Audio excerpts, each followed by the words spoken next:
Wait, how do I exit? All right.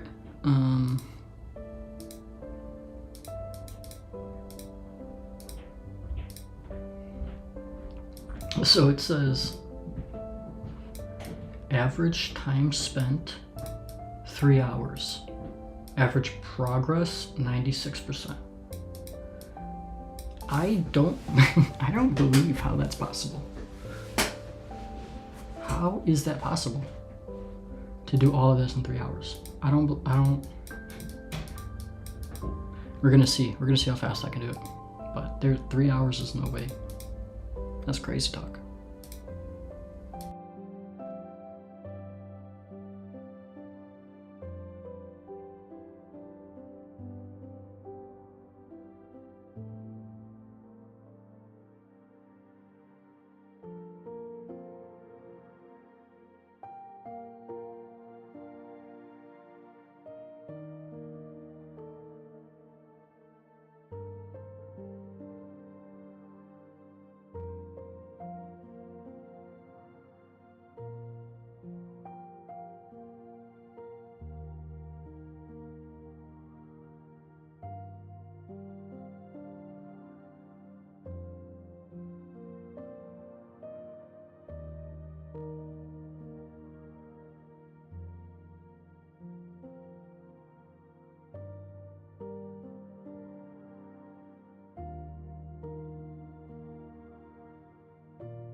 Dang it, I went too fast and I didn't miss a small...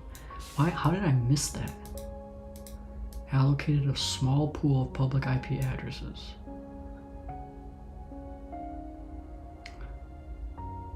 Without assigning a specific public IP address. It's dynamic net, bro. I just went too quick. That's my problem. Ah, dang it.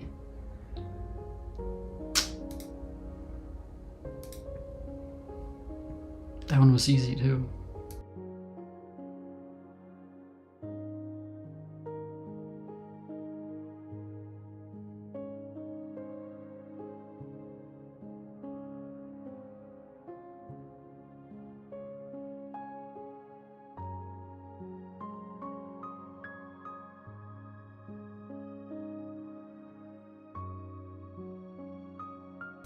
Bastion host?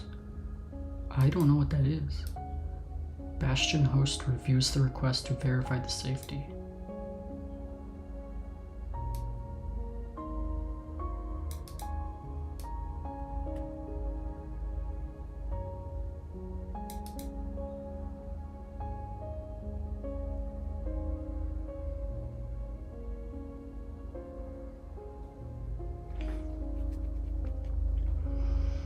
I don't understand what even this is about.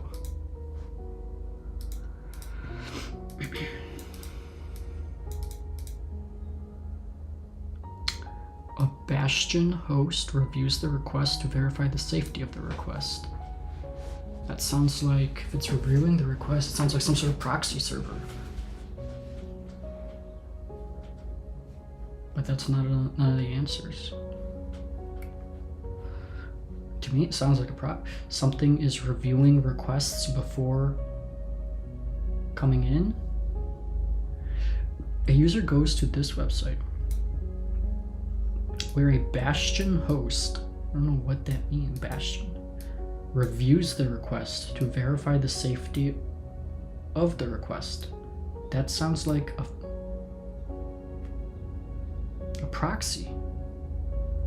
What has the company established to enable clients access to data on the private system without compromising the security of the internal network? Proxy. With DMZ.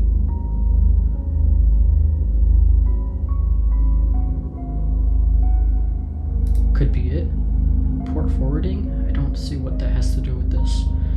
Network address translation. See what that has to do with public and private IPs. Same thing with port address. So I'm going with DMZ. I don't really understand this question.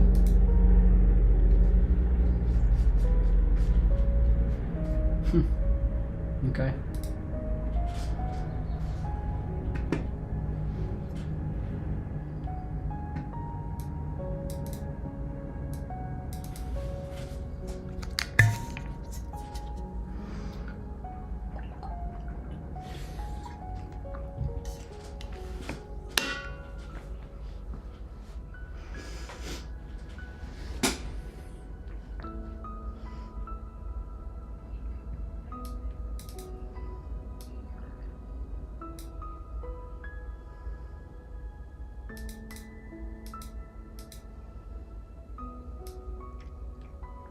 Still salty I got that question wrong because I completely misread the question. Anyway.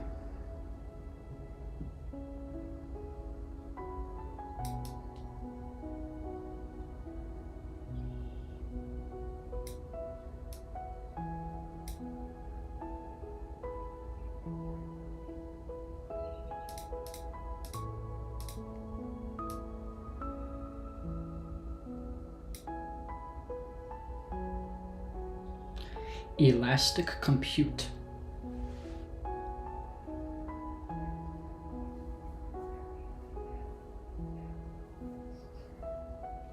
And virtual machines.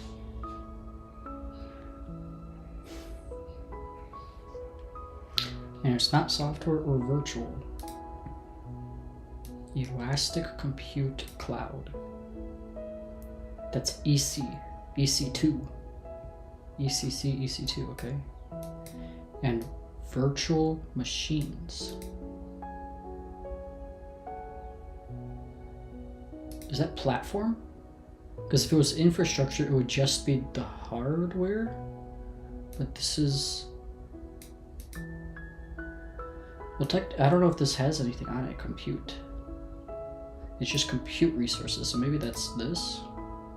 Oh, I could... Oh, yeah, I forgot I could double... I could say it's one of these two. Which it is. But I won't get it fully right. Or Azure virtual machines. VM. VM already has some sort of hypervisor software. So that's leading me to platform.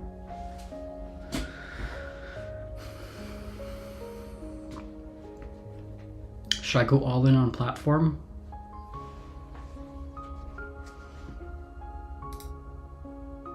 Am I sure? I'm not sure. I'm gonna do that. I think it's platform. I don't want to split it. I want to... Just because I have no idea with this one. Compute. Compute could just be like hardware compute resources, which could be infra. But if it's a VM, it could be... That's like an extra... That's a step above just hardware, because now you're actually using virtual machines. You have some sort of software being run on there. So I'm going with platform on this. We'll see. I think I'll get it right. Should I just go all in? It's gotta be. If it's VM, it's gotta be. It's gotta be.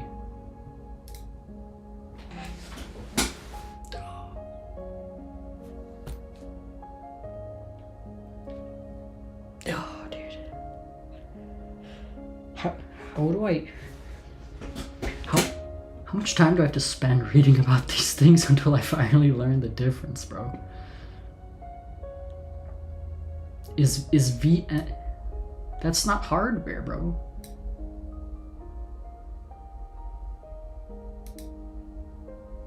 Oh, dude.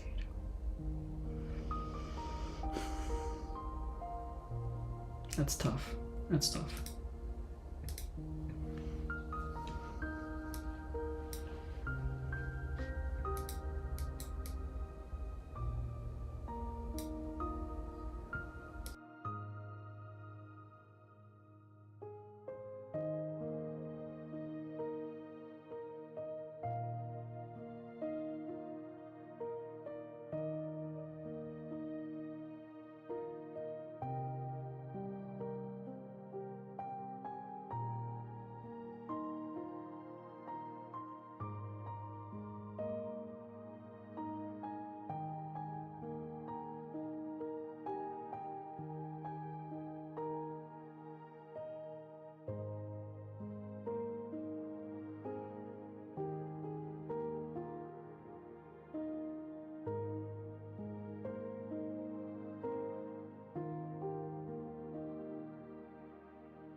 I don't know why I get those two. If it's all these servers and services, then you just want a blank slate of software so you can put on there. Or like a blank slate of hardware. You just want the hardware so that way you can put your own services and servers, your SQL Server, your DHCP, your DNS. How is that platform? Platform is an entire like development environment that would have operating systems and different things on there. That's like MongoDB and things like that. That's a platform. How is that a platform? The question.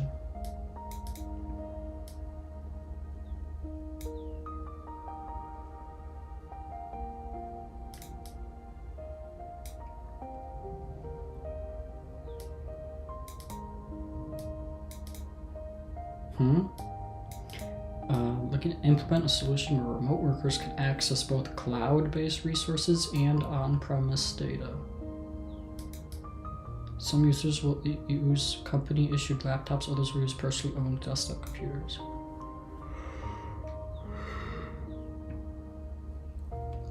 Which of the following will best meet IT department's requirements? Implement a solution where remote workers can access both. Multi-tenancy environment? That doesn't make any sense. A hybrid cloud? That makes sense. Desktop as a service? No. VPN. Well, you will use VPN probably to log into the on-premises data, or you can just use. I think it's hybrid cloud.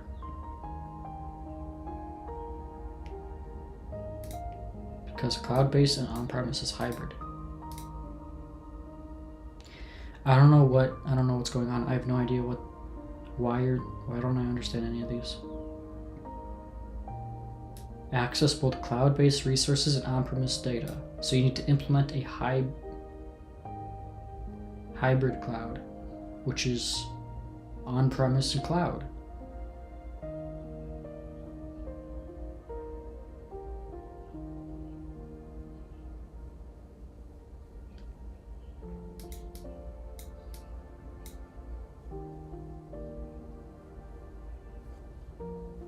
It could also have been the private network, but I don't get it.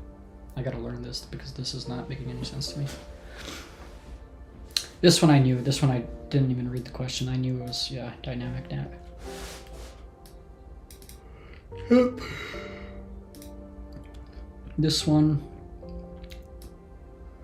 EC2 and Azure Virtual Machines. Infrastructure as a service means provisioning IT resources such as servers, load balancers, and storage area networks.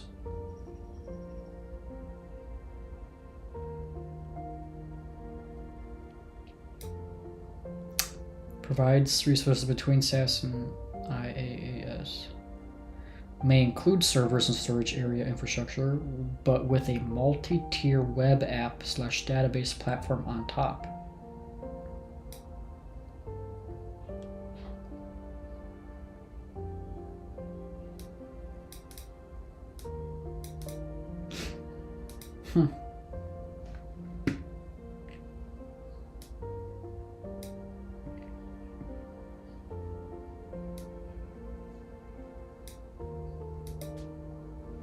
Okay, I don't know, dude. It's not sitting with me, bro. This one's VPN.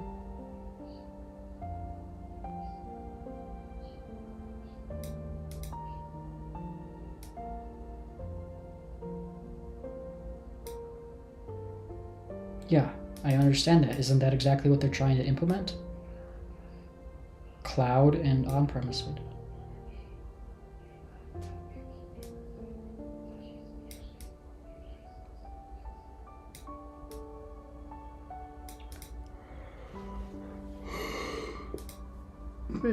Maybe not. I don't know, dude.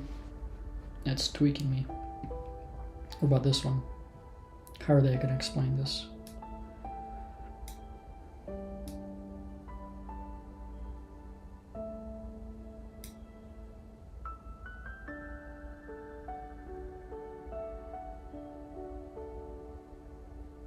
Yeah, but you can't put AD and Radius and DHCP and DNS on that cloud.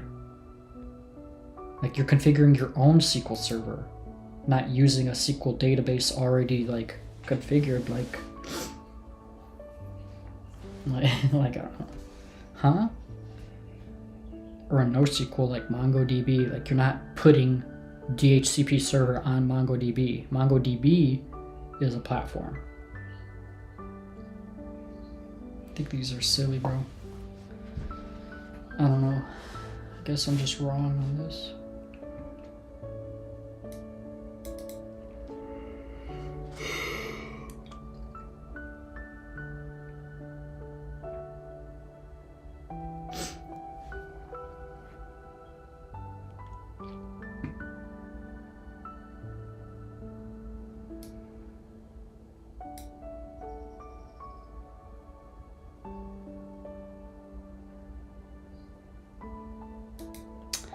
I don't understand that, because they're using like the same reasoning but applying it two different ways.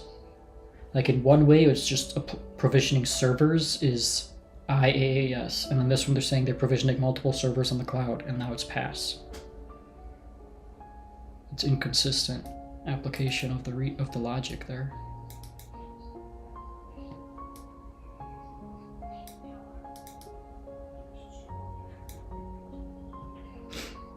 Bastion host.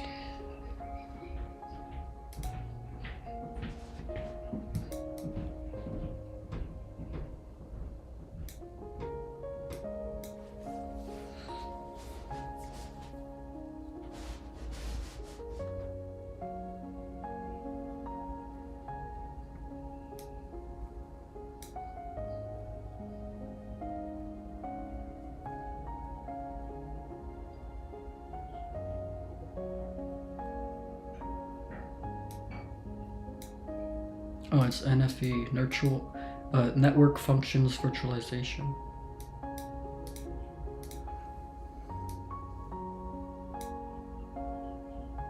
How am I low?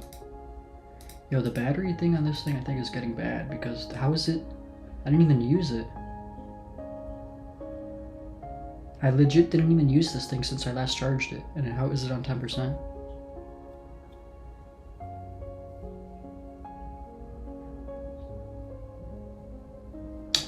That's annoying.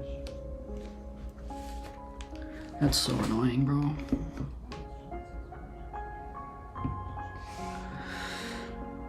That's so annoying. How is it that I didn't even use this thing and it's out of battery?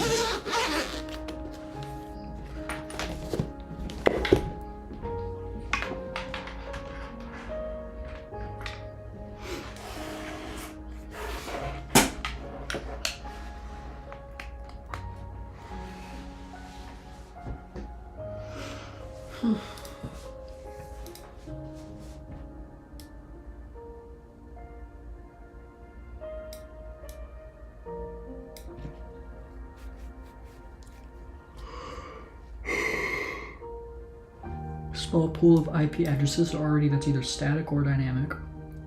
This means whether or not they're going to be statically assigned, without assigning specific IP to each device. So dynamic.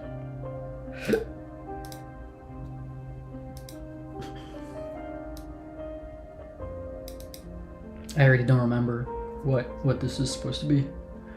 Compute and virtual machines infrastructure.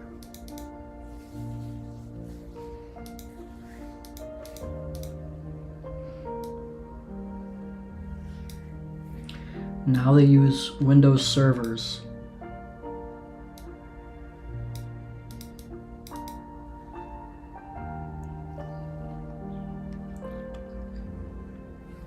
So before it was virtual machines, which are servers, and that's IaaS. Now they're using Windows servers for this stuff.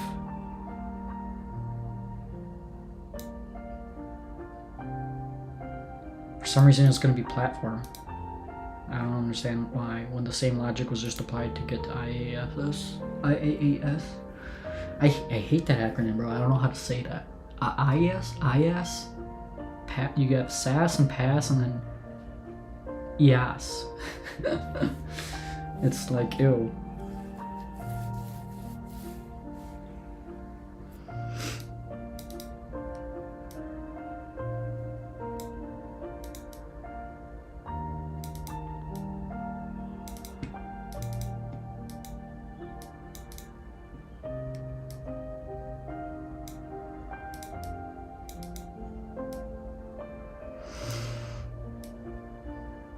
Google Suite is SaaS.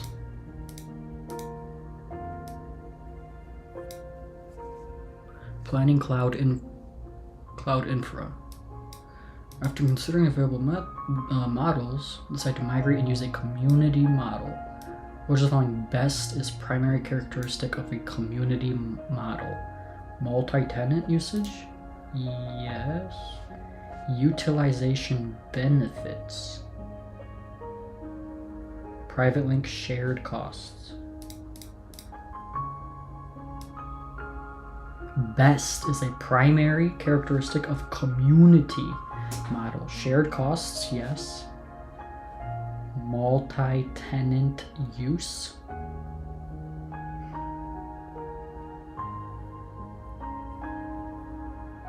Utilization benefits. I'm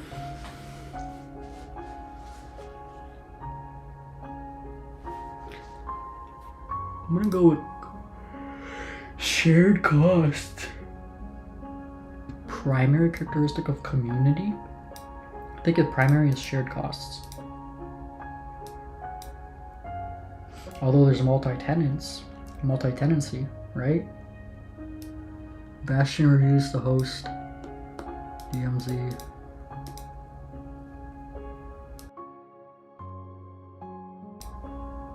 Gonna go? Come on. There we go. Alright. Compute and VM is infra.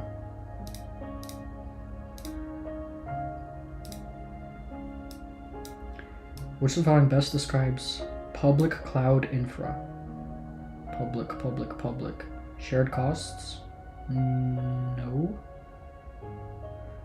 Co-location? Third-party secure? Multi-tenant usage? These are tough, bro. What do you mean is co-location? Co-location means like two locations? Two locations of what?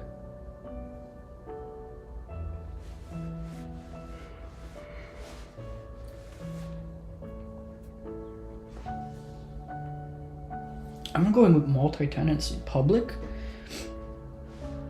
third party, secure? What does it even mean? It's secured by the third party, yeah. Dude, these questions are kind of tough.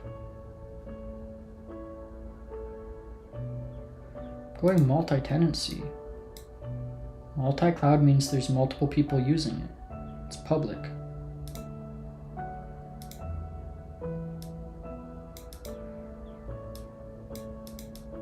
Pool of IP addresses. This is the same question we already got. Without assigning. That's dynamic.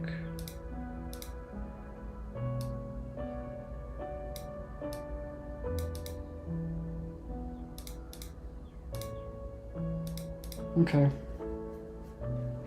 12%, 30 minutes. Oh, it's not that great.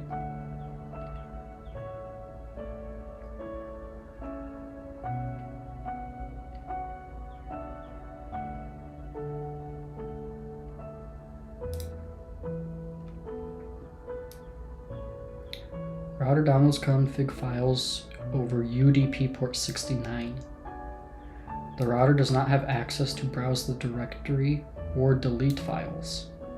Which of the following file transfer protocols is the router using? Oh man, port 69 and cannot browse or delete files. Browse or delete sounds like it's, if it cannot do that, it sounds rudimentary, which sounds trivial, which means it's just downloading files. Config files? Router downloads configuration files. SFTP uses SSH port 22, so it's not that. File transfer protocol over secure sockets layer? Why do they say SSL and not TLS? Isn't SSL deprecated? They keep saying SSL. Or active file okay, that's not even a thing. So it's not this, and it's not this, and it's not. So I think it's TFTP. I'm going all in on that. That's what I'm talking about, baby. Gotta take them dubs. Company A has purchased a new computing device that supports devices that support IPv6 and not IPv4, okay? IPv6 and not IPv4. What protocol should the company enable on the network to allow transmission of IPv6 packets and encapsulated frames or packets from different types of network protocols over IPv4. I already know it's this one, but ICMP? Nope, has nothing to do with...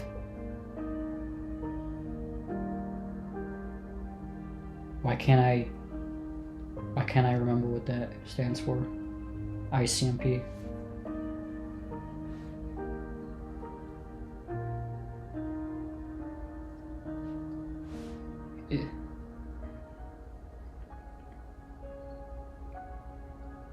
Something message protocol. Why can't I remember what that stands for, bro? What? ICMP in whatever.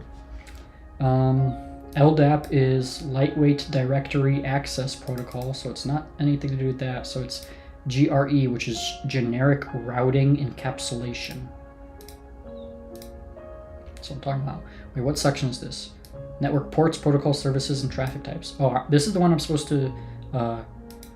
I should be really bad at, so we'll see, because I have not really studied any of the ports at all. So we'll see how this works out. Oh no, I already know this. I have no idea what this is. Okay, system admin of ABC company receives a request for a new account for a new employee. Employee will be using VoIP. Employee's name is Sam Smith, and the phone number will be 12345678990. Company's domain is @abc.com. Which of the following would be session initiation protocol, SIP, URL, URIs that the admin would create for the new employee? Select 2.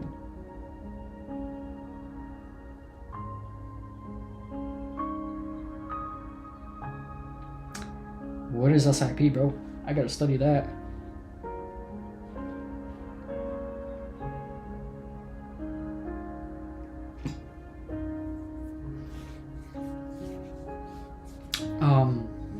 Without even needing to know this, you can just kind of look at this and see what might make sense. Well, these ones have ats. And these ones just have dots.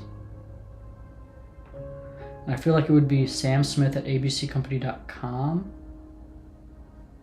VoIP. Domain.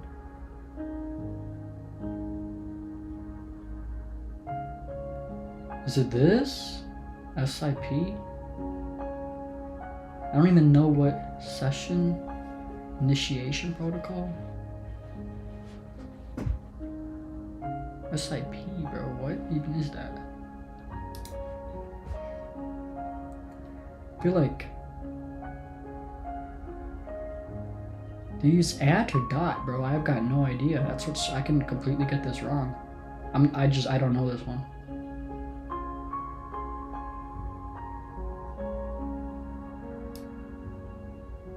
Oh, the domain is at. Oh, it tells me there, so it's already at. So this one is 1. What would the second one be? This one?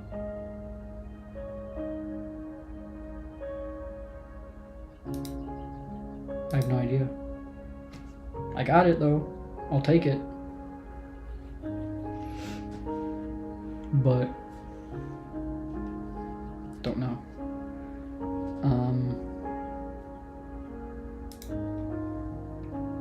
Where's SIP? Do I even have that anywhere here? It's going to be network services or application services.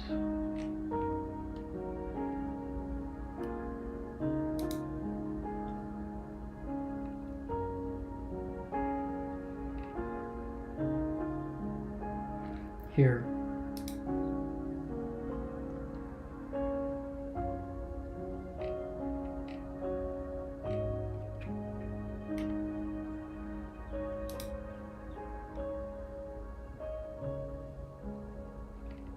Here, SIP. Most widely used session control protocols. SIP endpoints are the end user devices, user agents. Each device is assigned a unique SIP address. SIP Jamie at this, or SIP phone number at the thing, or SIP Jamie at the phone number.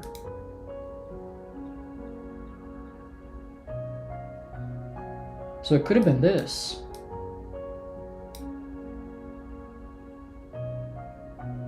No, because this doesn't have a 0. Oh, they're really trying to trick you.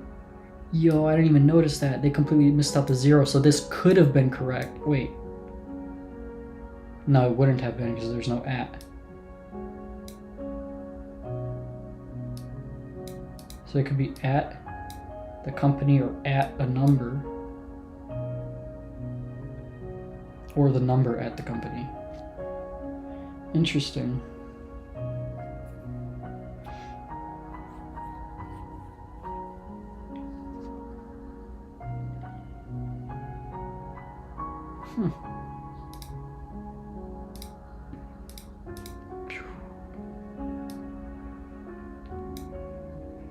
Which port does DNS use for record transfers over 512? It uses a different port?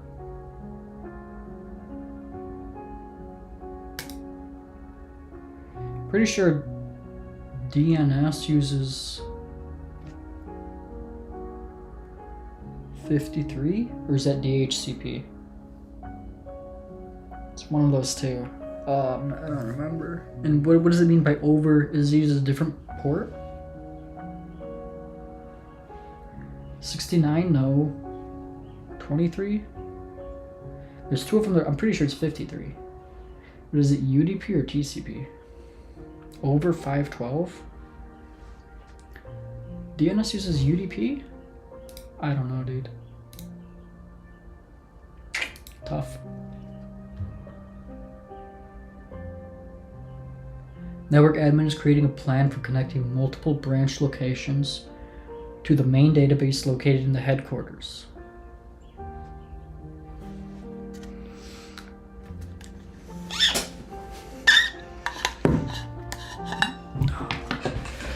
Hold up.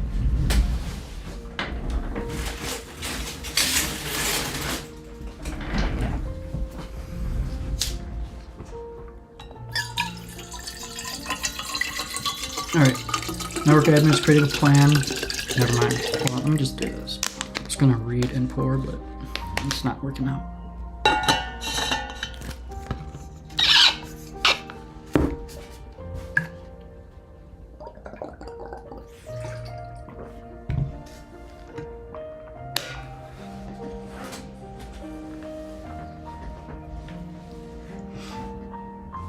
Network admin is creating a plan for connecting multiple branch locations to a main database located in the headquarters.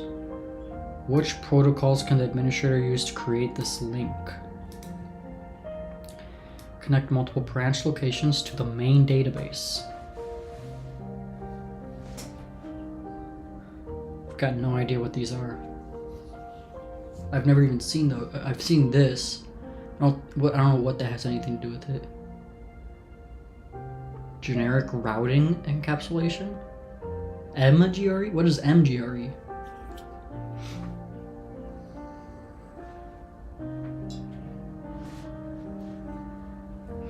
This is harder than I thought it was going to be. Well, actually, no, it's not harder, right? I thought it was going to be hard. So. Huh? Connecting multiple branch locations to the main database located in the headquarters. Which protocols can the administrator use to create this link?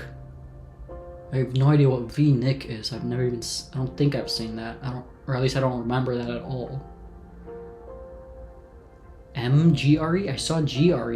I don't know. I don't remember MGRE. Pretty sure I saw MPLS. No idea what that is though. NFV? Select 2? I don't know what any of these are except for NFV. NFV is, I don't know what that has anything to do with this. I'm just gonna say I don't know. I'm gonna use the button.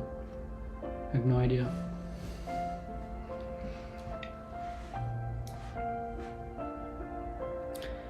Monitoring network traffic and notices a spike over port 993. Which protocol? 993. Oh man. 993. SMTP, POP over SSL, IMAP over SSL. Oh man. POP is 110. IMAP is that 143? Simple mail transfer protocol is 25. POP is 110. IMAP is 143. So it's either the ones over SSL. 993. Is IMAP over SSL 993? 143, 993? Or is it POP over SSL? I'm gonna go with it. I know it's one of these two. I'm gonna use the split. If I don't know it, I shouldn't guess.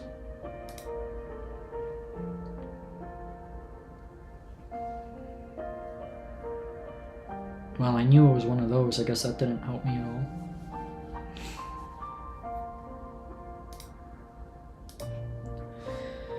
Client is attempting to connect to a network, but is unable to successfully connect. They decide to open Wireshark to see if they can troubleshoot, but want to filter based on the DHCP port. What should they filter on?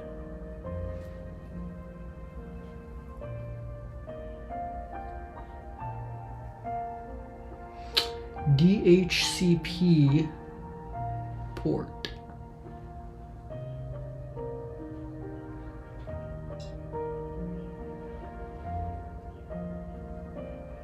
One 123 is NTP. 80 is HTTP. 139 is I have no idea. It's got to be 67.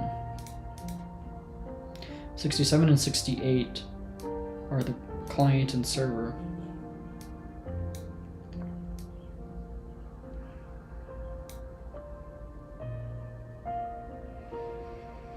And this would be the client DHCP port. So in the client is so it's this one. Network host is sending data to a single host in the same virtual local area network, or VLAN. Which the following protocols will handle packets for this transmission? To a single host in the same VLAN. Broadcast, unicast, multicast, anycast. It's unicast, right?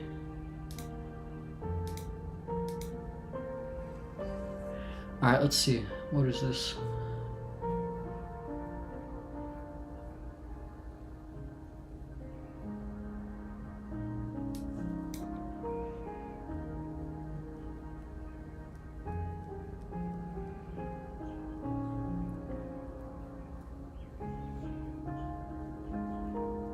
This is the one that I did splits on? No, it was the other one. I just got this one. Let's see. DNS server needs to allow large record transfers over 512 bytes will be configured to allow connections over TCP 53. And I said UDP 53.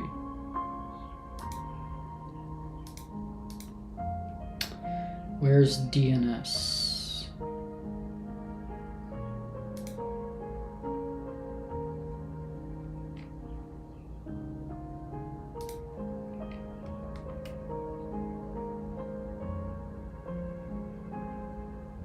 Server configuration. DNS server usually listens. I gotta highlight these. Why are these not highlighted, bro? Some are configured to allow over TCP port 53. Okay.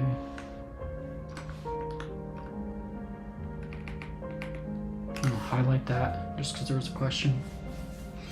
So usually UDP. But if you have large record, that makes sense, because if you have a large file, you don't want to miss any packets. You want all of them, so you need TCP, which is guaranteed transmission. Dude. These simple things I'm really not getting. Yeah, TCP. You gotta think harder about that kind of stuff.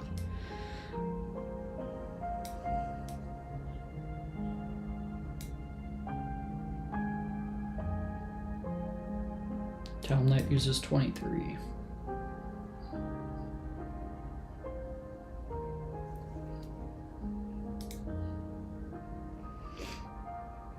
Wait a minute, let me go back. TFTP is a connectionless protocol? Interesting. I don't know even what that means, connectionless. How can you connect to something and then be connectionless?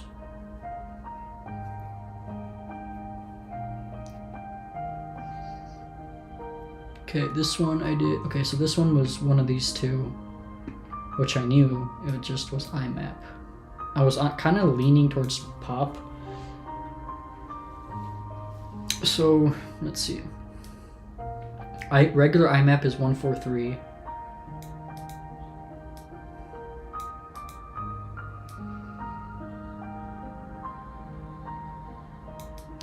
The default port for my IMAP over SSL is 993. Standard POP is 110. Using TLS can secure POP. The default TCP port for POP3S is port 995. Okay.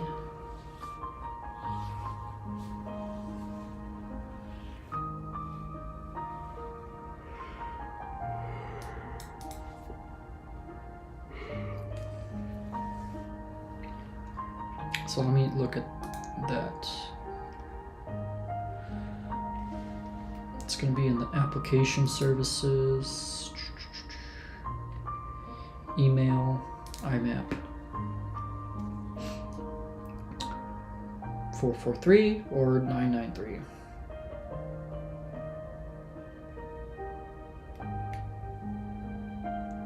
Wait a minute, yeah. Establish using TLS.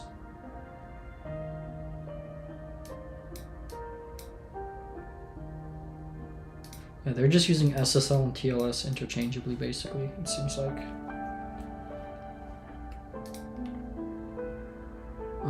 Where's POP?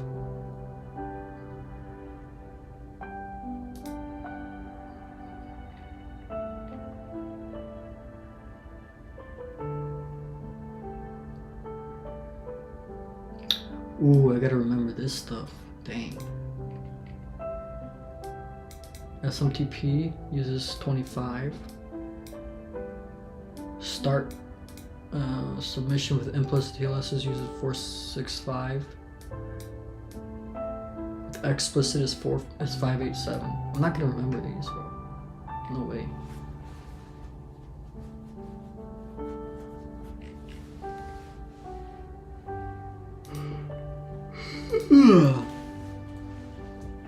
Okay.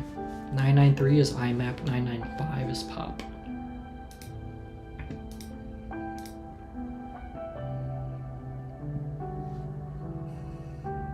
This one I ended up... No, this one I just didn't know.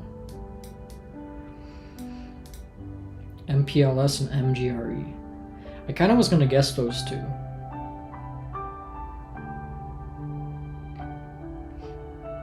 Multi-point generic routing encapsulation is a version of GRE protocol that supports points to multi-point links, such as hub and spoke dynamics, dynamic multi-point VPN.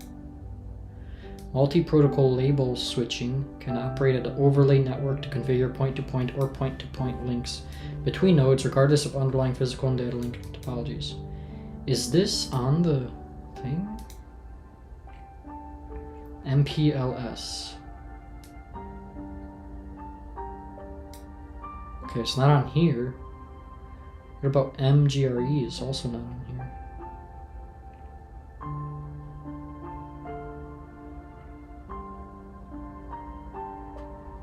But GRE is.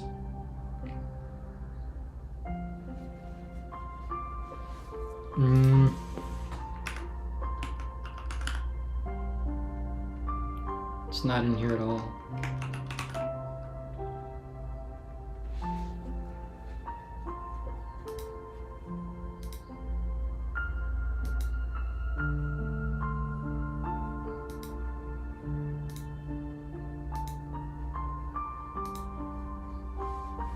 Huh. Okay.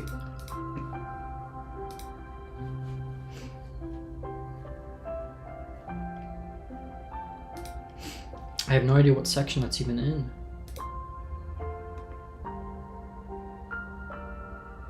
Routing.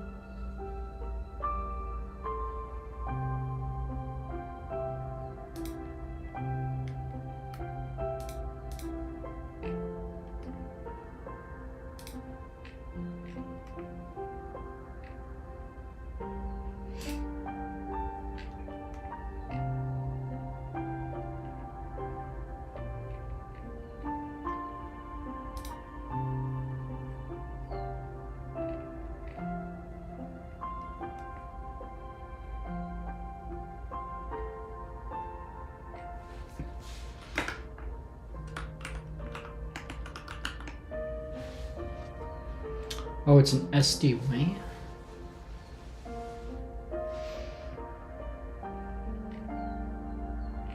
Where?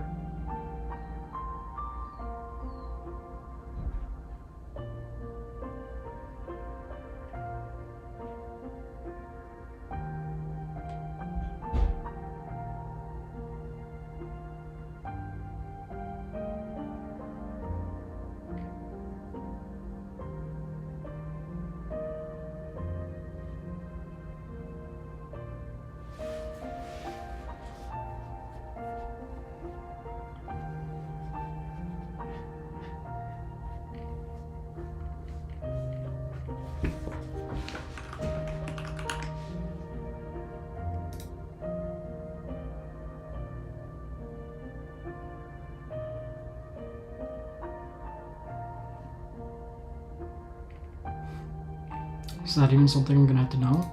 I don't know.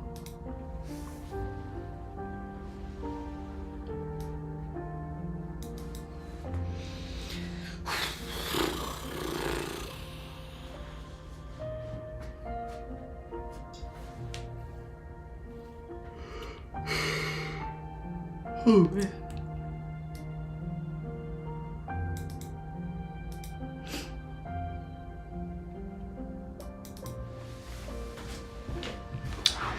New administrator for ABC company receives a request for a new account for a new employee. Employee will be using VoIP. Oh wait, this is a review of this thing. SIP endpoints and end-user devices are known as user agents in this scenario. Voice over.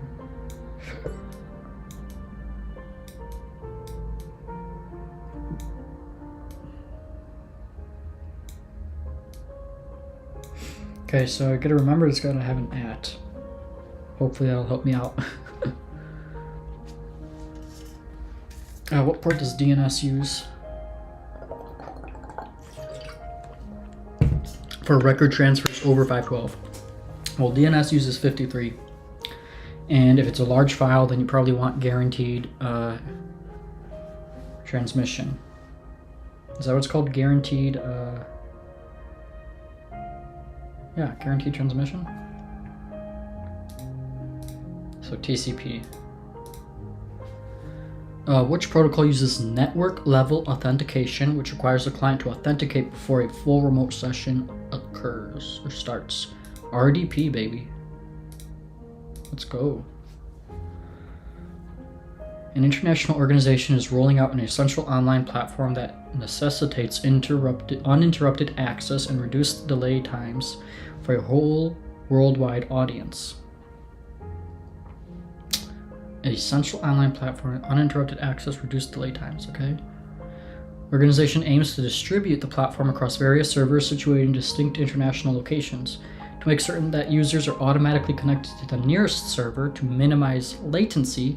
Which IP addressing scheme should the organization utilize to optimally meet the objectives? Oh man. Addressing scheme?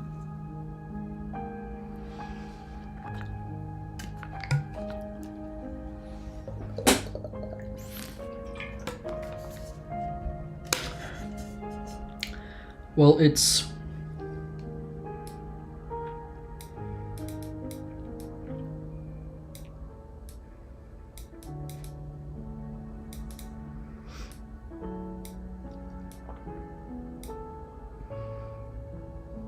Okay, well you probably, well it's not going to be broadcast.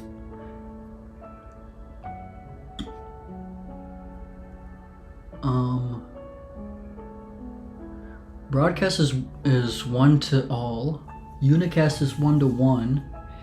Any or multicast is one to many, I think. You don't want to go to all of them. It's like many, one to many. You want one to any of the group, but the right one. So I'm gonna go with any cast. Let's go, dude. If I got that wrong, then that would be really starting to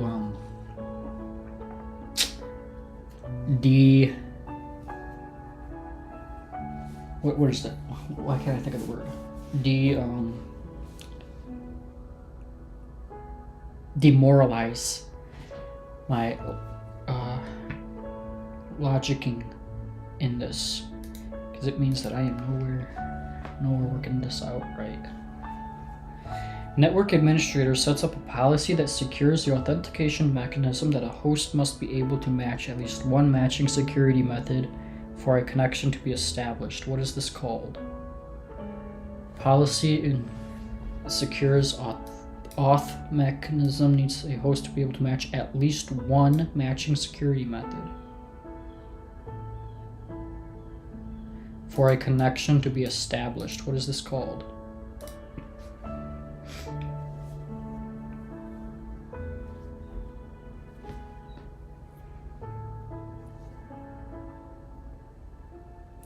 Huh?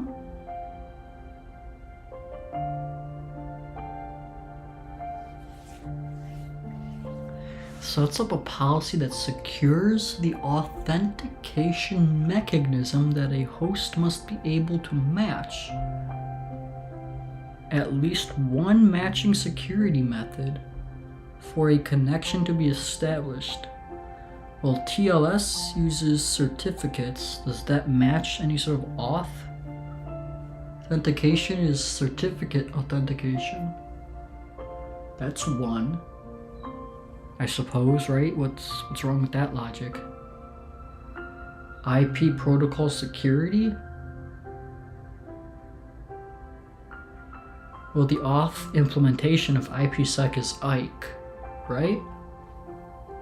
It uses IPsec uses two protocols, ESP and AH. But the authentication mechanism behind that is IKE.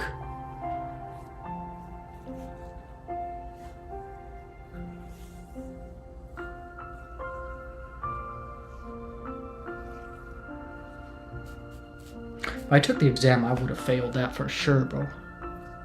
So I'm glad I'm doing these.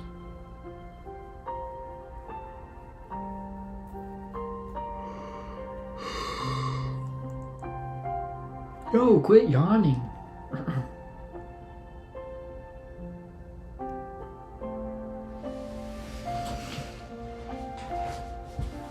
Dude, it's April 4th, bro. I gotta be done with this already. I cannot get comfortable in this freaking chair, man.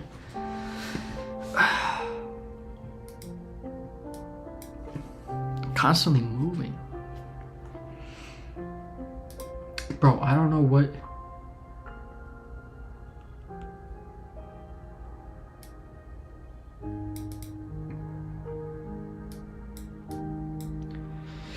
Policy? A policy that secures the authentication mechanism.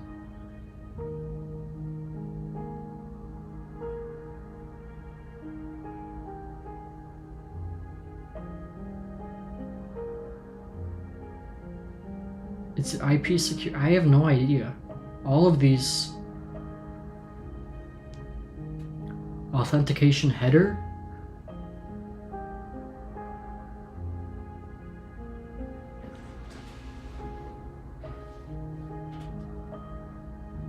Authentication, or is this the only one that's auth? I have no idea. Is it what? TLS encrypts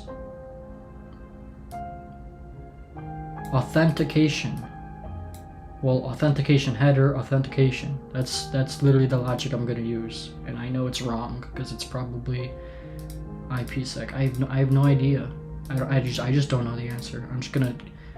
I see auth and I see auth, and so I'm going with this, and that's all I'm doing. And it's wrong. I figured. I don't know the answer to that. I have no idea what he's even trying to ask. Cybersecurity specialist is gathering data about the corporate network and realizes that the email server is using port 143 and getting intercepted at random times. The specialist has briefed the CISO of his findings and has suggested swapping to port 993. Which protocol is the specialist recommending? Email servers using 143, so it's IMAP, and then 993 is IMAP over TSL. TLS.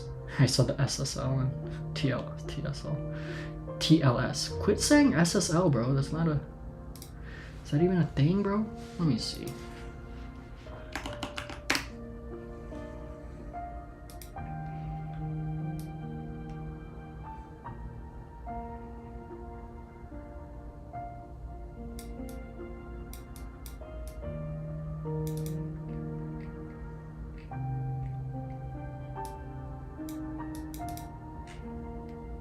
Yeah, quit calling it SSL.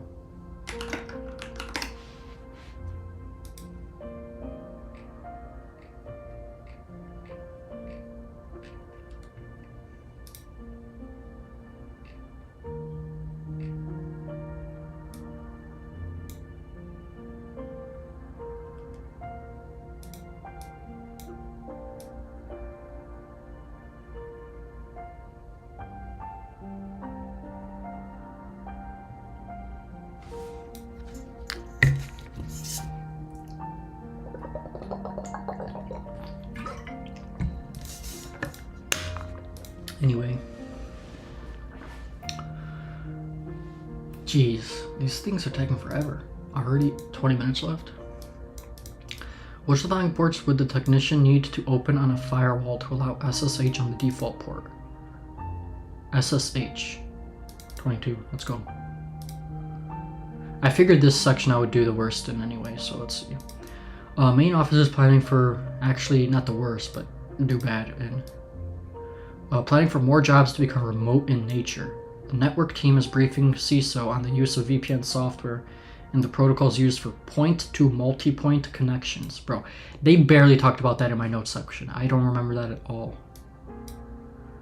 And this has been asked so much on this thing. The perform did not ask at all about point-to-multi-point connections, not at all. But now I just remember that it has something to do with these. And I want to go back to this because that's annoying.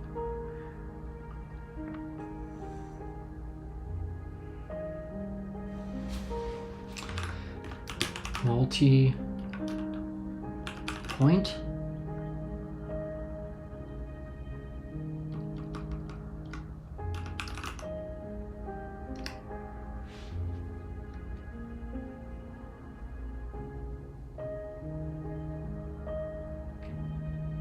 Where is it? Multi-point. Come on, where's multi-point? Point to multi-point and point-to-point operation modes. Okay, well, it's not quite what I was looking for.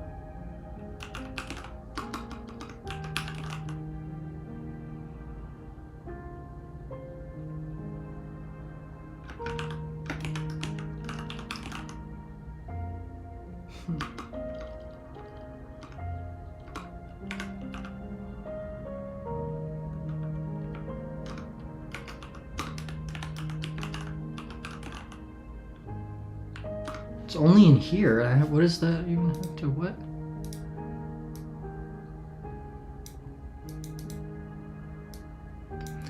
VPN software. Okay, so let me just go to VPNs. Let me see if that. Where am I? Let's see. VPNs. Where is VPNs?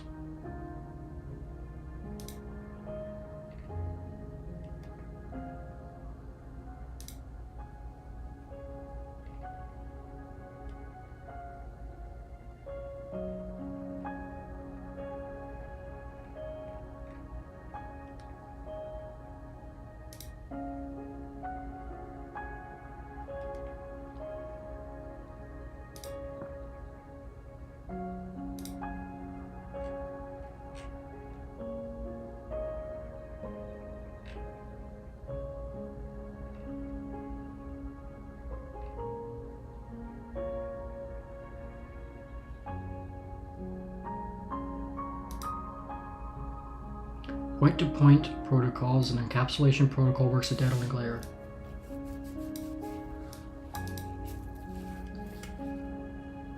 GRE. Tunneling protocol, allowing transmission of encapsulated frames or packets or different protocols of an IP network.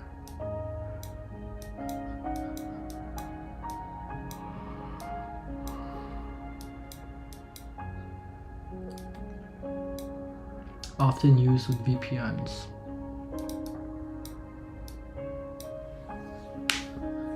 MGR. I don't even have MGRE anywhere. What the? What did I type?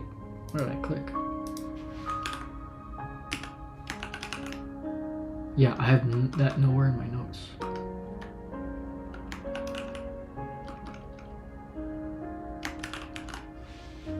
I've got 2 links of MPLS.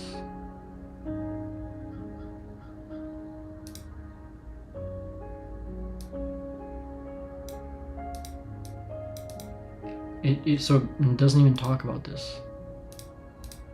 I don't know if I should worry about it or not.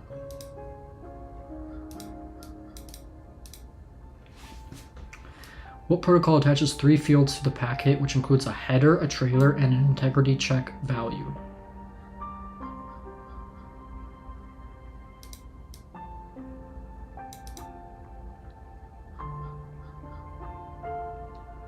Oh, bro, I think it's ESP. Trailer. I don't think this one uses a trailer. I think this one uses a trailer.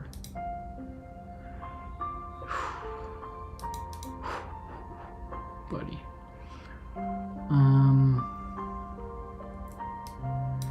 Sets up a policy that secures the authentication mechanism that a host must be able to match at least one security method for a connection to be established.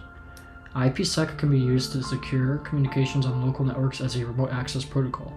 Each host that is required to use IPsec must be assigned a policy.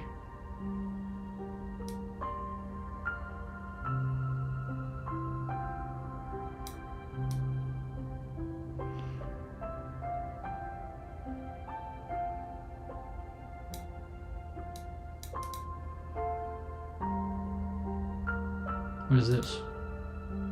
Oh, review correct ones? No, I didn't want that. Dang it. Now I gotta go through all of this.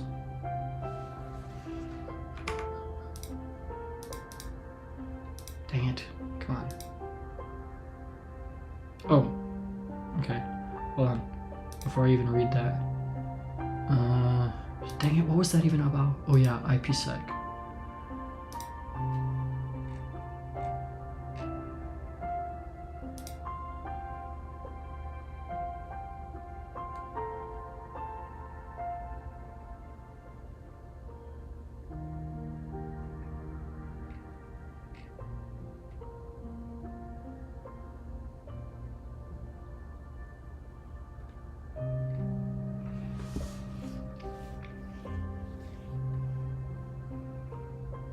Nothing about policies here, bro.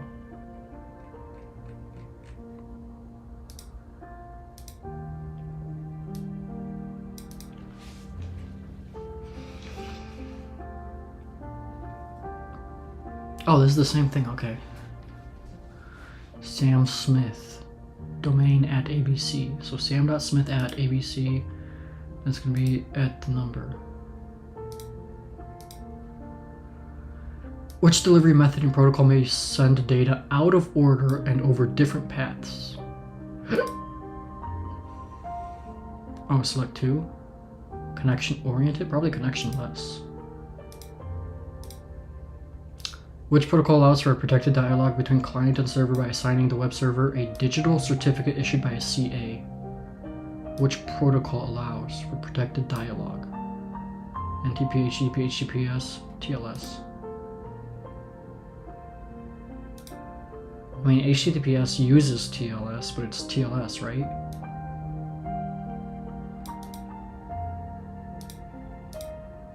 What?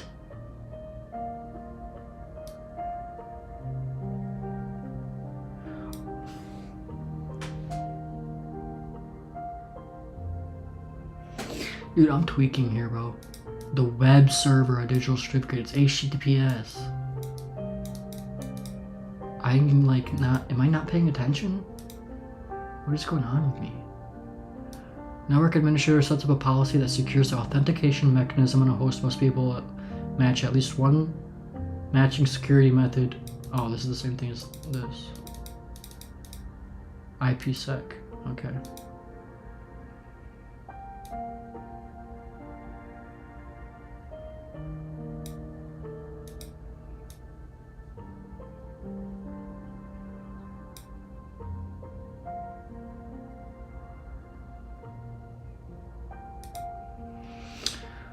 Well, that was dumb.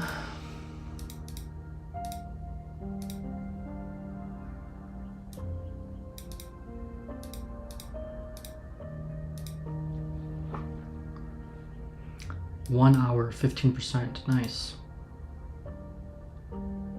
2 hours left to hit 3 hours. I'm not one third of the way through, that's crazy. I don't know how those people did that. Compare and contrast transmission media and transceivers. I think I could do this one. Let's see. I think I could do good. Engineer considers optical mode OM1 and OM2 cables for a project. The project requires cables that are rated for applications up to 1 gigabits per second, uses LED transmitters. Which of the following choices, which type of cable does the engineer select to use? LED, bidirectional single mode, duplex, multi-mode. Oh shoot. OM1 and OM2 is multi-mode, right? It's multi-mode.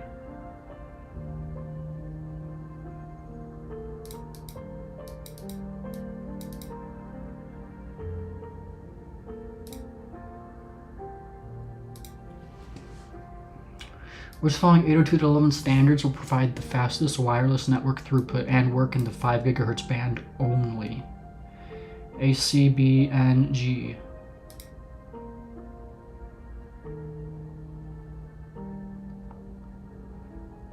B is 2.4.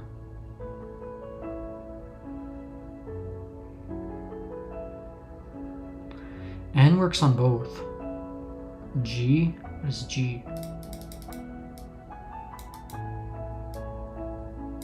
I mean, AC is Wi-Fi 5, but that has 2.4 and 5 gigahertz bands.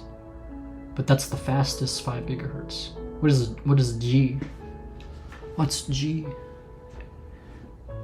N, B, G, N, 802.11N? Maybe N? Maybe it's N, because B and G, I think it's N. Shoot, what is N? There's 802.11a is the 2.4 gigahertz one. Then after that it came the 802.11b/G, which expanded the, or A is 5.0, B is 2.4/G is improvements to 2.4, I think, something like that. Then N, I think, is 5.0, and then AC is both, and this is only this. Dang it! Ah, dude, I thought I was gonna get that right. I've got no idea what I'm doing with anything, bro. What am I doing with my life? What are all these then? How am I doing so bad? A. It's just the, yeah. And H is DFS, okay? BG is 2.4 gigahertz band. G, yeah, so it's not G. Where's N? Oh, this works both. It's dual band. N is the dual band. Oh, I tweaked. So AC is also dual band. But it's also the fastest. But this is dual band.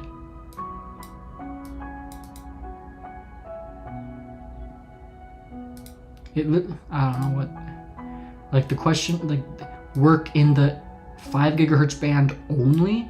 Well, it's none of these then. All of these are dual band. All of them are dual band.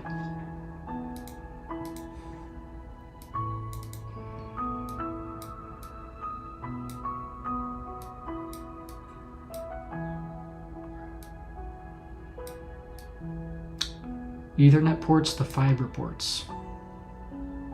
Converter. Digs through clouds to find a Wi-Fi router to use while waiting for a new one to arrive. IT engineer chooses between several routers and selects one that supports 2.4 and 5 GHz frequencies. Which 802.11 standard does the engineer use to support both frequencies that will connect to common mobile devices? N is dual band, which I just read about, otherwise I would not have known.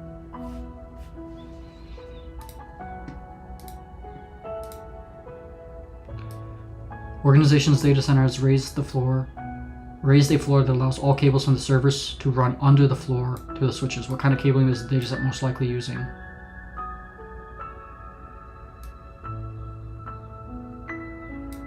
To run under the floor?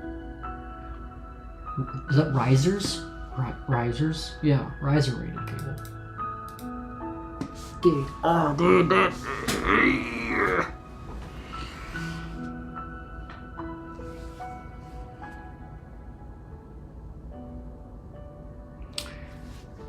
Has raised a floor. That's riser cable. Is that not what that is? Yo, I'm going crazy. Unless I've absolutely forgotten everything. Or something ain't right here, bro. Look at this. Cause I'm like really upset at how long this is taking me. Look, I'm gonna do this also. Look how many times I've had to push this back over a month. New. I don't even know when. As soon as possible. But if I just take it, I'm gonna fail. Whatever. Let me see this stuff. Where is it? Raised floor plenum. So a raised floor is not riser.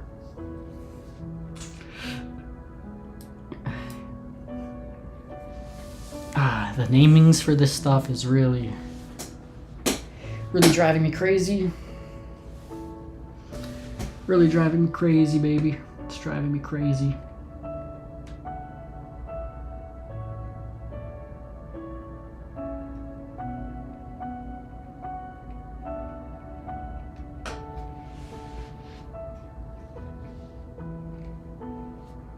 It's driving me crazy.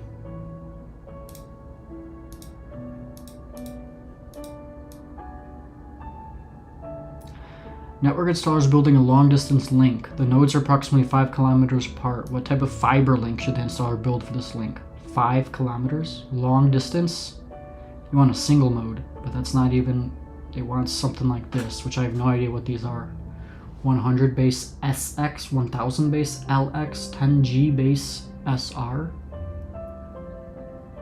100 base FX.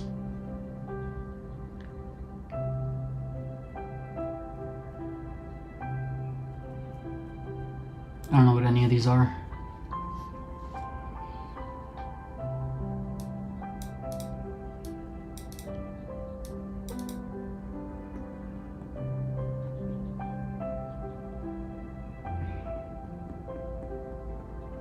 I have no idea.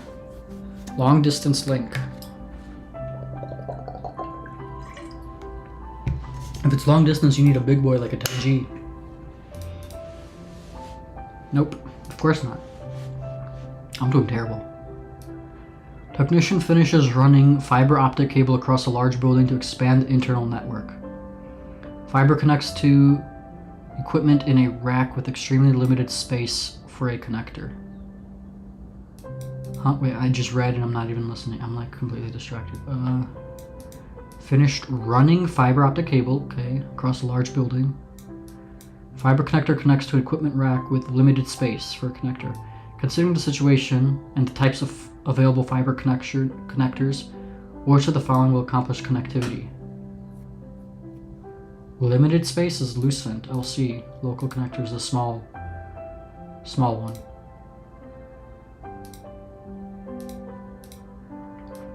Same hub as host A1 and host B1 connected. Host A1 sends a request to communicate with host C2. Dang it, I'm in the middle of this. And I've got a lot to go still. Should I just return? Let me finish this question. Same hub has host A1 and B1 connected. A1 sends requests to communicate with host C2. Host B1 is communicating with host C3. There is a delay in communications between A1 and A2 until the media is clear. Which Ethernet protocol is providing this function?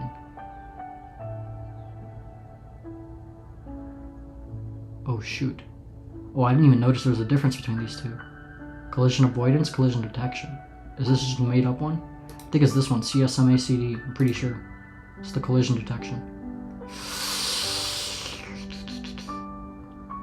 Are these two different things? Am I tweaking? I never even noticed there were two different things.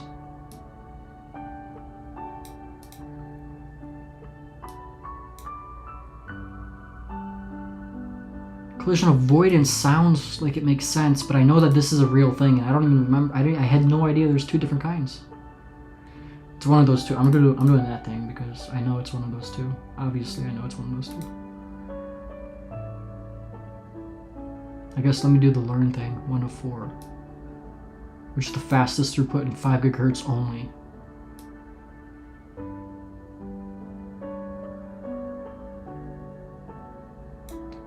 What? It only... I literally just read my notes.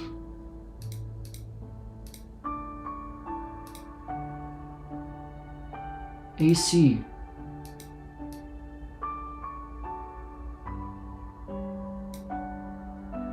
Oh, it's the first sentence. Ah, dude.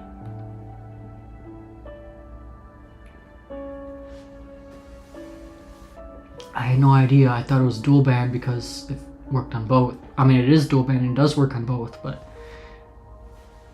this only works on the 5. It just supports the older standards for 2.4, but it's only 5. Okay.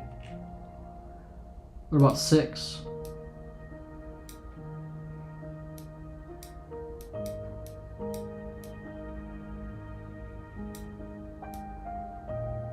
Wi-Fi 6 works in both 2.4 and 5. Okay, interesting.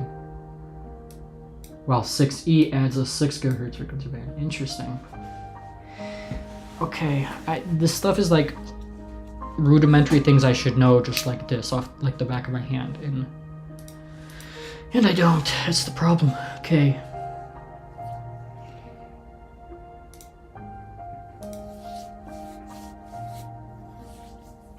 But now I know. You see, now I know this is 5 GHz only. It's good to get stuff wrong, because then you know. I should have known this one, plenum. I kind of knew it was plenum, but I was like, oh, raised floor riser. Nope. Riser because it's going up. Forget your raised floor, baby.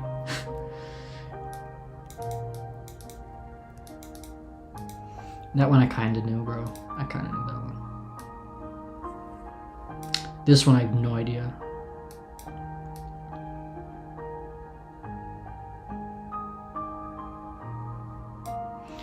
Am I really gonna have to know these? Let's go to that. Cabling, fiber. Single mode and multi-mode.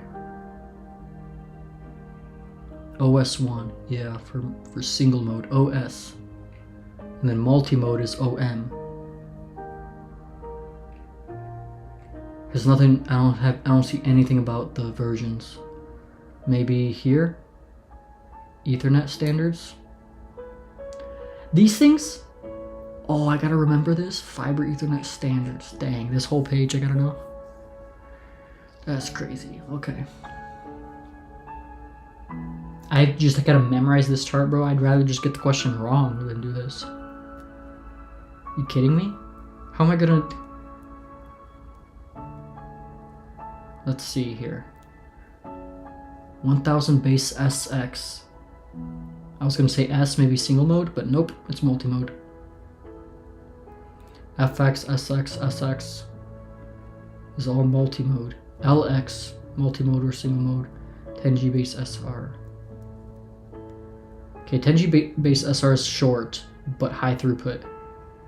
10G base LR is long. Okay, the L is long distance.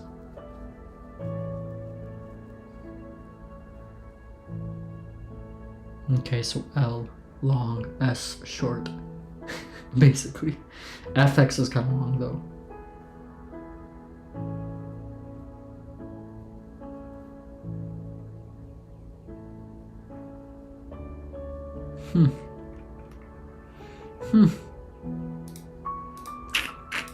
I'm not doing hot, man.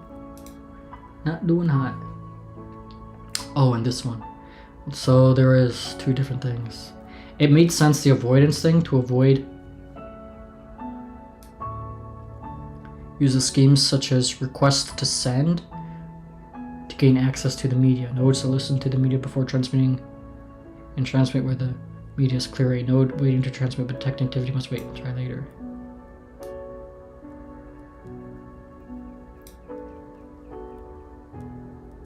Okay, so there's two things. Whoa! What are you tweaking about? Why the heck did you just do that? Oh, what is this? Oops. Oh man. Okay, CS. I know I don't have a page for it, so I just have to search. CSMA. What is it?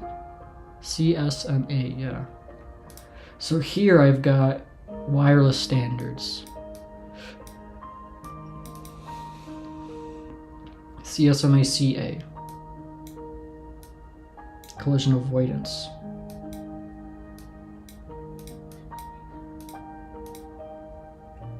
Okay, and there's also this one. CSMA-CD.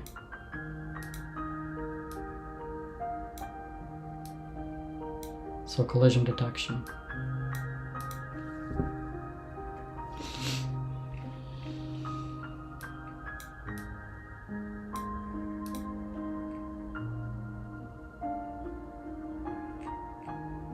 Okay. I've got another page here. What? So we see, okay, CD and then CD also here.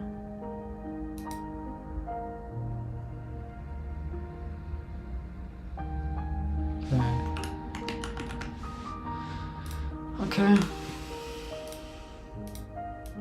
I mean, that's fair enough. Avoid collision.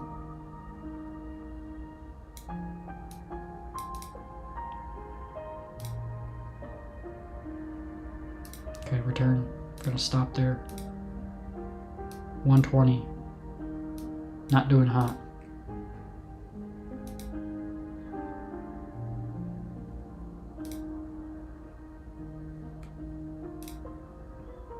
Gonna hit this. Bam. Okay, we're gonna come back stronger. We gotta take this halftime. It's not even halftime. We're gonna take this time out real quick and try to come back better. We gotta do better.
I'm trying to go fast and rush and I'm making so many mistakes.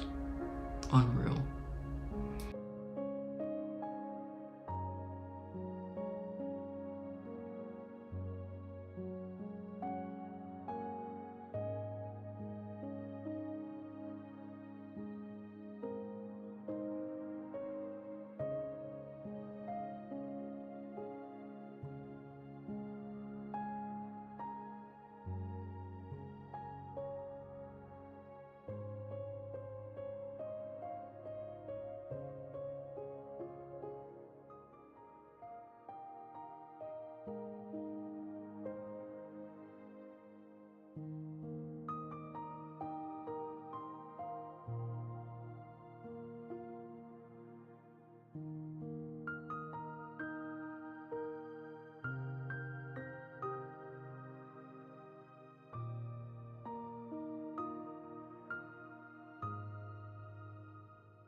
Bro, the notes didn't say.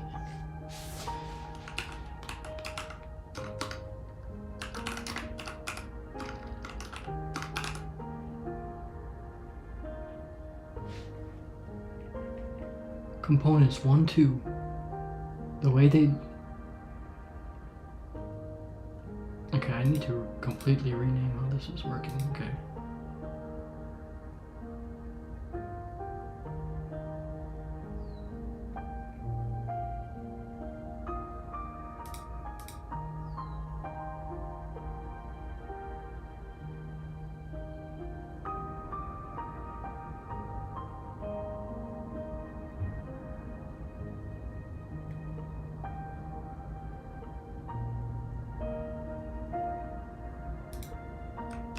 Okay, I'm moving this up because this has got to be here.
I'm moving this over here because I'm getting tired of.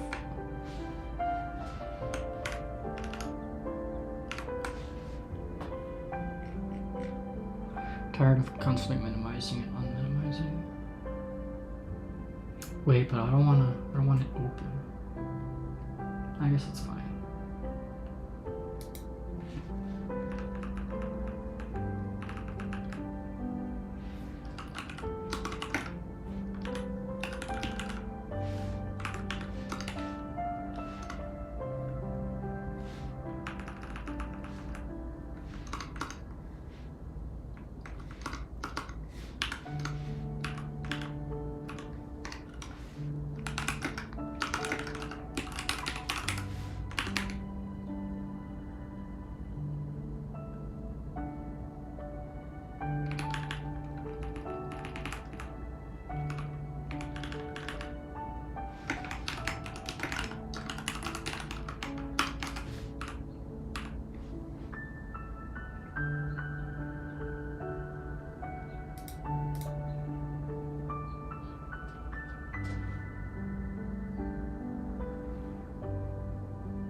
I'm getting really frustrated with dumb mistakes. Why?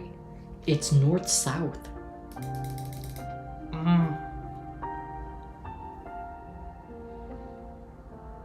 Dumb mistakes, bro.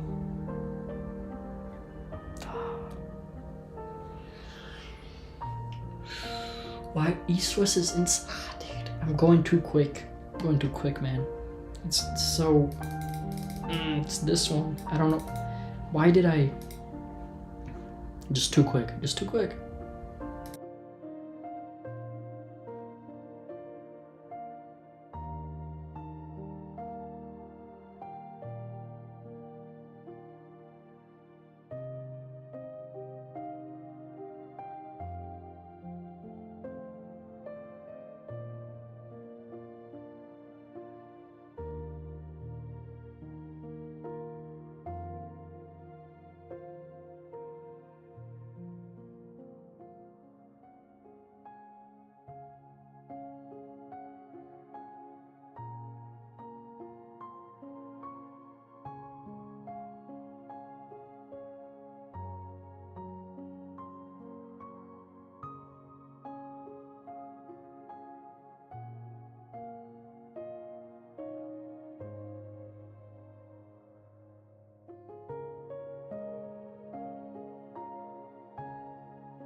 I have no idea how addressing works. I have no idea how to subnet, so I'm going to do terrible in this section.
Wait a minute.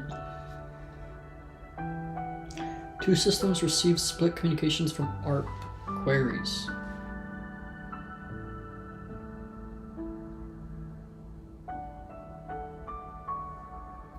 Okay, it would be duplicate IP, not duplicate MAC address, because ARP is a MAC address looking for an IP, so who has IP of this? And so if it receives split communications, meaning two of the same IP respond back to it. So it would be duplicate IP. I'm going all in. This is what I'm talking about, bro. This is what I'm talking about. I have no idea how it works then. A device that doesn't have an address in its ARP table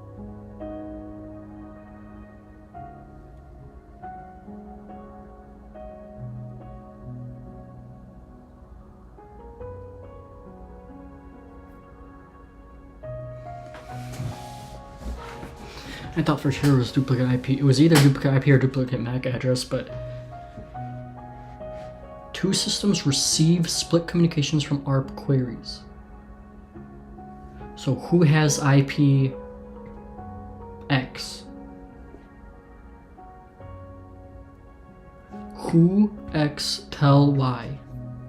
It works but ARP is data link layer, so it's duplicate MAC addresses. Why was the other question duplicate IP address then? Because there was another question that was, the answer was duplicate IP. That's why I was leaning towards that.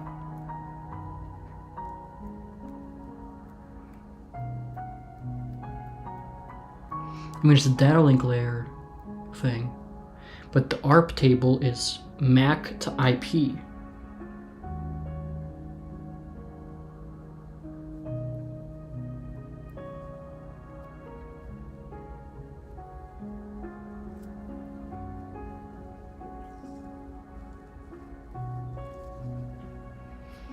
Whatever. Let me read about it. What the heck? Where's ARP?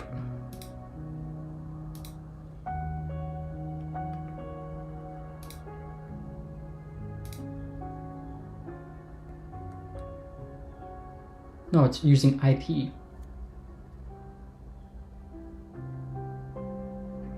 But transmission takes place at the data link layer using MAC address. TCP IP suite includes the ARP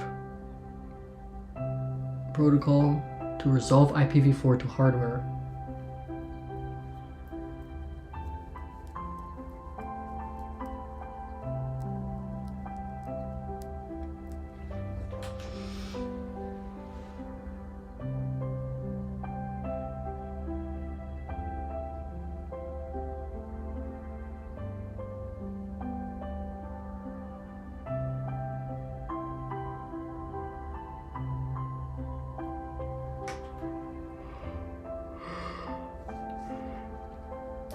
Nothing in my notes is explaining that, so I don't know.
I meant to be talking there, but I could have been getting some number right. That was the thing I was calling out on that one is I completely missed the private thing. So I totally would have known that. Dude, I don't know what's going on.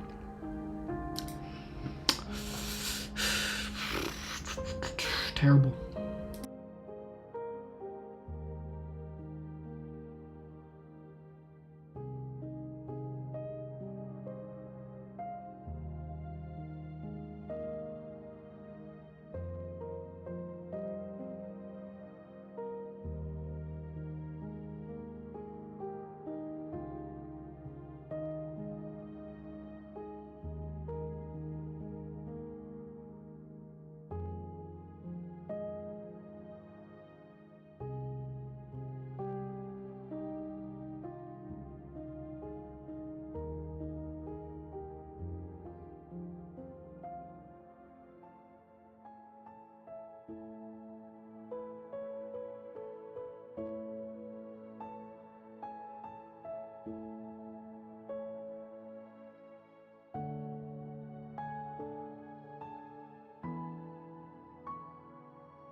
Pretty sure network address translation 64. Well, helps IPv6 and IPv4 communicate.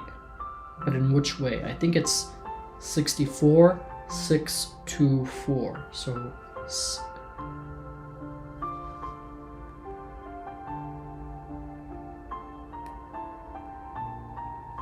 I think it's this one. Nah, of course not.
I've got no idea what they're talking about in this question.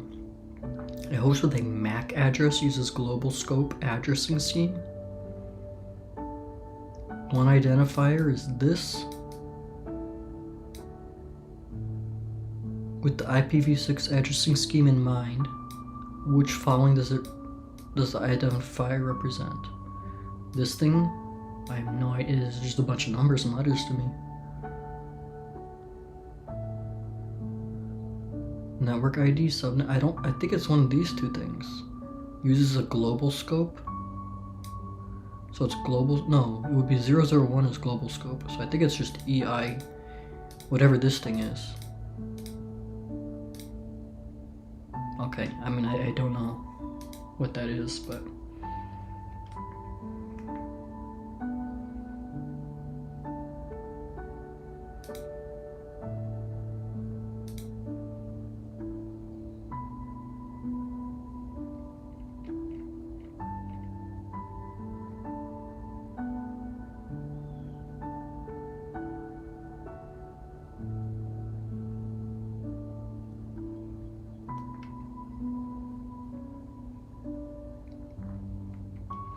Also, I moved the.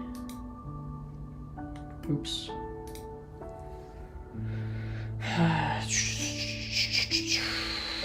This needs to go back. This thing.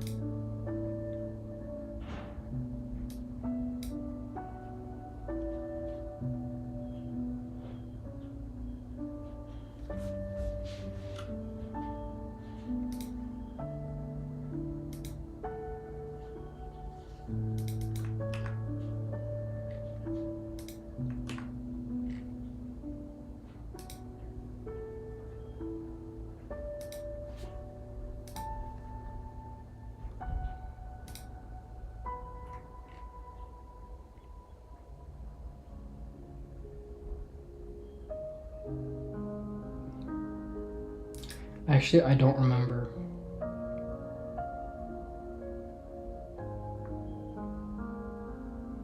I don't remember what change I made. Oh, that's bad.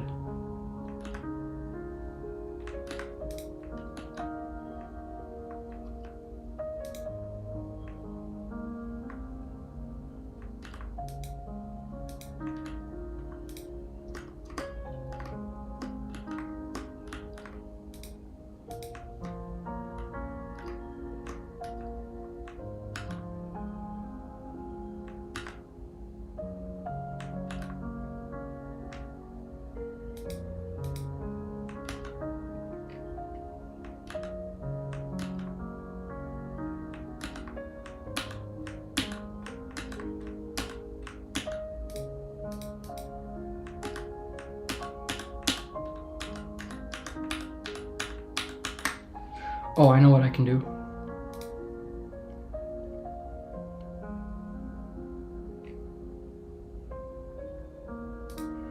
I can just go back to this. Uh-oh. Uh-oh. Uh-oh. You never saw that. You never saw that.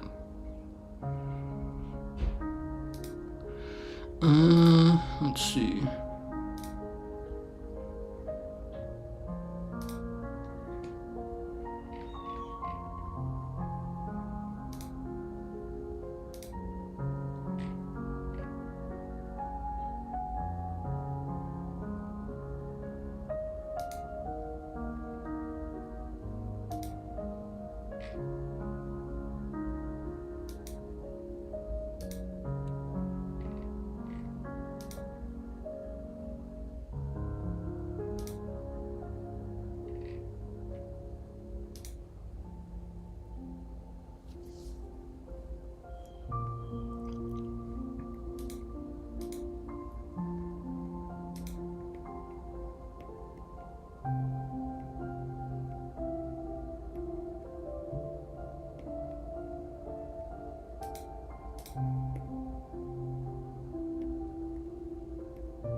Wait a minute.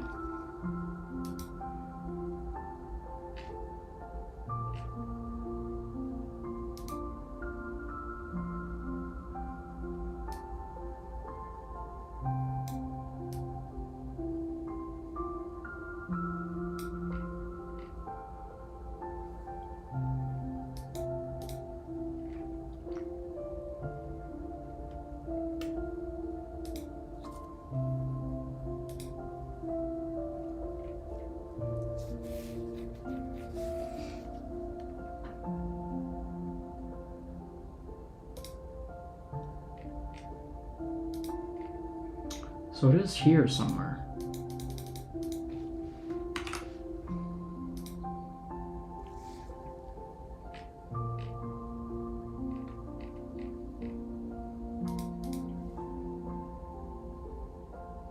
Oops, wrong thing. Here.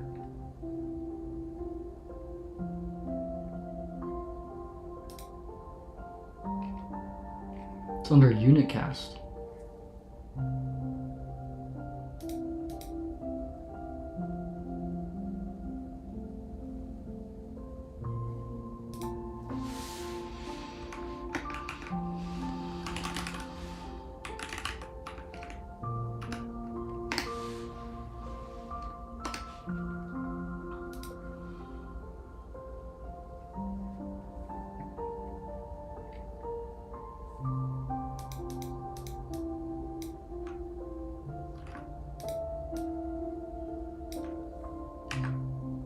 Putting this back here, bro.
I'm gonna delete this.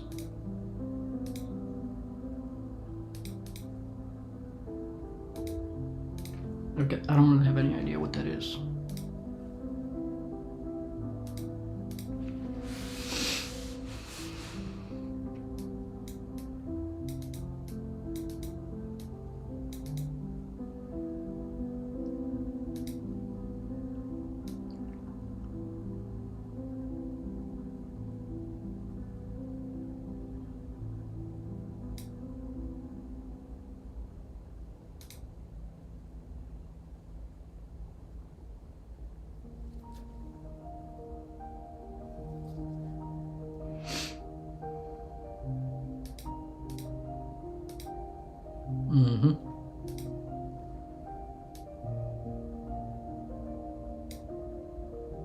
Uh-oh. Overlay networks? VXLAN. That's a routing, this routing. This is like a protocol. I think it's this thing.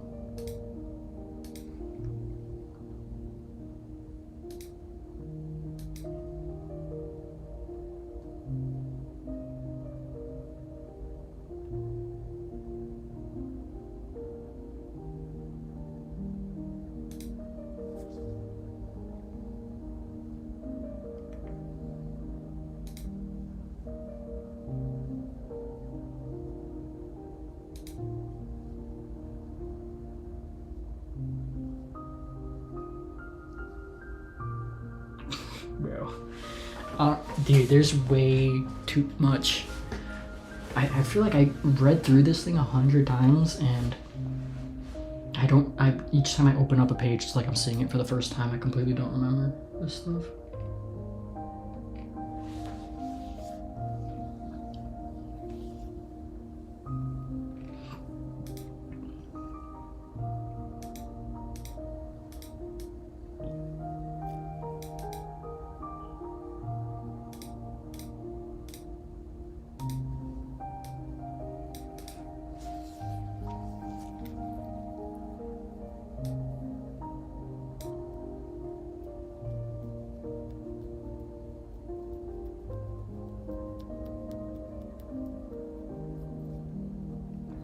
SDN, companies planning to deploy a new cloud service requires rapid scaling of network resources based on demand.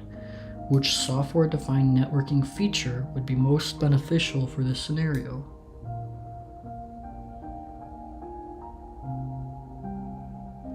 Central policy management, proprietary networking protocols.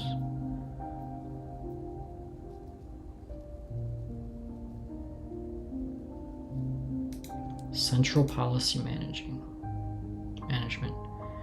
Honestly, it might be this. Proprietary network protocols? Physical network segment? No. Software defined. It's one of these two things.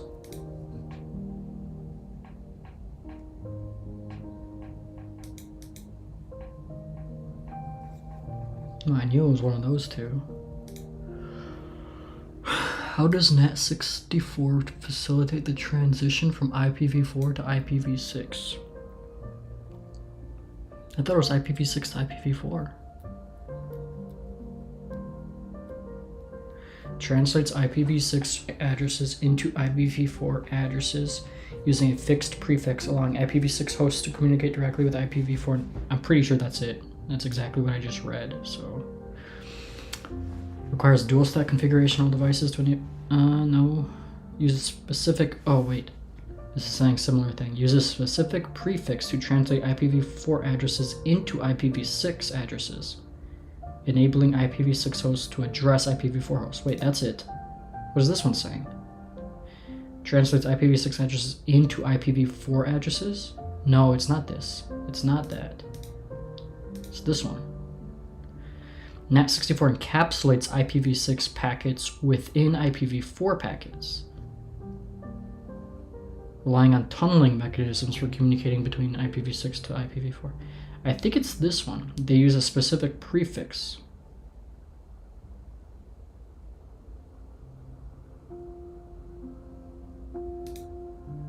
Nice. Although that's kind of cheating because I'm like reading notes after each question. What is the foundational concept of ZTA? Assume no inherent trust of all devices. Trust is based solely on device type. This one. Which technologies does SACE combine? VPN and firewall, firewall and antivirus, IDS and IPS, SD-WAN and SSE. Probably this thing.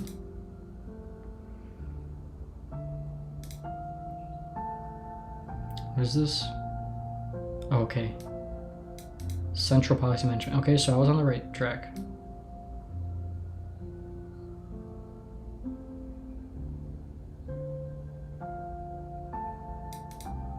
Okay.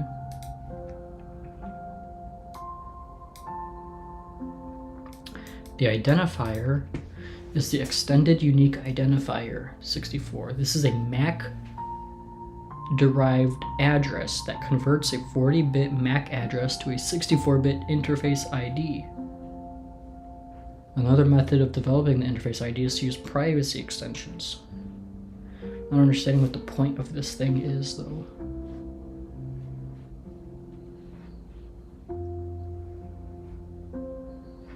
Host with a media access control MAC of that uses a global scope addressing scheme. So I'm still not understanding what that is, even after reading notes, bro. Wait, I should have AI explain this to me. That's gonna help a lot, actually. Maybe. Actually, it's mostly useless, but I can try it. Let's see.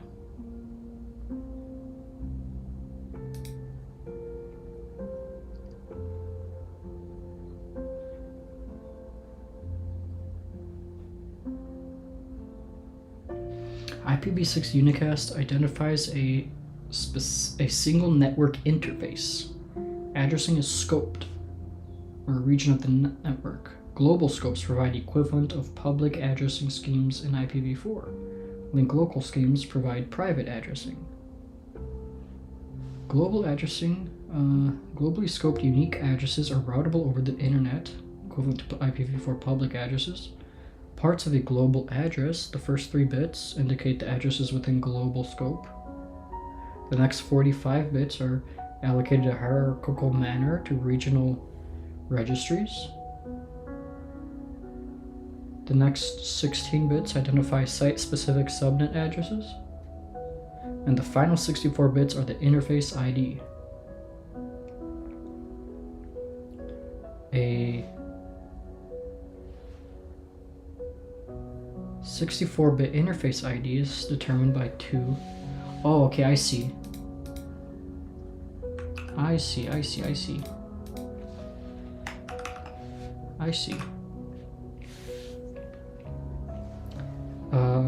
Determined by 2 techniques, using the interface's MAC address, referred to as MAC-derived address, or the interface identifier, formerly called the extended unique interface or unique identifier 64, EUI64. MAC address is 48 bits, so a translation mechanism allows driver software to create a 64-bit interface ID from these 48 bits. 2 changes occur to derive the EUI64. Digits FFFE are added in the middle of the MAC address. FFFE. Okay, you gotta look for that. I'm not gonna remember it. There's no way. There's too much to remember. That tiny little detail. The first 8 bits, or 2 hex digits, are converted to binary, and the 7th bit is flipped.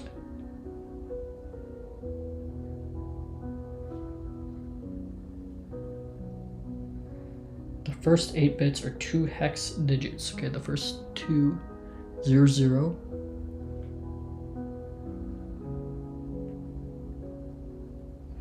Converted to binary.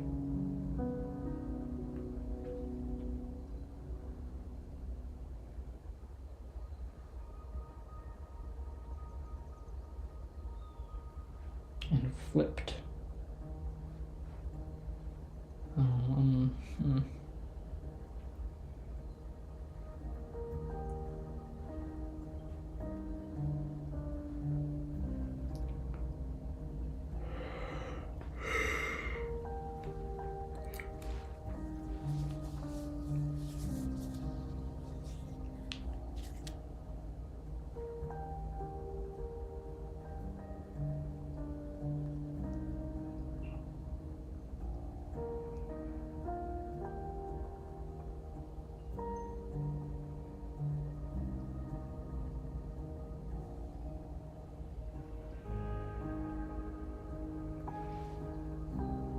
I mean, okay.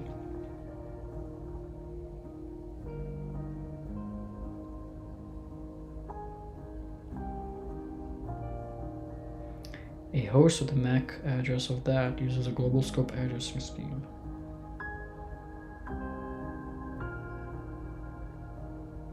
Okay, it's kind of an easier question now that I understand what's going on.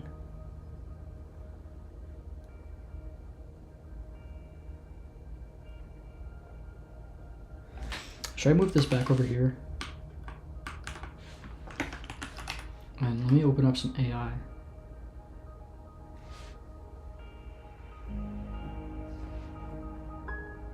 I kind of don't need it to be explained now because I kind of understand it.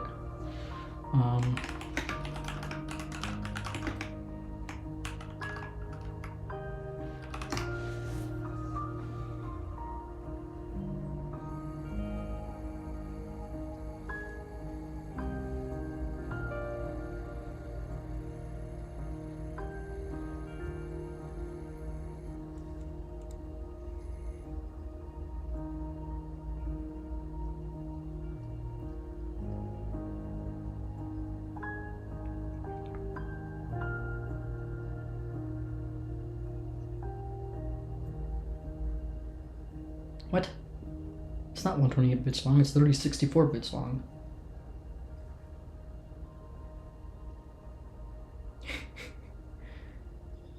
$128 bits long. No, it's literally 64 bits.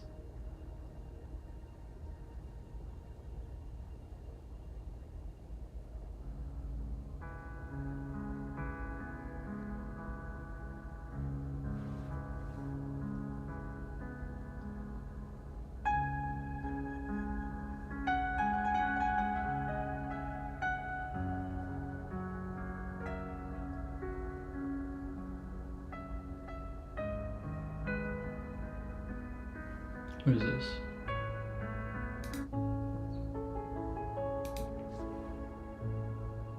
I've already used up the second. I'm almost done with the second session. Yeah, this is taking forever.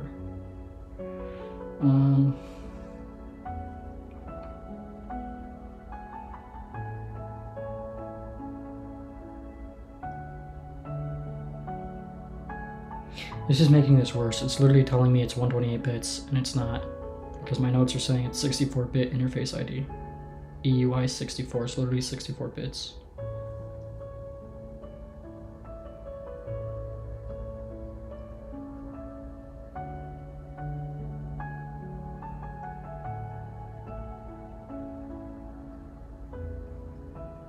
Okay, AI is useless. It's literally causing more problems.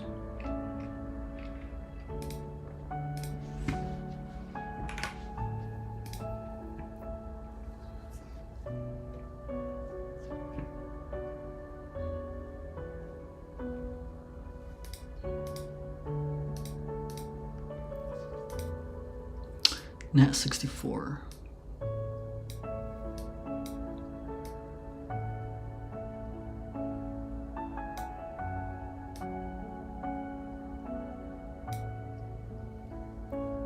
So Nat 64 is not 6 to 4, it's basically 4 to 6. Turns 4 addresses into an IPv6 address so it can route to an IPv4. I guess it's 6 IPv6 communicating to an IPv4? Just ignore that. Just gotta memorize. IPv6 adds a prefix to an IPv4 thing.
I don't like the way this is worded.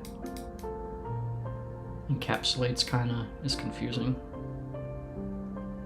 Because it's not encapsulating within a packet, it's kind of translating the address. Which is kind of encapsulating, but I think it's better to say translates an IPv4 address inside.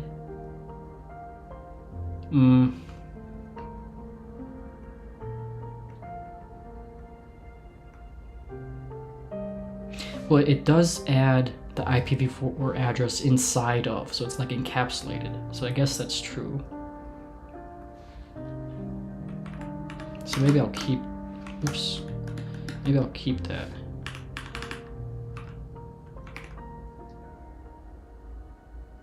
I don't know if I like this line.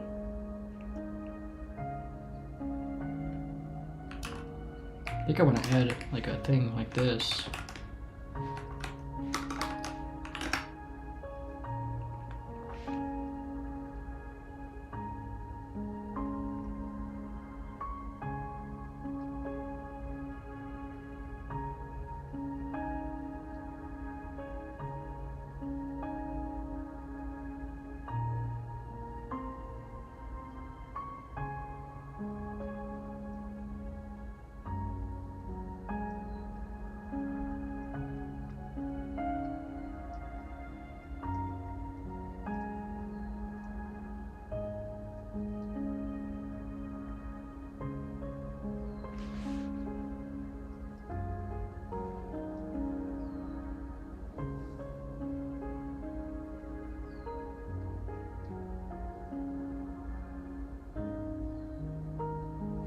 Nat 64 enables.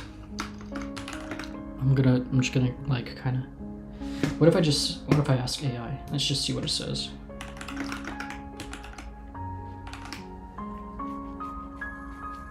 And actually, let me switch models. Let me just stop.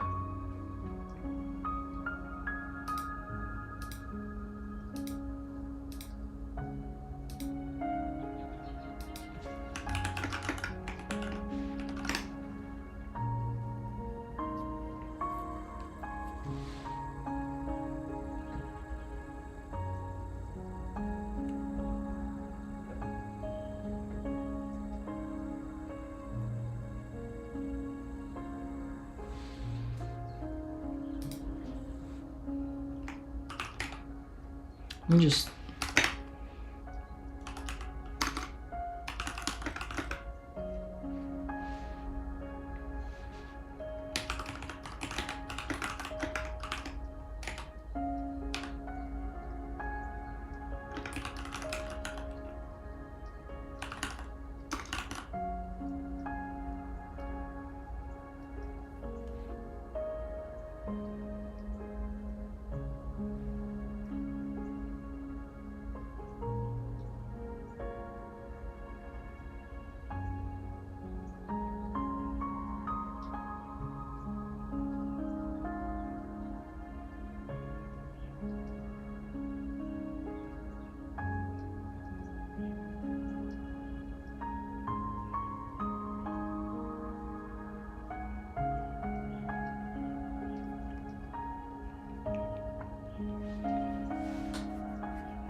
I'm just gonna say using address translation,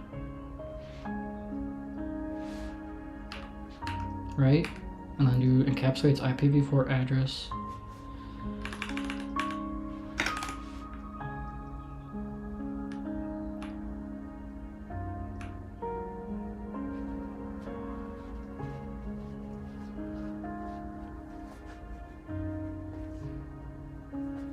Might be able to just delete that.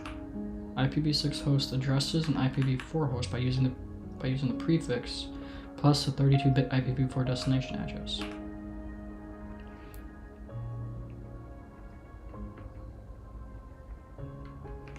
I guess I can keep them both.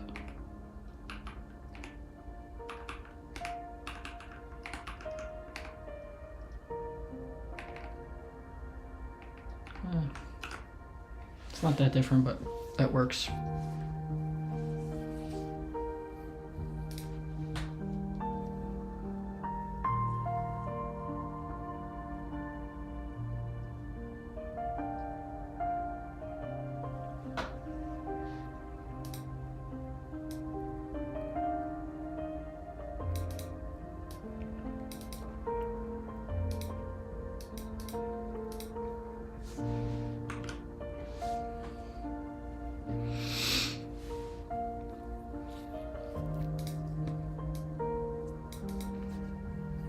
Network designer is explaining the options a business owner has to manage his business network infrastructure.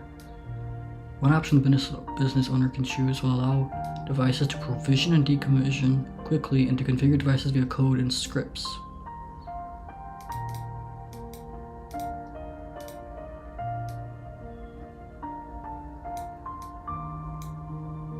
Central policy management of SDN.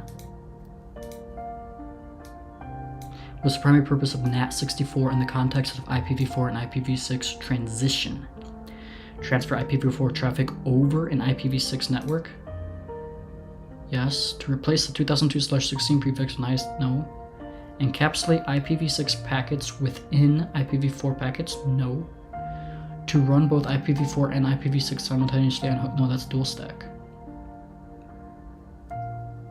It's literally this. Why is it that it's this?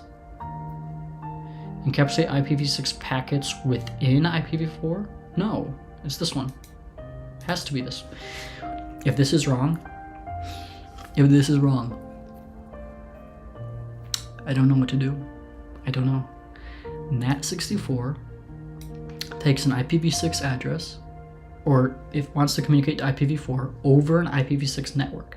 So it takes the IPv4 and puts it inside the IPv6 address by adding a prefix and then putting the IPv4 address, the 32 bits, after it.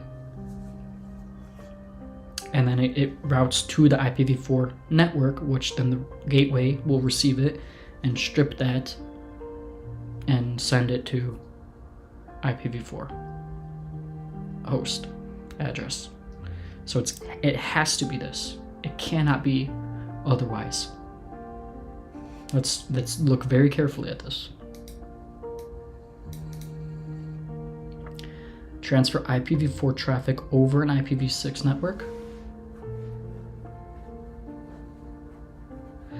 Replace 2002/16 prefix with an ISP managed prefix. I don't even know what that is, so no. Encapsulate IPv6 packets inside of IPv4. No. That's not even it. Run both IPv4 and IPv6 simultaneously. That's dual stack. It has to be this, I'm sure. Good. Host with a MAC address of this uses global scope addressing scheme. Which of the following is a MAC-derived address for the EIU64? Dang, bro. Take this. You have to change something and then add FFFE FFEE? I think it's FFFE in the middle. But you also have to change the first thing. FFFE is in the middle and it changes this. Does this change it? No. Does this change it? No. Does this change it? Yes. Does FFFE? No. I think it's this one. Yes. What is the goal of making implicit trust zones as small and transient as possible in ZTA? Increase security? Yeah. Increase speed of network connections? No. Simplify network administration? No. Reduce network's attack surface? Yes. Yeah, I'm sure about that. Nice. Okay. Only 31%, and I'm 2.5 hours in. I don't know how these people did that. You see, I don't know how. I'm literally recording the going through this. Somehow I'm doing better than the average person, which is crazy. That's crazy. I feel like I'm doing terrible. Oh, I'm done with this section at least. These ones seem...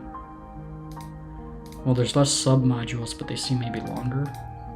1, 2, 3, 4. 1, 2, 3, 4, 5. 1, 2, 3. 1, 2, 3, 4, 5. Yeah, it's gonna take me 2 days. It's gonna take me tomorrow as well. Dang, that's tough. That is very tough. 5 minutes? Okay, I guess we can start.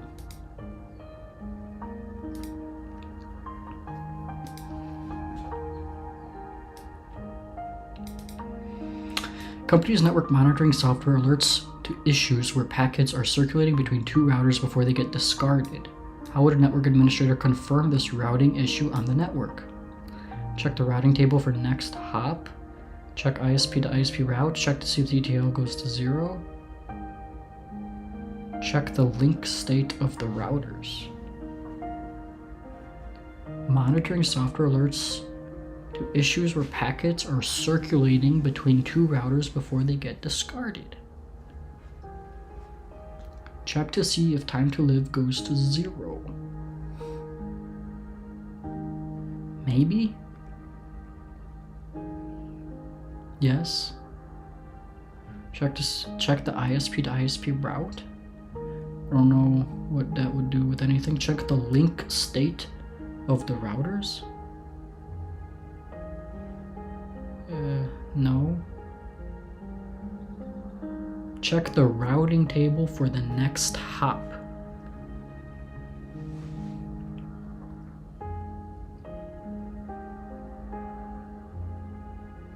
I suppose if you check the routing table for the next hop, it's either that one or the TTL goes to 0. I think it's one of those two. Should I just go all in on one, or should I do the split thing?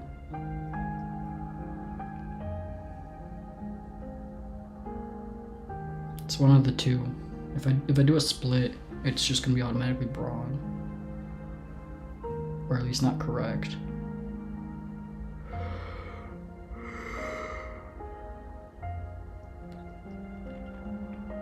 I mean, what would checking the...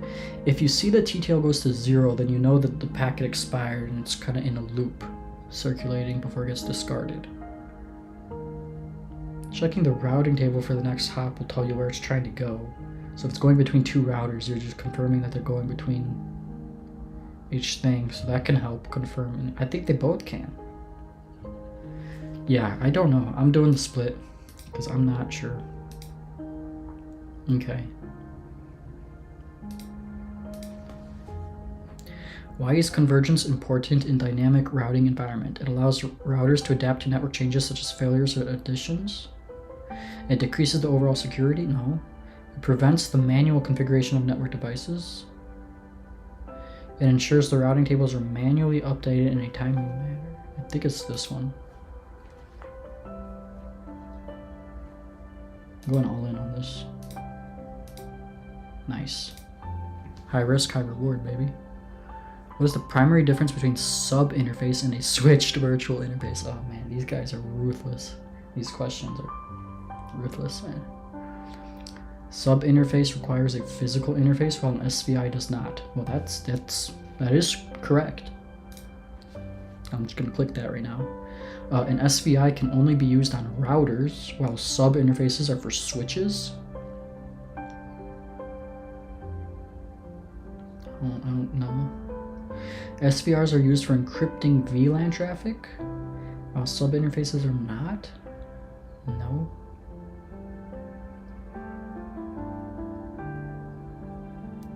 Sub interfaces are used for routing between VLANs, while SVIs are not. No, they're both used for VLANs. Okay, so I'm sure it's this one.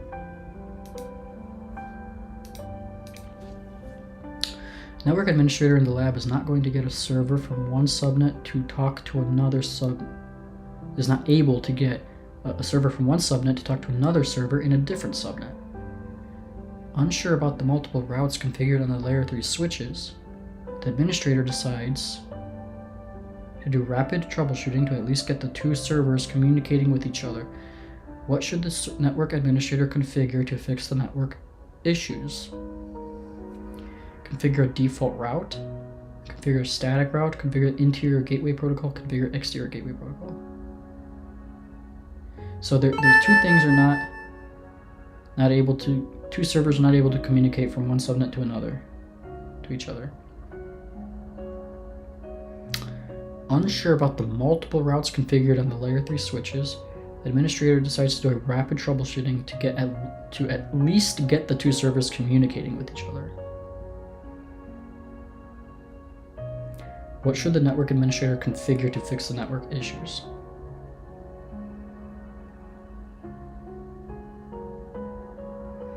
Configure a static route to just get them to, because that'll move it up in the priority and then it'll use that. And if it's statically assigned, then it should be able to communicate. I think it's this. Pretty confident in that one. Solid. All right, I'm gonna exit from there. Oh, it's going down. Oh, I just went down, but I'm still doing better than average. That's crazy how I'm doing better than average. I'm doing terrible. 61%. It's not good. This is hard. This is hard for sure. Actually, this is much harder than the perform. I thought this was gonna be easier than perform. Oh boy, was I wrong. All right.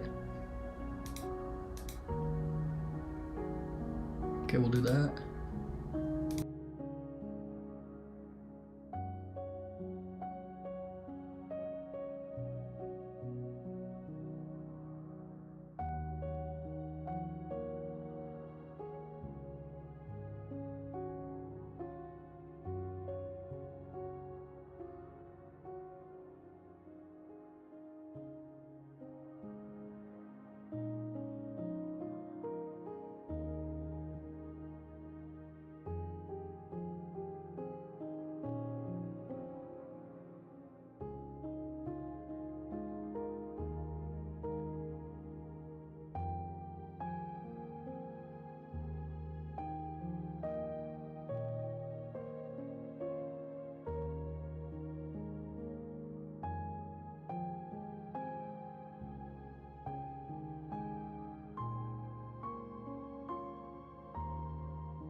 Alright, that ended up being like a 30-minute break.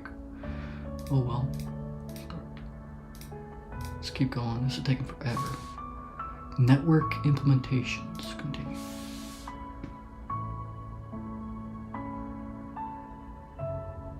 Huh?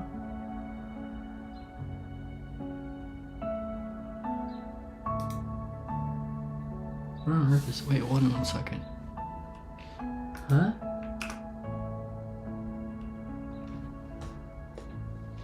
Oh, okay, that was a weird glitch. Okay.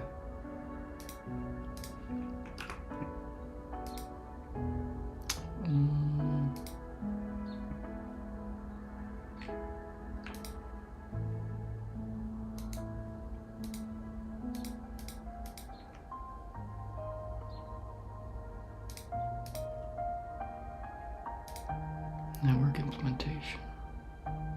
Characteristics of routing technologies. Okay. Host uses IPv6. The host sends a packet to another host, and your router informs the host of a better route to take. Which protocol facilitates this function? IPv6.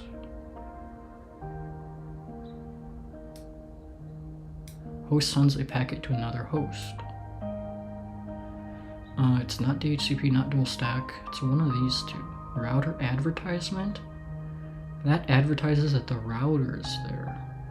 So would it be neighbor discovery protocol, which uses route? I think it's this one.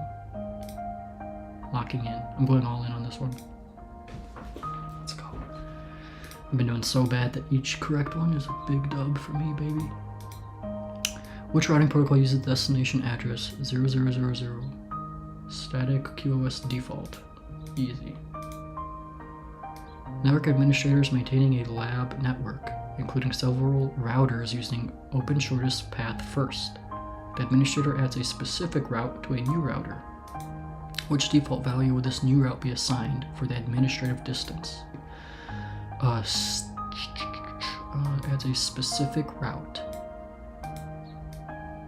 What do you mean by specific route? You mean static route? Oh, I don't understand.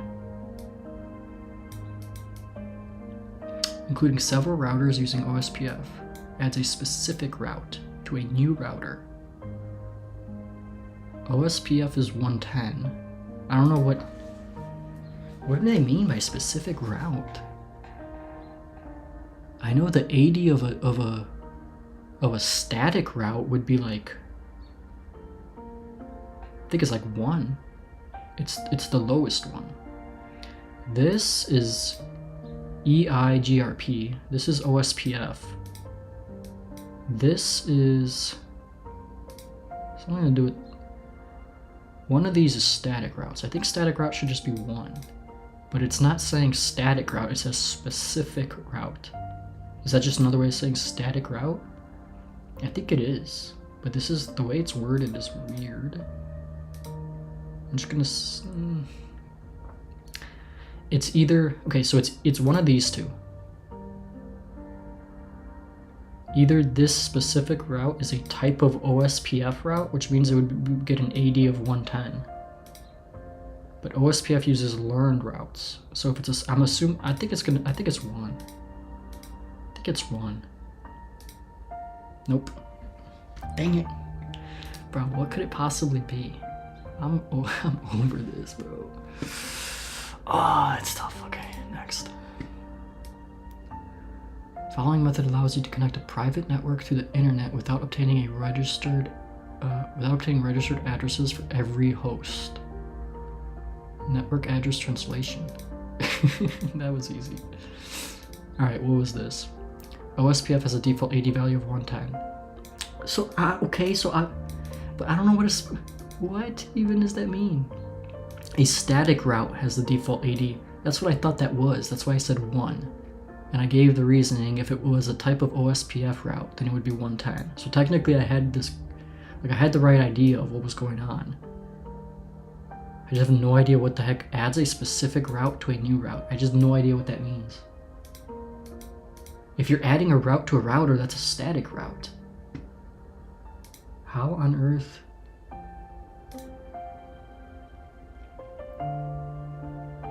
What am I missing here? Neighbors share link state advertisement updates. Okay.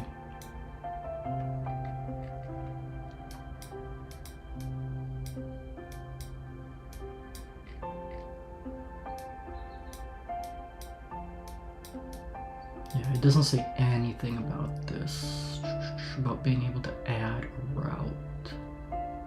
Is a dynamic routing protocol that uses link state algorithm and hierarchical topology. The whole point is to not add stuff, because it does it itself. Route selection, maybe somewhere in here.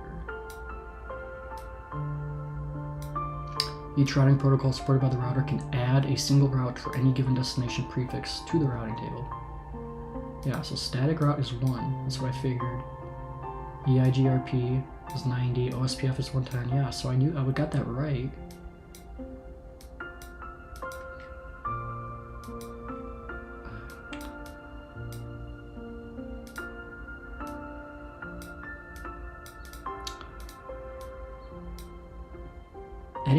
I had no idea you can do that.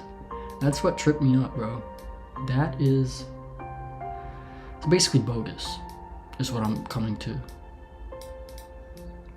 The thing is this is a different format that's based off of the learn material, whereas the other perform is based off of the perform material. And the material doesn't necessarily have the same stuff. So this is asking questions and based on information that sometimes was not even covered in the other thing. That's what's the problem with this. I guess it was either one of these two. It's either this meant static route or OSPF. And I have no idea how to interpret a specific route. Adds a specific route to a new router. To me, that sounds like a static route. He's adding a route. If you're adding a route, that's a static route.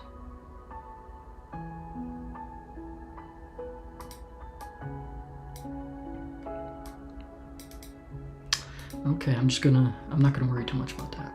I understood the whole point of what you need to understand from that. It's just a weird wording of what they're saying. Company's network, what was this? It was one, wait, what?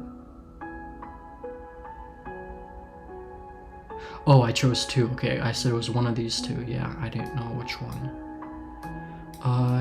Monitoring software alerts to issues where packets are circulating between 2 routers before they get discarded. Yeah, so you can either check the TTL goes to 0, and I was thinking about this one because that makes the most direct sense to me.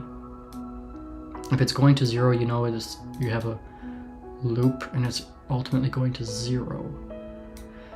But you can also look at the routing table.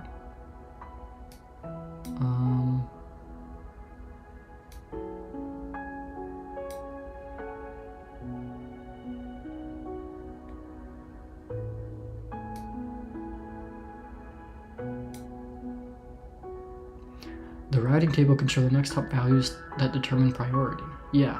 So I mean, it can be kind of useful, but probably not as useful as this one. So I guess that makes sense. Network contractors reviewing the algorithms used for path selection.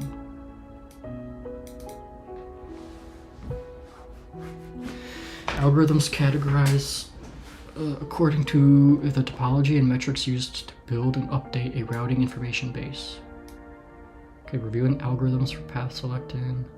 Algorithms use categorize according to the topology and metrics used to build and update a routing information base. It also prioritizes optimal or least cost paths. What algorithm is uses the number of hops to determine the destination as a metric? That's RIP. What?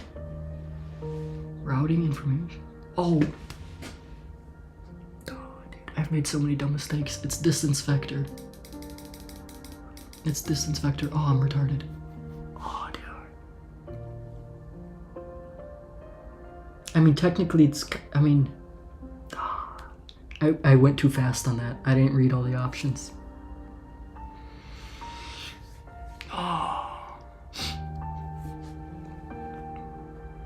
The protocol is RIP, the algorithm is distance vector. Oh, dang it, I want to redo that. I need to get that one back. That's so dumb. Oh, I should have got that right. Network uses dynamic routing protocol that requires administrator to provide weighted elements such as reliability, bandwidth, and load. Which routing protocol is being used by the network? It's one of these two. Open... No, it's this one. Dynamic routing protocol with administrator weighted elements. I know bandwidth and hop count, but... Oh, and reliability. I guess, yeah, it's this one, EIGRP. If it's not this, I'm gonna punch a hole through the monitor. All right.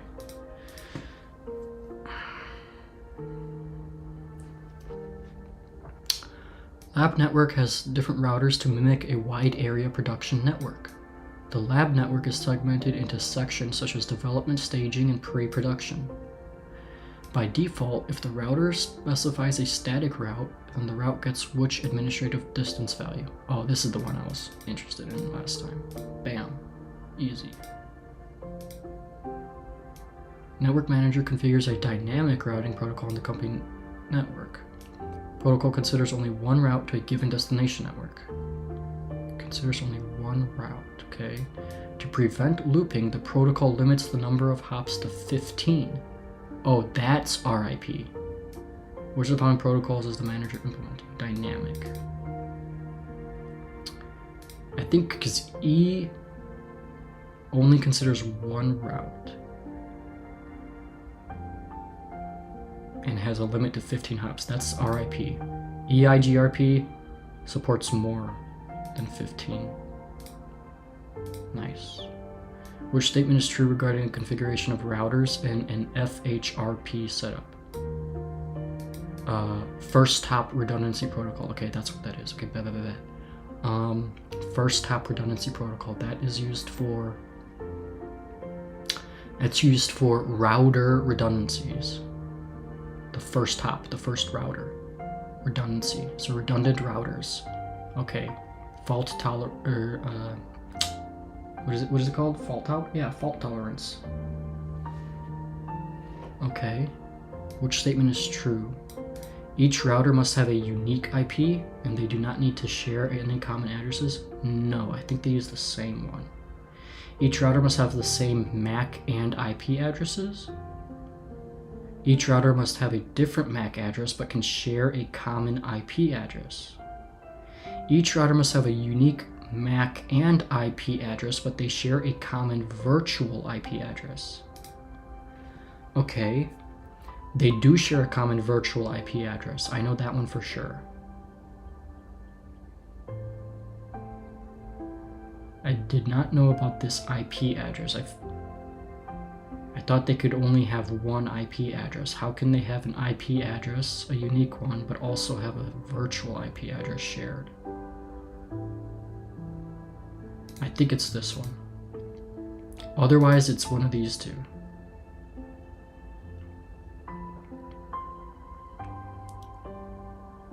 They must have a different MAC address but share a common IP address.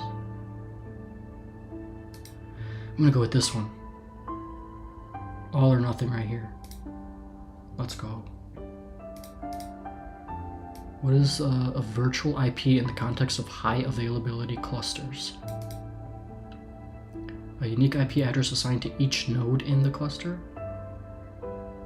Private IP address used for the management of cluster nodes. An IP address used exclusively for load balancing. A shared or floating address used to access the service provided by the cluster. Oh wait, this one's kind of hard.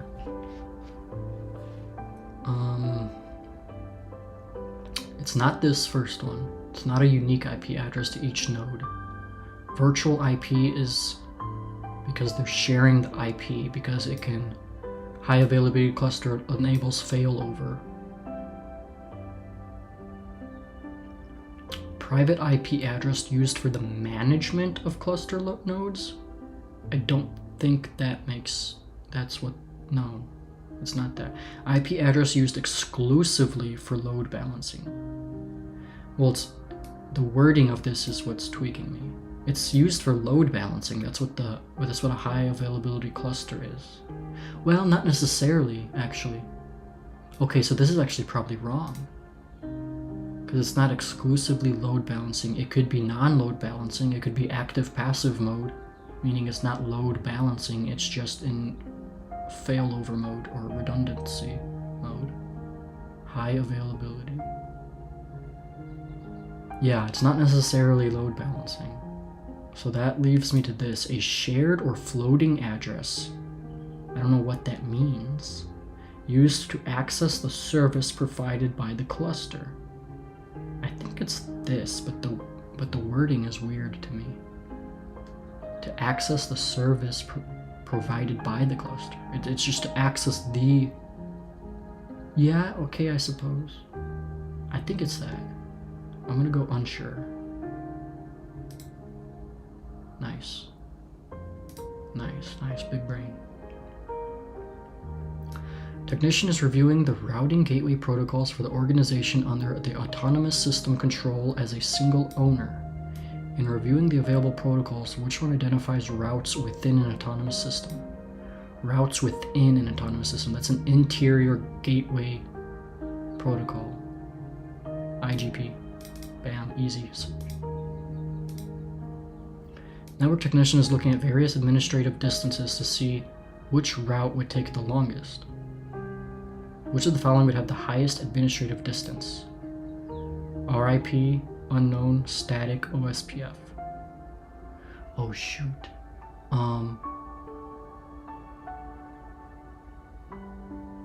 Okay, it's not OSPF, it's not static. Oh wait, actually, what's RIP?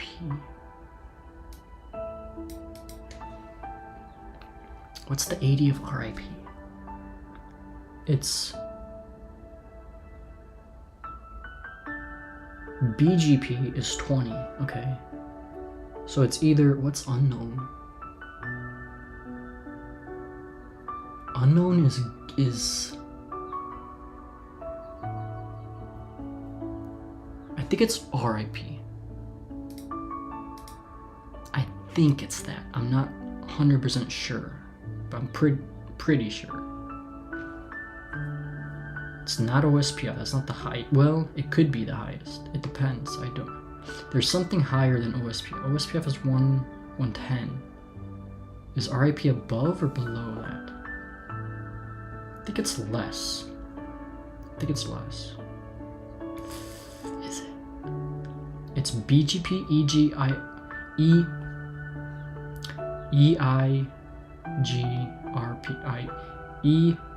exterior. No, Enhanced Interior Gateway Routing Protocol, EIGRP, is 90.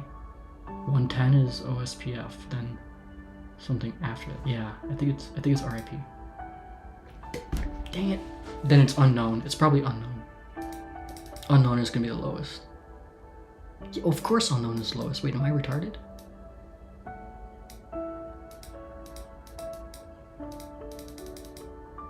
Probably unknown. I'm retarded. This is the one that... Yeah, this is the one. I know this one. Yeah, that one's easy. I just went too quick. This one was unknown, yeah. Unknown has an administrative distance of 255. Oh, okay. RIP is above OSPF at 120. Okay, it's unknown. Obviously, unknown should be the highest. Yeah, that was kind of dumb. That was actually extremely retarded of me. Wow, why would I even think that? What is a virtual IP in the context of high availability clusters? Shared floating address uses to access the service provided by the cluster. Okay. It is shared between the instances in the cluster, making the cluster appear as a single server to clients, right? Alright, let's keep going. Network architect has positioned multiple routers in different floor levels of a 10-story office building that will support internal network of large of a large software company. Each routing device has redundant paths and connections. Which routing protocol would best benefit the organization's hierarchical structure? Man. Hierarchical? I think it's OSPF that's hierarchical. These ones are flat.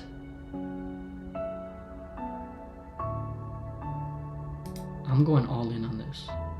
No, I'm going half in. Nice. Company network monitoring software alerts to issues where packets are circulating between two routers before they get discarded. Okay, this is the same question. Check to see if the TTL goes to 0, which makes sense. That makes sense. I was kind of unsure on that, but makes sense. Network technician is looking at various administrative distances to see which route would take the longest. Which of the following would have the highest administrative distance? Unknown would be the highest. What is a virtual IP in the context of high availability clusters? Shared address used to access the service by the cluster. Yes. Which networking protocol provides routing capabilities on the internet, primarily between internet service providers? Between ISPs, that's an exterior gateway protocol, which is BGP, Border Gateway Protocol. Easy. Next. Network contractors reviewing the algorithms used for path selection. The algorithms categorized according to the topology and metrics used to build and update a routing information base. It also prioritizes optimal or least cost paths. What algorithm is it? Yeah, so I accidentally thought protocol, so I clicked that, but the algorithm is distance vector. Bam. OSPF is a link state type routing protocol ideal for hierarchical systems and networks. Okay, I gotta remember. Suitable for for organizations with multiple redundant paths between networks. So you're just gonna ask the same thing? Yeah. Okay, OSPF. Oops. And this one is what algorithm uses number of hops, distance vector algorithm. So, bam, okay. 35% done, and it's been 2 hours and 53 minutes. Dang. Okay, well. Alright, time for dinner.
Headphones on, time to lock in.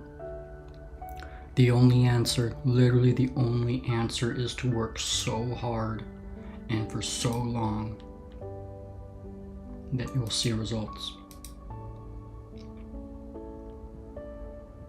I'm gonna work until midnight right now. I don't care about anything else.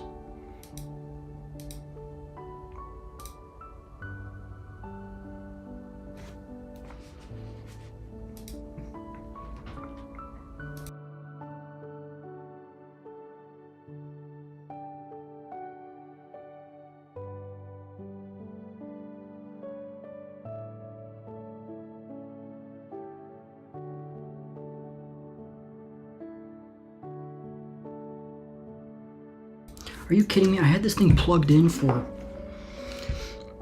like, what is it, 8? Like 6 hours, bro. And it didn't charge. It wasn't even connected. Why on earth were you not charging, bro? Oh, that frustrates me so much. I needed that to lock in, bro. Oh my goodness. Why are you not charging?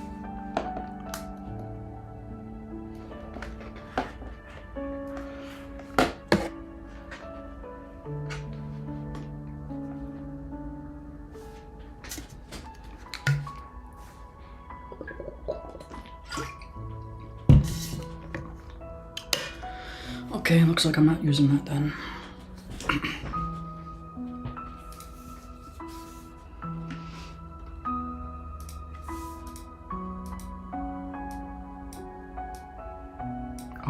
Oh, I was doing the wrong one. Okay. There we go.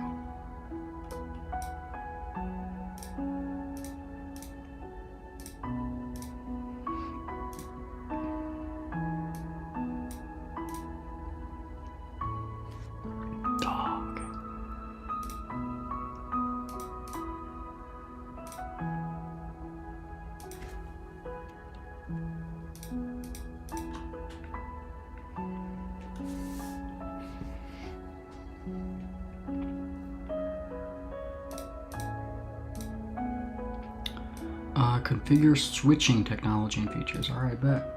Let's get into it.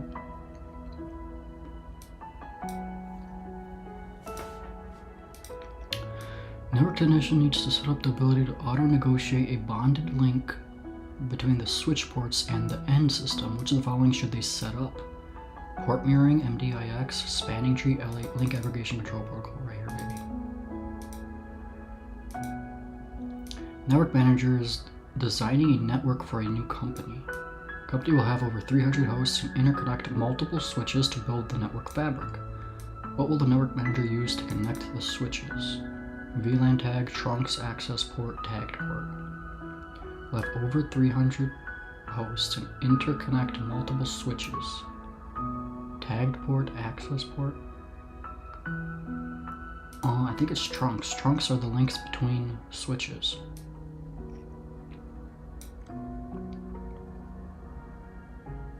Right?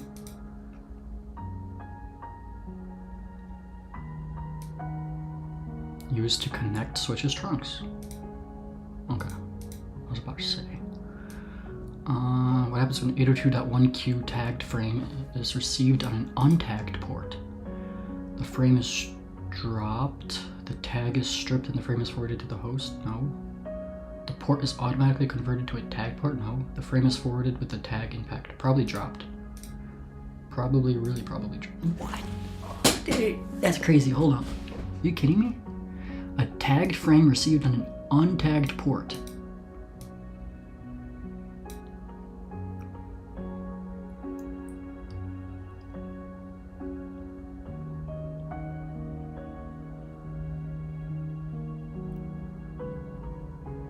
Frame is forwarded with the tag intact.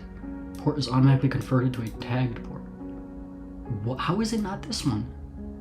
Yo, that is crazy. What? 802.1q, okay, so that's a VLAN tag. Ports can't receive a VLAN tag because that increases the header size. It adds in a, I thought that was the whole point. What? Tag is stripped and the frame is forwarded to it. No, it literally cannot strip it because it's an untagged port. So it can't do that. Port is automatically configured. That's absolutely not that. So the frame is forwarded with a tag intact? I refuse to believe that. That's crazy. That is crazy. As a network administrator, you have been tasked with organizing your network in a way that will help secure the development team's network traffic by keeping it separate from other departments. Which of the following is the best way to do this? Secure the development team's network traffic, keeping it separate. That would be a VLAN, right? Create a VLAN that includes only the development team's devices, implement CSM, CD, implement OSPF, implement routing internet protocol. That's crazy stuff. It's this one. Which of the following are examples of link aggregation / NIC teaming? Select 2. Using a single 10 gigabit per second port to connect a high-speed server? No. Combining two 1 gigabit per second ports to create a 2 gigabit per second link to a workgroup switch? Yes. Connecting a computer to a wireless network and a wired network simultaneously for internet access? Bonding two uplink transceivers to create a 20 gigabit per second channel to a router? Yeah, that one. Ethernet's CSMA CD results in network communications occurring in which mode? Huh? Collision detection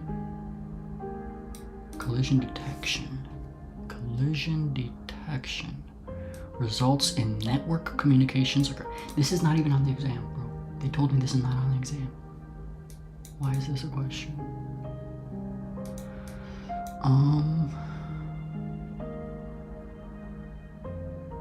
Results in network communications occurring in which mode? I feel like this is not fair because I kind of remember reading this recently earlier today when I was reading this.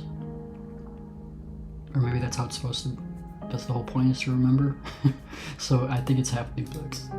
Pretty sure it is actually. Because it's not full duplex, because it's collision detection.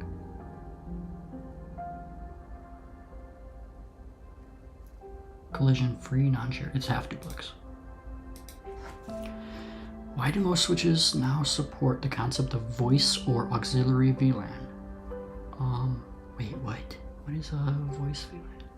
To distinguish PC and VoIP traffic without configuring a trunk, to allow for easier configuration of trunk ports, to enable faster data rates, to support more devices on the network. Voice VLANs. Okay, voice VLANs has to do with VoIP, right? Like, to allow easier configuration of trunk ports? What does that have? How would voice have anything to do with that? I think it's this one, but I'm not really sure. Distinguish PC and VoIP traffic without configuring a trunk? But a trunk port is... Oh, yes. Yeah, maybe.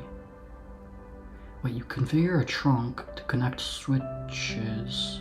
A switch to switch connection is the trunk link. A trunk port. Trunk port is the one that connects to another switch. So what does that have to do with VoIP traffic? Why would you get around? I don't understand that. Support more devices on the network? No. Enable faster data transfer rates? No.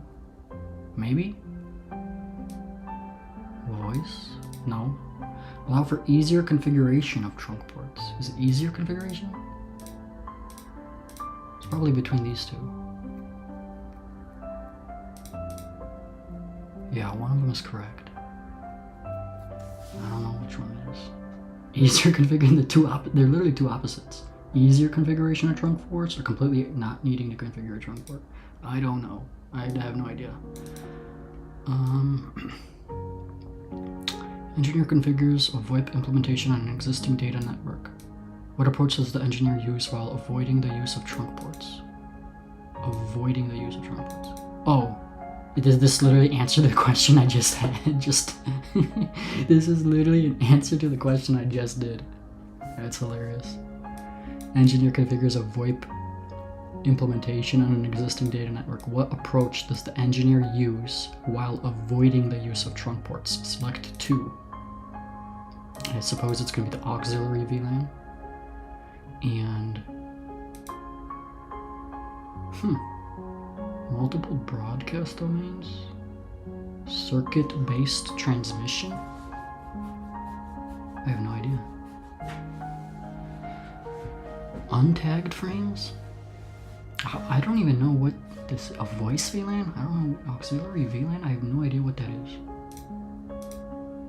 Untagged frames? If you're not doing a trunk port, then you don't need tagging, right? Does that make sense? I don't know. I have no idea. I'm unsure. Incorrect. Okay. Let's see, what was this? The tag is stripped and the frame is forwarded to the host. That makes no sense to me. When an untagged port receives an 802.1q frame, it strips the tag before forwarding the frame to the host. This is because the host connected to an untagged port is not expected to understand VLAN tags. I need to read about this because that doesn't make sense to me. VLANs.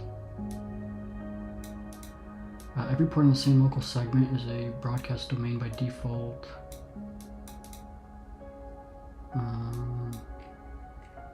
Okay, a VLAN is a logically separated network crafted by using switching technology.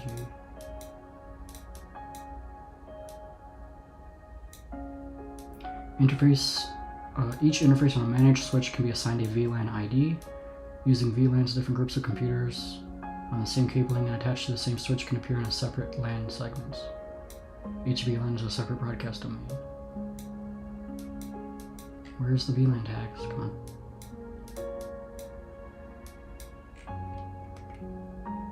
VLAN IDs and membership.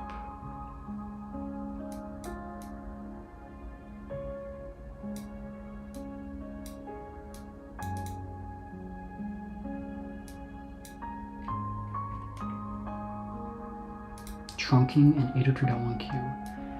Okay, this is what I gotta see.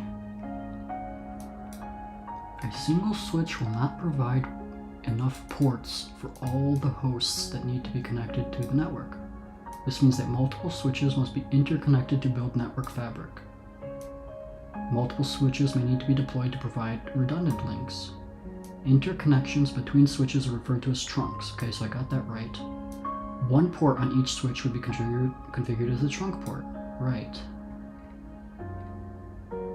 When frames designated for different VLANs are transported across a trunk, the VLAN ID of each frame must be preserved for the receiving switch to forward it correctly. VLAN IDs are defined by the 802.1q standard. Per VLAN traffic is identified by a tag inserted in the Ethernet frame between the source and other type fields. Tag contains information about the VID and priority. Other type value is set to identify the frame as 802.1q. Right? Yeah.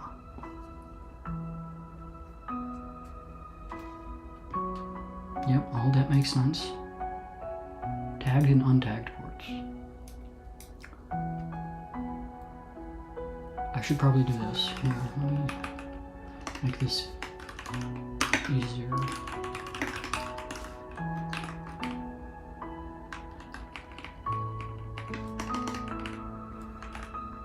What did I just do? I don't want that. Delete.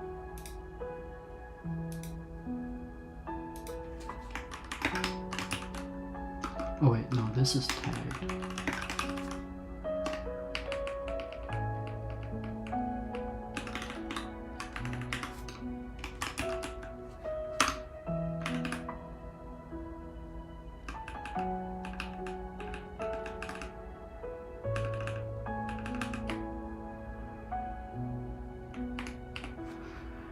Right,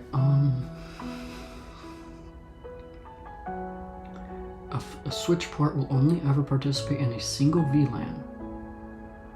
No, if a switch port will only ever participate in a single VLAN, it can be configured as untagged, referred to as an access port or host port.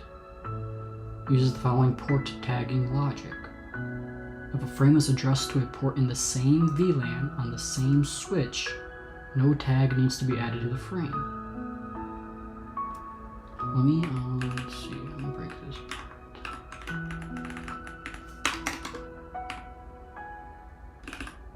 If the frame needs to be transported over a trunk link, the switch adds the relevant 802.1q tag to identify the VLAN.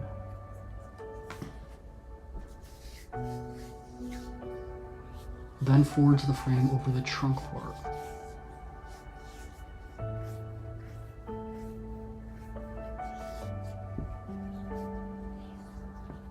Okay. If the switch receives an 802.1q tagged frame on an access port, let me just say, let me add this, untagged port, it strips the tag before forwarding it to the host. Okay, so I was just completely wrong on that.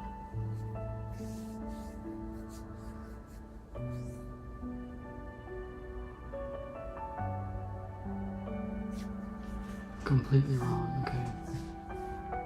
802.1q switch receives 802.1q tagged frame on an untagged port or access port will strip the tag before forwarding it.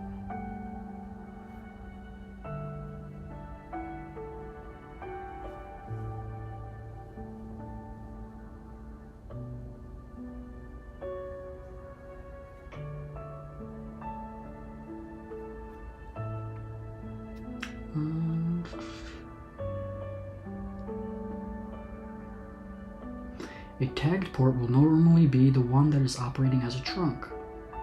It's capable of transporting traffic addressed to multiple VLANs using 802.1q frame format. Trunk might be used to connect switches or to connect a switch to a router. In some circumstances, a host attached to a port might need to be configured to use multiple VLANs and would need to be attached to a trunk port.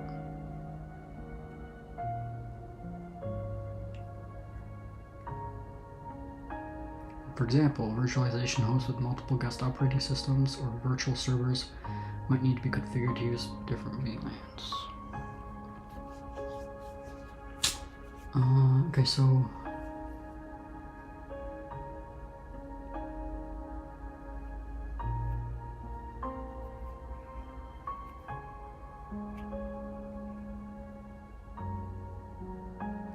it only needs a tag if it's transported over a trunk link. Why?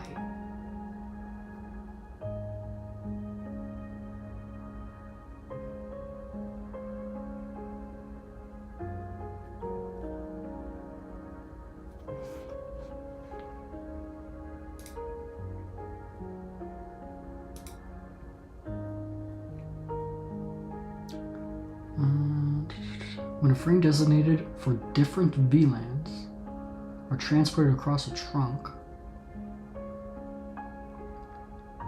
the VLAN ID of each frame must be preserved for the receiving switch to forward it correctly. VLAN ID is part of the 802.1q standard. Traffic is identified by a tag. Tag contains information about the VID priority. Oh, okay, VID and okay, so the tag has the ID in it. So it adds the 802.1q tag and then sends it over the trunk port to the receiving switch so it can put it in the right VLAN.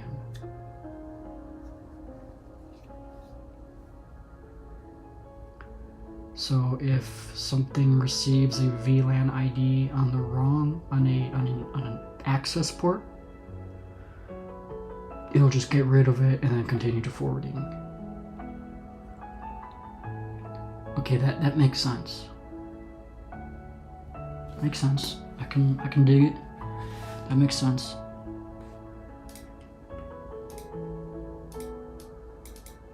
Okay.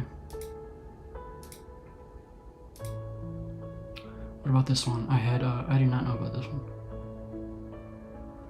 Engineer configures VoIP implementation on an existing network, which approach does the engineer use while avoiding the use of trunk ports. Most switches now support the concept of voice or auxiliary LANs, VLANs, to distinguish a PC/data and VoIP traffic without having to configure a trunk port. A VLAN creates its own broadcast domain. Oh wait. Therefore, the engineer uses multiple broadcast domains when integrating a data and voice network with VLANs. Yeah, I suppose.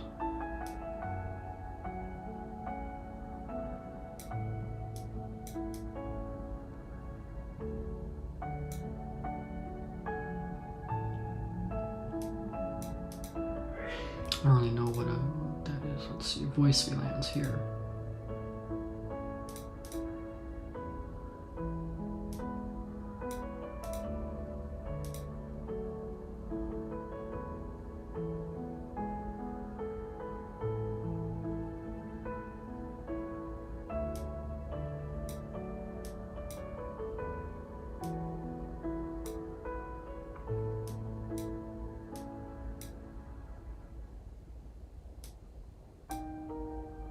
Normally, a switch needs to be configured as a trunk port that process tagged frames. It has a lot of configuration complexity. Most switches now support the concept of a voice or auxiliary VLAN to distinguish the PC and VoIP traffic without having to configure a trunk port. Oh, well, that's why I wasn't too sure about what this was, because they didn't explain anything. They really just said it supports VLAN to do this, and that was about it. Remember it and get tested on it. Okay, fair enough. Switch will only be accept tagged frames that match the configured voice VLAN.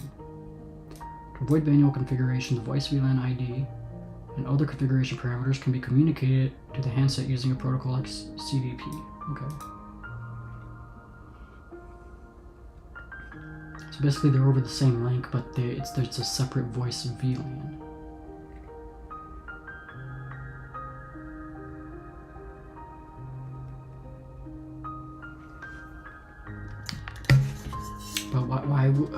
But how does that avoid configuring a trunk link?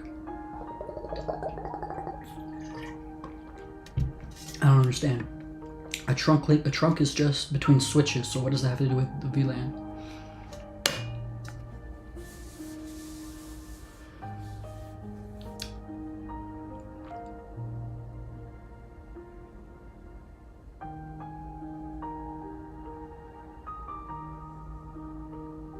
Doesn't matter, just memorize it. Doesn't matter, just memorize it. Okay, whatever. So, voice implementation of existing data network. What approach does the engineer use while avoiding the use? So, obviously, aux VLAN. Untagged frames. Multiple broadcast. Yeah, I guess it splits it into a separate broadcast domain, so fair enough. Why do most switches support the concept of voice or auxiliary VLAN? To distinguish PC and VoIP traffic without configuring a trunk, okay. I feel like I could have guessed that one correctly. Support for voice or auxiliary VLAN allows switches to distinguish between PC and VoIP traffic without the complexity of configuring trunk ports. Simplifying network setup and management. Alright, let's just keep going.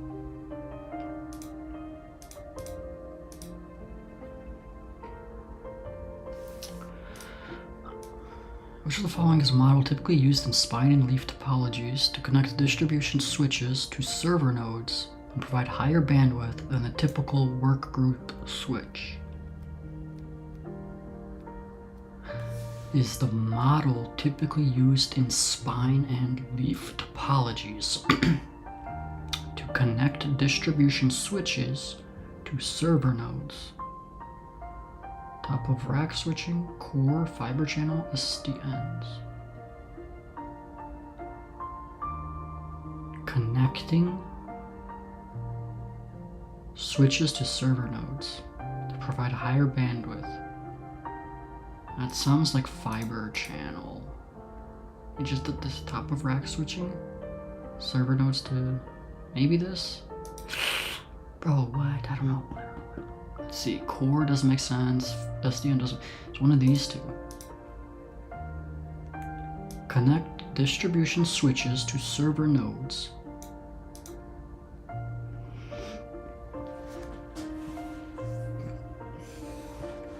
think that the connection between fiber channels for storage area networks, which use spine and leaf topologies. So I feel like it's fiber channel. I kind of want to go all in on this. High risk, high reward. Jody High Roller, know what I'm talking about? Or nah?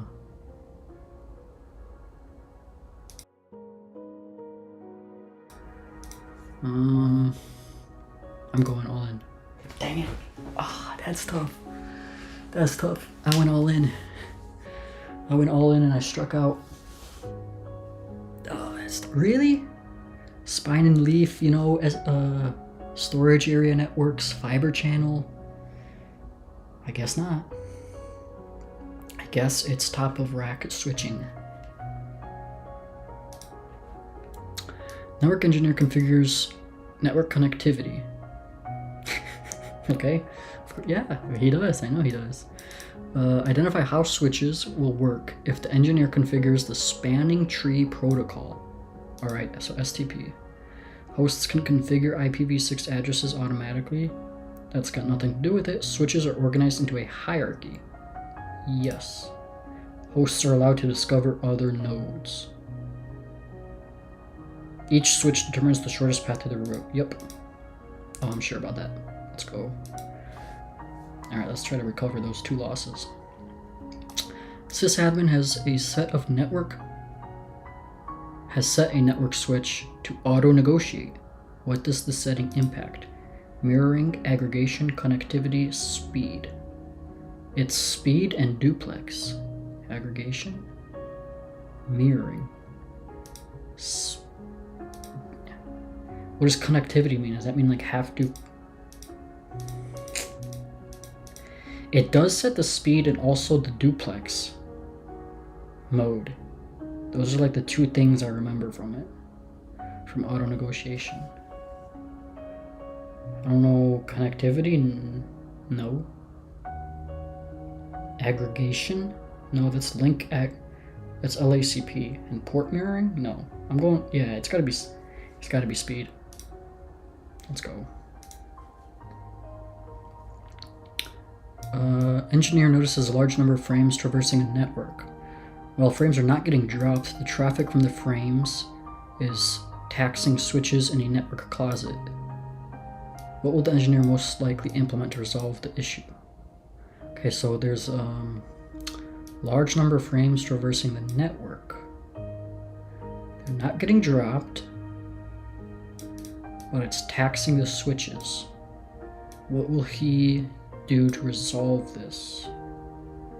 Jumbo frames, link aggregation control protocol, port aggregation, flow control.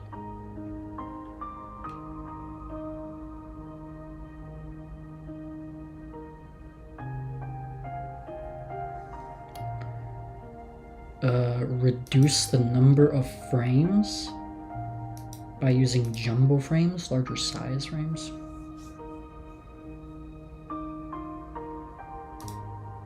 That's what I'm talking about, baby. Which of the following describes a technique that constitutes a form of link aggregation? Load balancing, NIC teaming, yes. Redundant circuits, clustering. Yeah, NIC teaming. While deploying a VoIP network for a small business, a telecom company configures which options? VoIP network for small business. Configures what? aux VLAN, multiple broadcast domains. After device failure, network engineer replaces a layer 2 device on the network. Which device does the engineer replace to restore layer 2 functionality? Oh, come on, man, that's easy.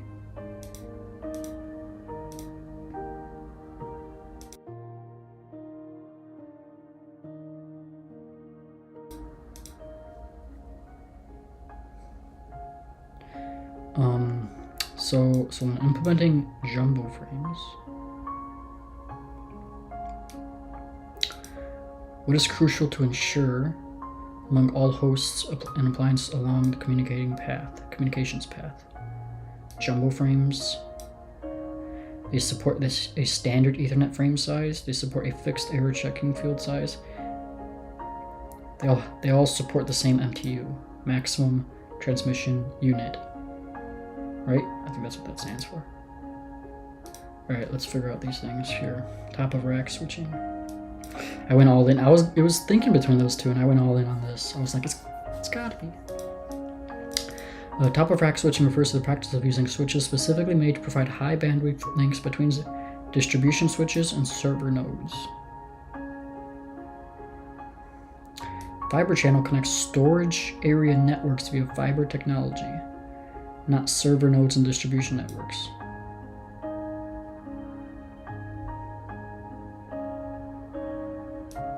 Fiber channel involves 3 components: initiator, the target, and the FC switch. Okay, I must just not know what fiber is, for real. Let's see. Is it in cloud concepts? Yes. Storage area network.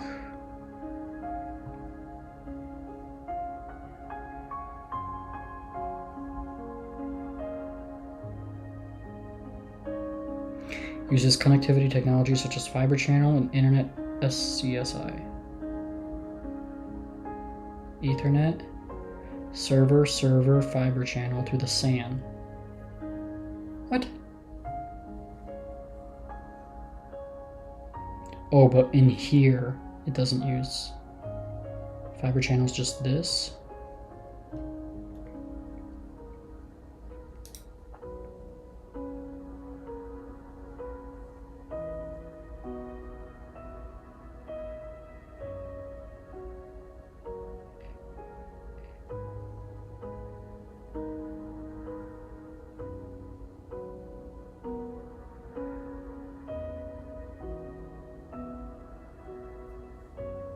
Top of rack switches here. There's a whole section on it. Dang. I'm kind of salty now. There's a whole section on it. Leaf layer access switches are implemented as top of rack switches. Top of rack switches are switch models designed to provide high speed connectivity to a rack of server appliances that support higher bandwidths than ordinary workgroup switches.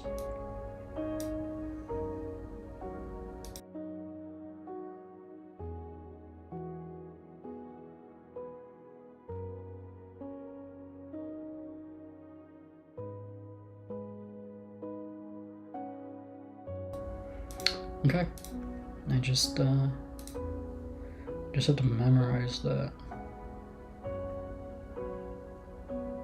Okay, a lot of stuff to memorize.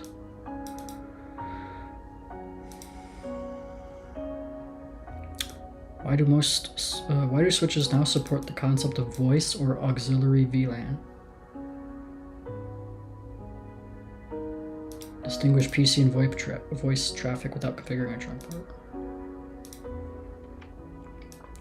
System administrator increases the speed of a network connections by using a technique that auto-negotiates a bonded connection between switch ports and end systems. What technology is the system administrator using? Bonded connection is port aggregation.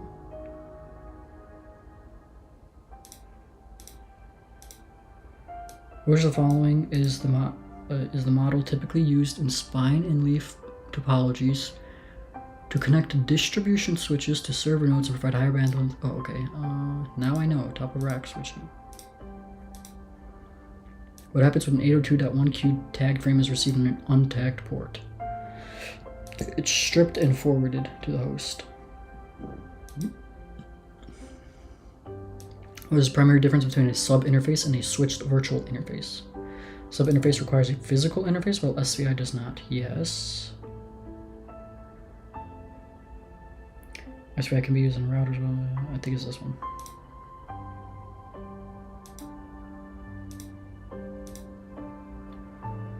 What happens when 802.1q received on an untagged port? Okay, I just did this. It's stripped and the frame is forwarded to the host. We're just following up the model is spine and leaf topologies, top of rack. What time? Do you see? Look, we've already hit 3 hours and we're only 38%, bro. I don't know how people how are people doing it that fast? That's crazy, dog. Given a scenario, select and configure wireless devices. Oh man, this is gonna be, it's gonna destroy me. Oh, this is a big section. What is this? Whoa.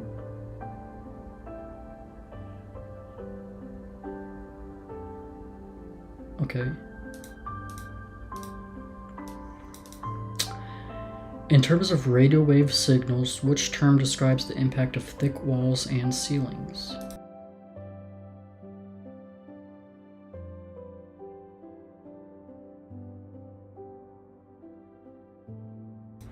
Impact of thick walls and ceilings? Thick walls and ceilings. Absorption, reflection, refraction, attenuation. Okay, well, it's not this one. It could be any of these. I have no idea. Thick walls improves absorption, or does it reflect or refract? Mirrors cause reflection. Walls, absorption. Unsure though. Nice. I'll take it. The office received only one wireless access point to set up its network. The network engineers need to work with this device with more. Network engineers need to work with this device while more are en route. In addition, the AP must try to support all office works as possible. How should the network engineers set up the AP so that most employees can connect to it? Mount the AP in the ceiling? Probably yes. Change the default VLAN, prevent shadow IT uncontrolled. Configure maximum power output. Yeah, for sure. What is the type of network device used for improving wireless signal strength within homes and small offices called? Wireless hotspot distributed switch IDF wireless range extender. For improving wireless signal strength, probably the range extender. Users at a medium-sized business utilize an ad hoc approach when connecting wireless devices. That's host to host, which is the following applies in ad hoc topology.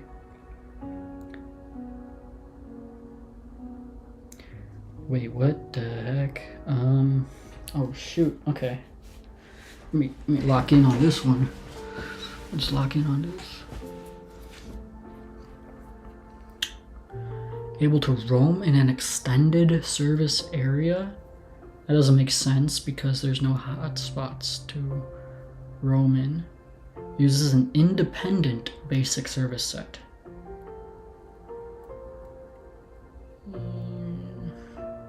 Maybe.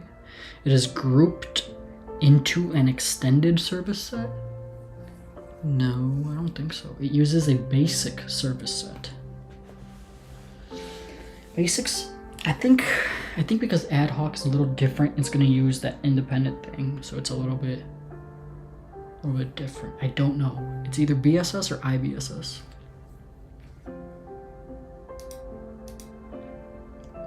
Go on with the split. One of them is correct. I think it's the IBSS. We'll see. A new office building was constructed right outside the United States military. The building has a few wireless access points that must adhere to some federal regulations because of the building's locations. What regulations would the building management have to adhere to regarding these APs? Decrease the power output, use maximum EIRP settings. 2.4 gigahertz AP must use channel 14. Use maximum frequency power.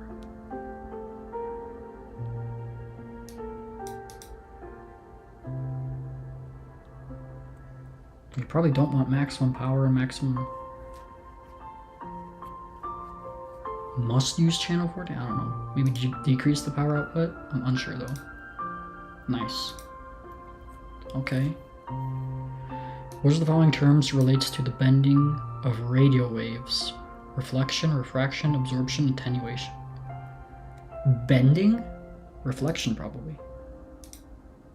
Refraction? What is refraction? That sounds like... I guess it's this. I could have split, I guess, but I really thought it was that. Bending?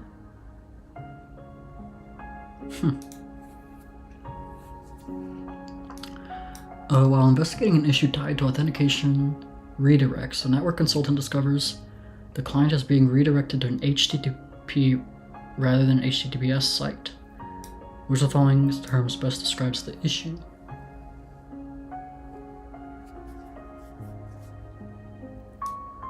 Authentication redirects. Being redirected to HTTP. Encryption protocol mismatch. Channel utilization. Disassociation.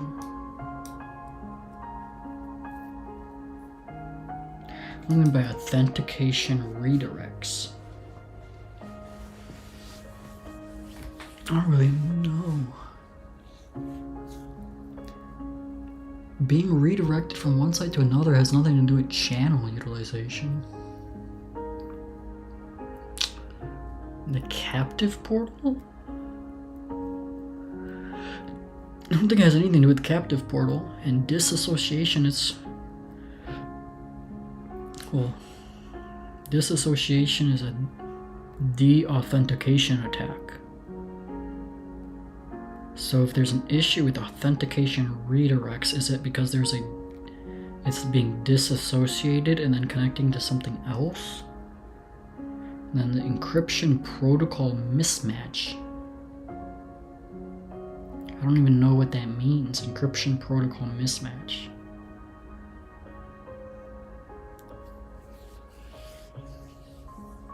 I really don't know what that means. Encryption protocol mismatch?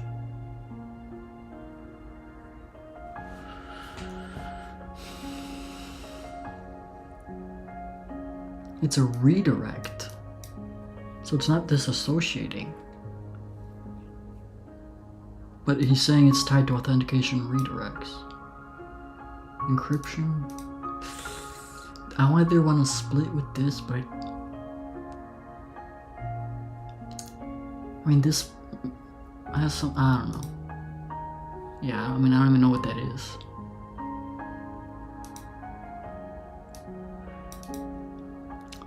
Which cellular technology provides an estimated real-world download of up to 300 megabits per second?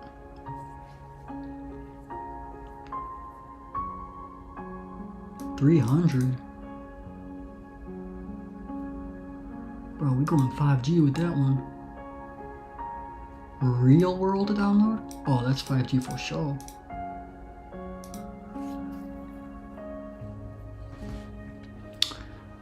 Refraction. Glass or water can cause radio waves to bend and take a different path to the receiver and cause data rates drop. This is known as refraction. Glass or water. Whereas mirrors or shiny surfaces cause reflect, meaning that a variable delay is introduced. Reflection causes packets to be lost and causes data rate drop. Let's go to Wi-Fi.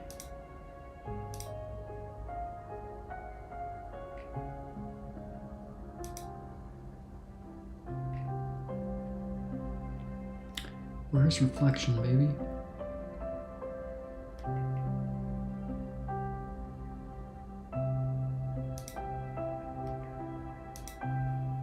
Reflection.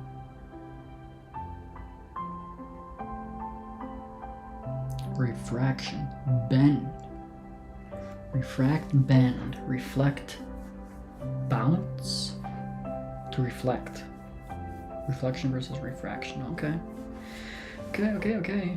Absorption.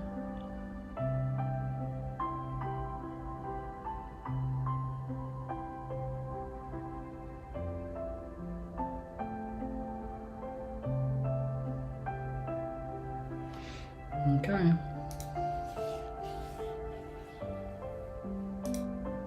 Alright, refraction, it is.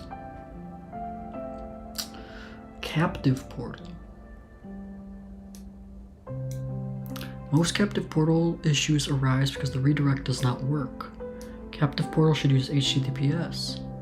Most modern browsers will block redirection to sites that do not use TLS.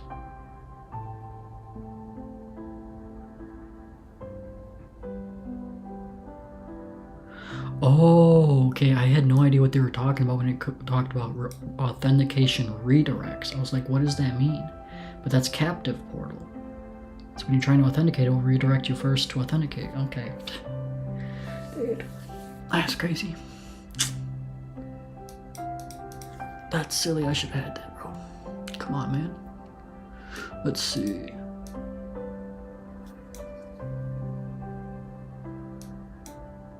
I don't even know what this means. Will cause the connection to fail even if the correct credentials are supplied. Yeah, honestly, that was a weird guess, but it was one of these two. Oh, it was IBSS. Okay, I was pretty sure that independent thing had something to do with it. Independent basic service set is an ad hoc topology where wireless adapter allows connections to and from other wireless devices. Okay, let's go to that.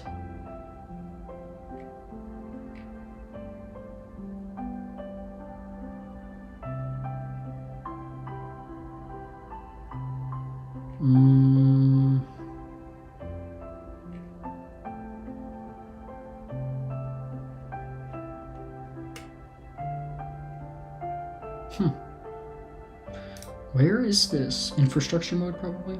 Where's infrastructure mode?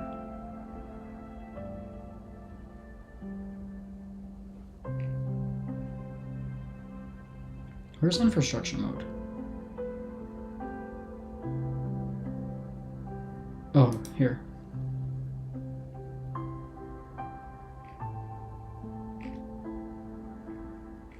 There's no ad hoc?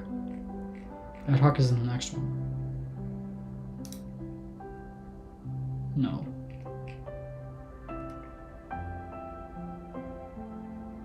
What's going on?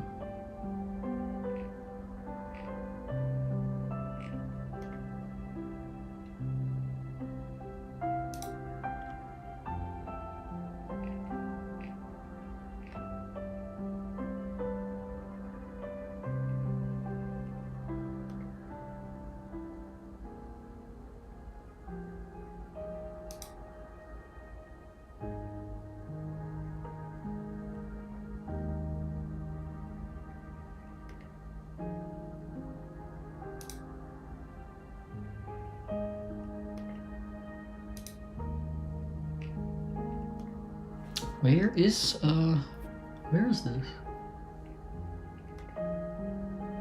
What on earth? Let me search for this. Ad hoc. Other wireless network types. Is that not in here? Oh, right here. I'm tweaking.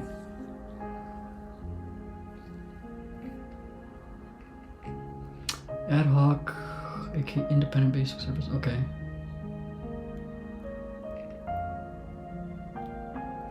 A wireless mesh network. Do I have to know what that is? W. No, I don't. But I do need to know this though. VXLAN.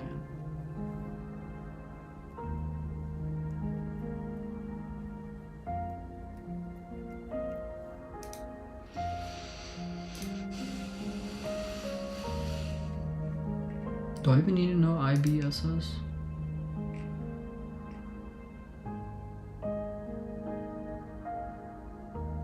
No.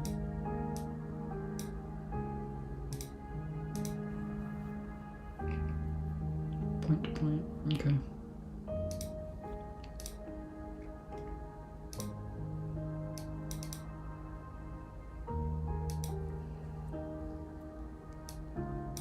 Absorption.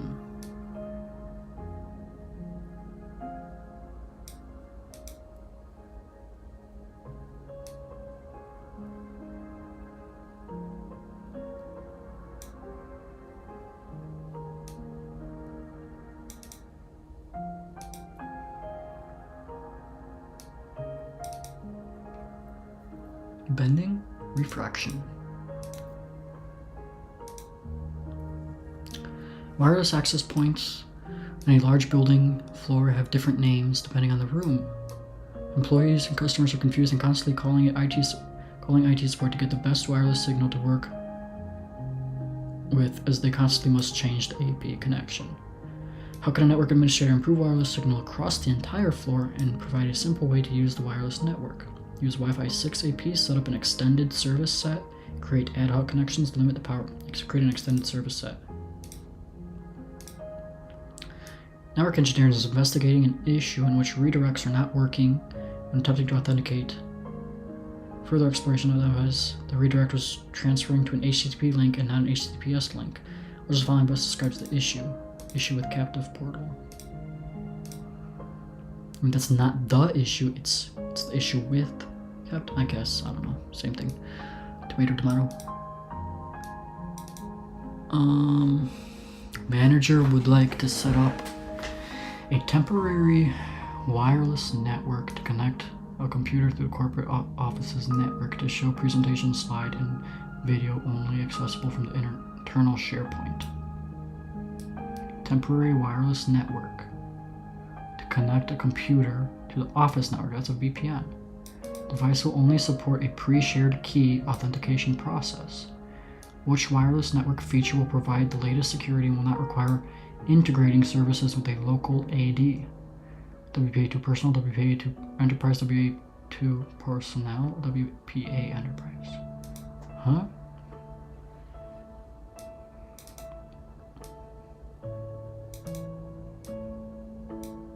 Oh, for the authentication process. Without going to AD. So that's going to be personal.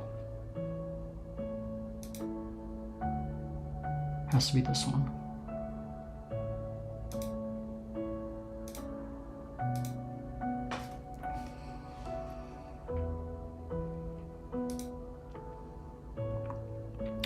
Network administrator setting up a new office room on a different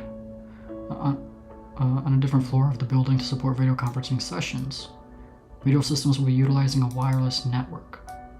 Although the work budget is very small, the network must support two 2167 megabit per second streams over an 80 megahertz, 5 gigahertz, 80 megahertz, gigahertz. Whatever, this thing, okay.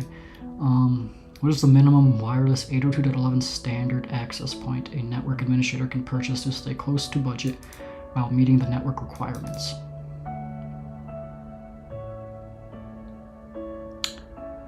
Minimum 802.11 standard to stay close to budget while meeting network requirements. Support two 2167 megabit streams over an channel bonding and 5 gigahertz band channel at 2167 megabit per second streams. Wireless G. Wi-Fi 4, Wi-Fi 5, Wi-Fi 6. It has to be fast and channel bonded. So I'm going with Wi-Fi 5, which is the 5 gigahertz channel and supports channel bonding. I don't know about this, but I know it's fast. Going all in. As an IT technician needs to set up multiple outdoor antennas at a large farm to boost radio communication for its farmers, which of the following antennas should the technician install that would require the least amount of maintenance throughout its life cycle? Jeez, bro, come on now. Yagi antenna, parabolic grid antenna, static dish antenna, Taurus antenna. Bro.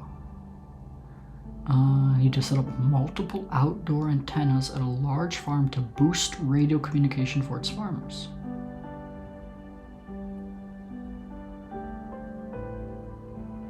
Least amount of maintenance is going to be a static antenna. And I know these are other kinds of antennas, and I don't know anything about them, but I know this is static, which is little effort. So I'm going all in on that. All in. Should I go half in? I think I should go half in. Dang it. Oh, that's tough. That's tough. Ah. I mean, I don't know what those ones were, so I just didn't go with that. I should have go half in. I was not sure. But I kind of felt like I was, because Minimum maintenance to static. I guess not. I didn't know I had to know that. I didn't think I did. It's nowhere on here. Yagi antennas? I mean, it's in... Actually, I should be looking at this, too.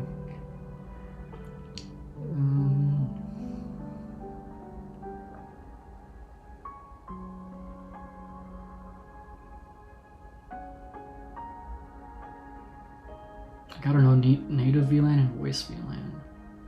League aggregation speed, duplex, spanning tree, MTU. Regulatory impacts, 802.11h. Oh, I gotta know this? Oh, actually, I didn't know about that. Captive portals. This is actually following these things pretty well. This is actually very closely resembling to all of this.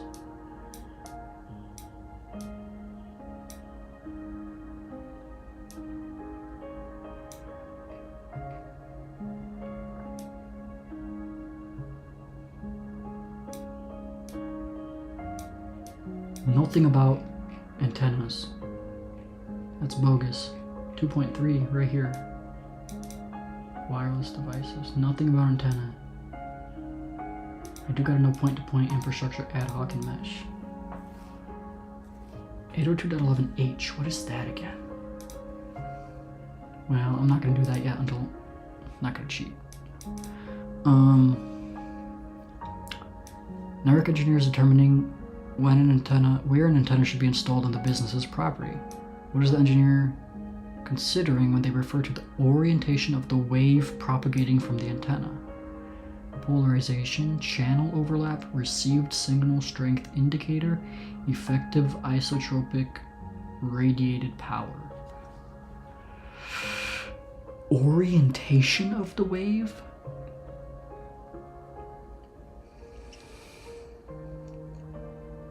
I mean, this is just power. This is received signal strength, so it's not these. So it's polarization? For the orientation? That sounds like polarization. Nice. I didn't remember that.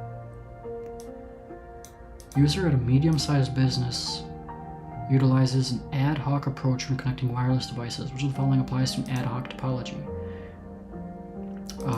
Okay, here, independent basic service side. A Yagi antenna. A Yagi is a bar with fins antenna that's is a valuable unidirectional signal for point-to-point wireless bridge connections. This is common for outdoor use and can boost radio signals across long distances. I had no idea I had to know that. Let's see, satellite. I'm thinking like geo-orbital stuff, low Earth orbit stuff, maybe VSAT, GPS here. Where's the antenna stuff? Oh, antenna types. Okay, we got a whole page on it. Okay, I see. This is not in the things I need to know. Antenna types. Antenna type determines the propagation pattern or shape of the radio waves. Let me do some formatting on this page, man. Come on now.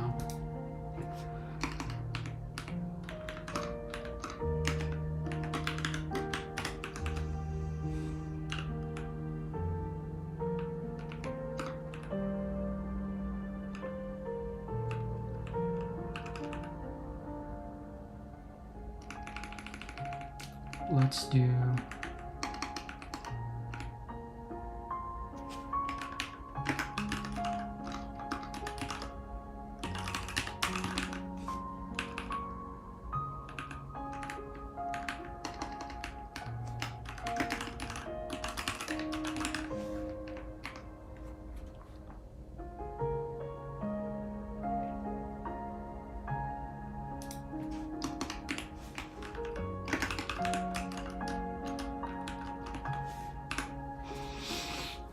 That's what I'm talking about. That's way better. Unidirectional can use Yagi or parabolic. Okay, so this does not even help me decide between these two. Parabolic grid antenna looks like a dome, but with more rectangular features with grid-like openings. This antenna is expensive with upfront costs and maintenance. Okay, I should add that here.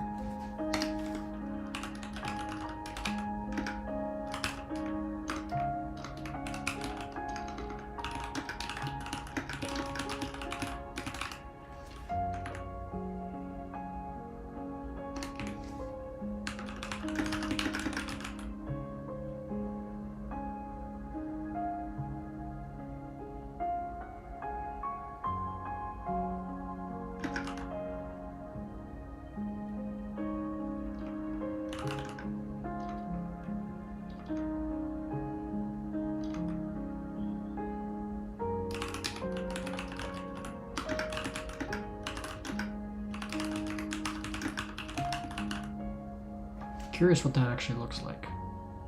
Parabolic grid antenna.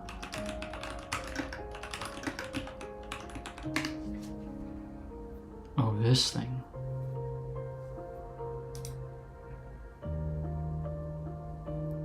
Yeah, no, you don't want to do anything with this. You don't want this.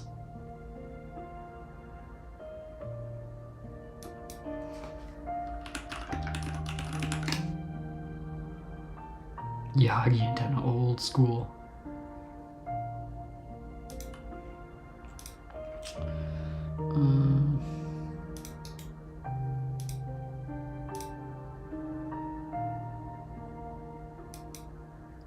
Okay, so least amount of maintenance.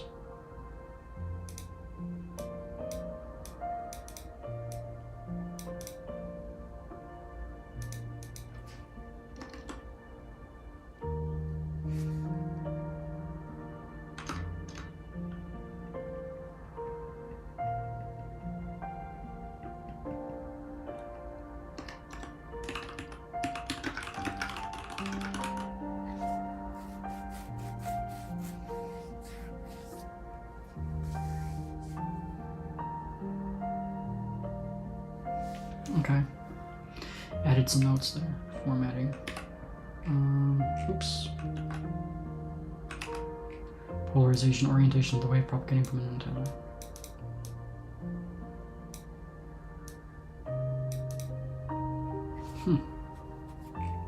Completely could not remember that.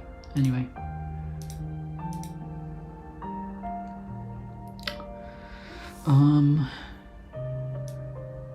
So which one was, oh, this is the polarization. Okay, yeah. Okay, got it.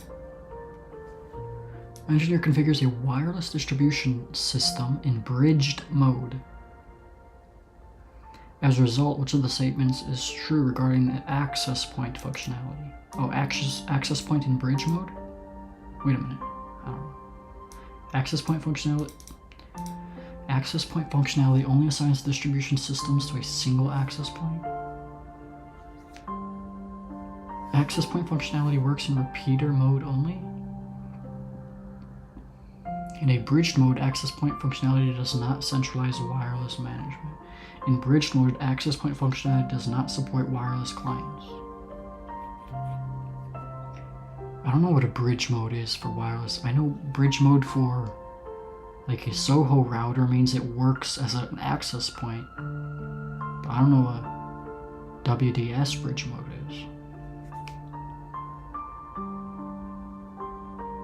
Repeater mode only? An access point is a... Yeah, probably repeater. That seems to make sense. Wait. But that's what an access point is, it's a repeater. Access point functionality only assigns distribution systems to a single access point? I don't know. I honestly don't know what any... can I eliminate any of these? Bridge mode access point functionality does not support wireless clients. I feel like that doesn't even make sense. Why wouldn't it? It's an access point, that's the only point of it. Bridge mode access point functionality does not centralize wireless management. I don't know about centralizing wireless management. Access point just enables hosts to connect to the wireless network. It doesn't do centralizing or uncentralized. It doesn't, I don't know. I feel like not these two. Access point functionality works in repeater mode only. I don't know what it's repeating. Maybe. It could be this.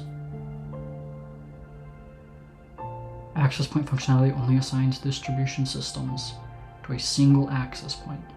I feel like it's this, but I'm unsure. Nope. Of course not. Alright. There's so much that I don't know. That's crazy. Farmer wants to install multiple antennas on the farm to boost radio communication across long distances. The antenna should be easy to install and require minimal maintenance and upfront costs. Okay, so this is the farmer thing. It's a Yagi. Old school Yagi. Baba Yagi.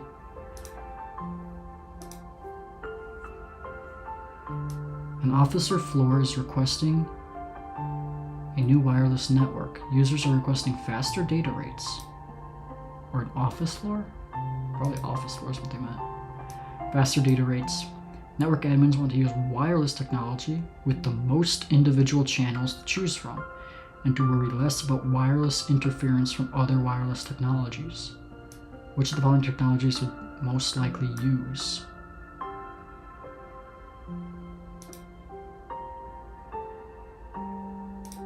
Probably these two. Most individual channels is a 5 gigahertz. And G has to do with BG is 2.4. N is dual band. Nice. I wasn't exactly sure, but I was figuring that. Dual band and 5 gigahertz. Computer has difficulty connecting to a wireless access point.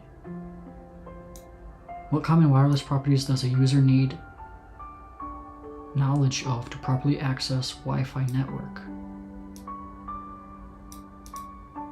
You use the SSID in a passphrase.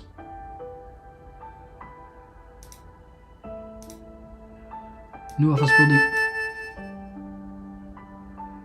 Alright, might as well just take the break right away. Okay, 40%, not even halfway. We'll have to get at least a halfway.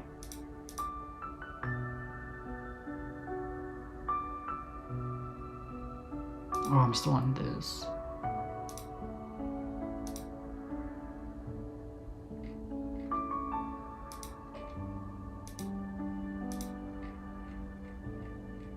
Okay, I'm gonna finish this for sure.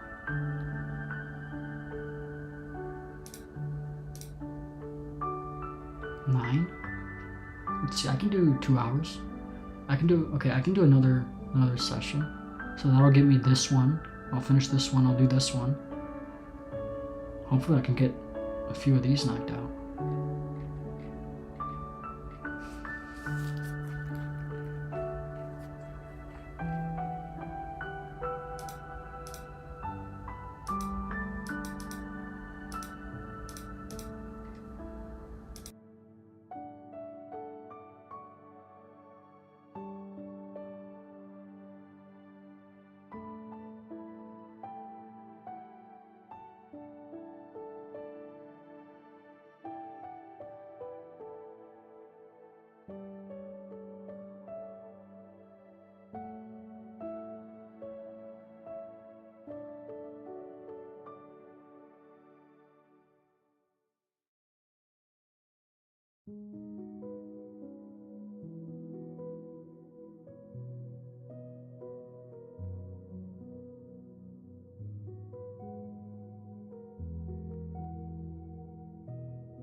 New office building was constructed right outside U.S. military.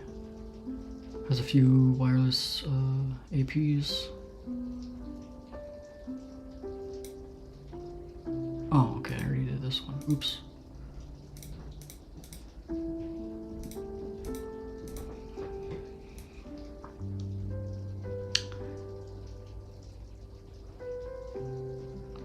User 1 wants to send file to user 2 using laptop's wireless adapter. Which of the following is the most secure way of sending files to one another using current wireless adapters?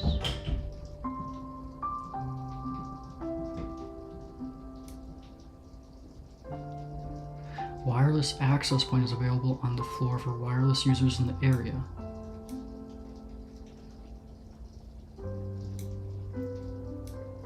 Most secure way?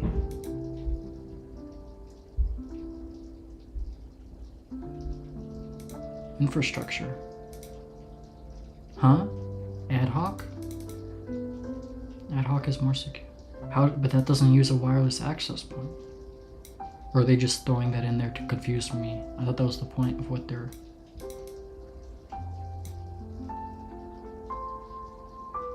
I suppose ad hoc then?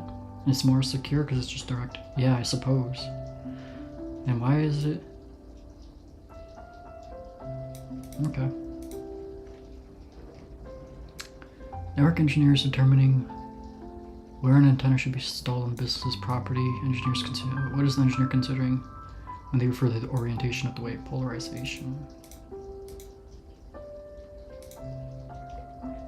To increase wireless bandwidth in an office space, an engineer tests a few configurations. In doing so, the engineer learns that by manipulating 20 MHz frequency, a wireless product will obtain more bandwidth. Which of the following implementation refers to the approach, using this approach as a solution? Increase bandwidth, manipulating 20 MHz frequency to obtain more bandwidth. That's channel bonding?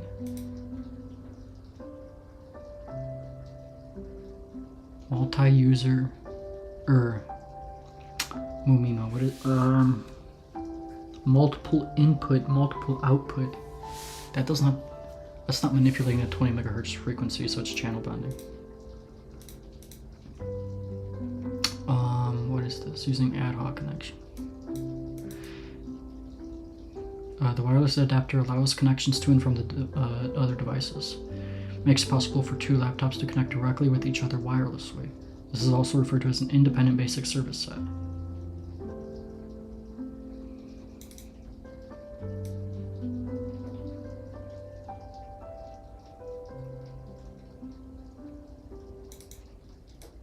I don't really understand the difference between ad hoc and mesh.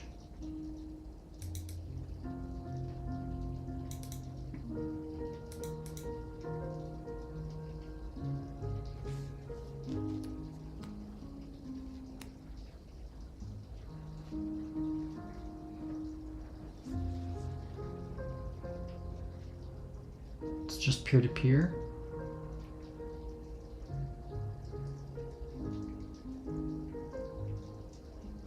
What is this?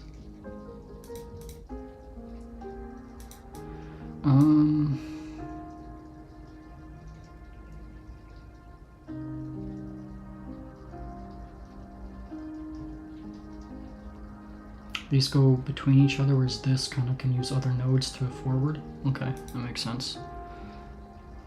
But this is more, it's not required. Okay.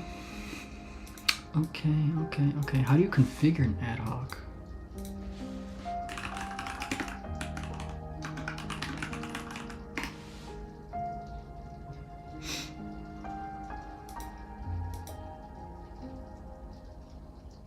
Yeah, no one's doing this.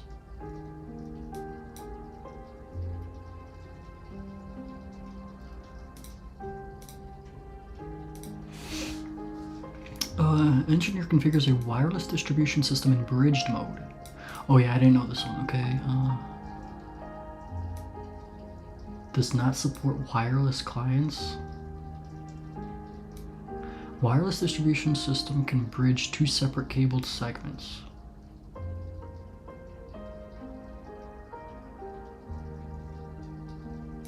When WDS is in bridge mode, the access points will not support wireless clients.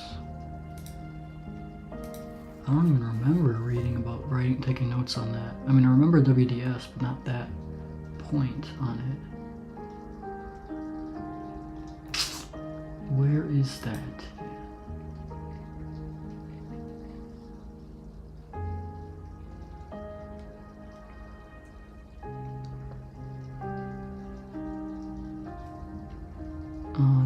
Wireless distribution system. Is that in here?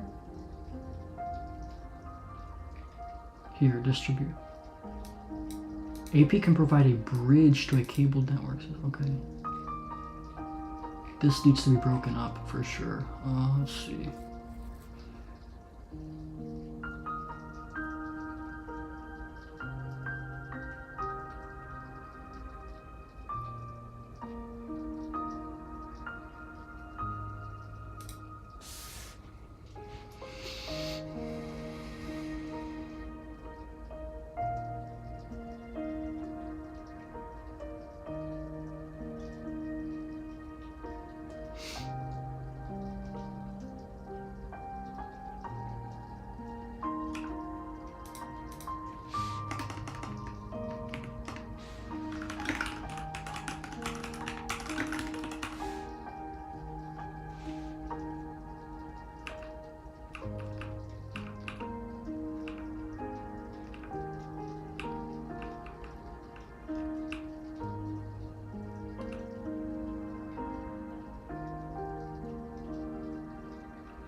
So it serves as a wireless bridge, basically.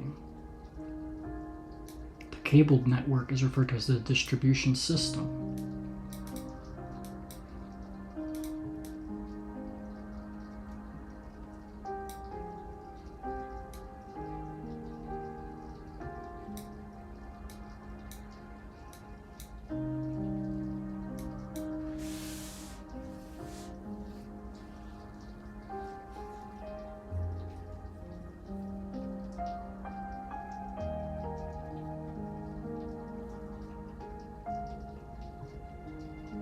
Okay, so let's say you have a cabled network segment here, and cabled network segment here, and they're not physically connected. You can use a wireless access point to connect those two.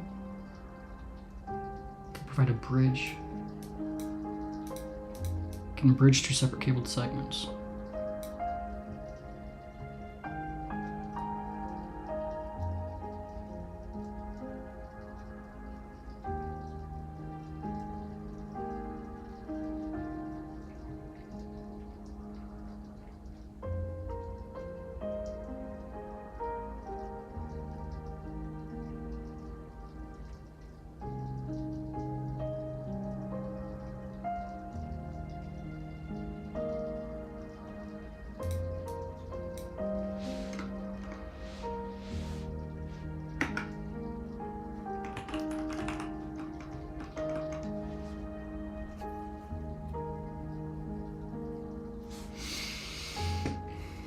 Sure, I'll just do that. I just kind of want to put this in here.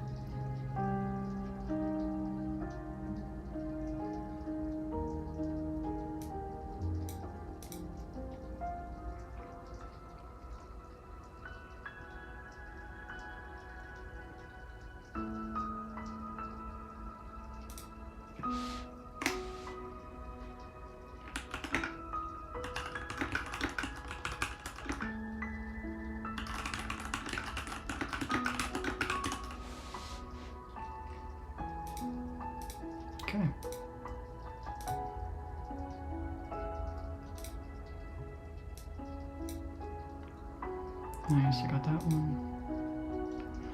Oh, wireless access points available here, user 1. Okay, so this is going to be ad hoc point-to-point direct connection. Set up multiple outdoor antennas for a large farm to boost radio communication for its farmers. Outdoor antennas. Least amount of maintenance. Outdoor is Yagi. Cheap directional. Office floors requesting new wireless network. Faster data rates. What are they going to use? 5.0 and .n. Dual band at 5.0. What describes the impact of thick walls and ceilings? Oh, that's going to be absorption. And engineer troubleshoots wireless access points, which is a single one, which is not functioning as expected. Engineer learns what the configuration is set for bridged mode to cable segments. Based on the configuration type, which of the following describes the access point's configuration limitation?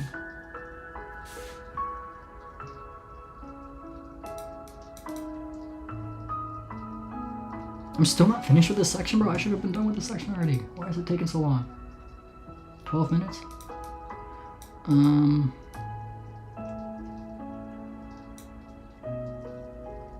Which describes its limitation? Doesn't support wireless clients.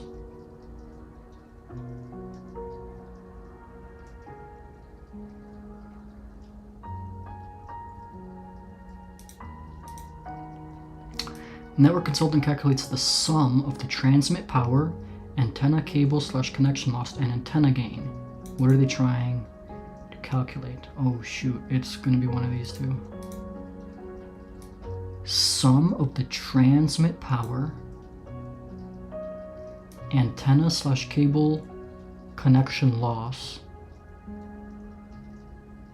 and antenna gain. Ah, dude, it's one of those two. Received signal strength indicator? Effective isotropic radiated power.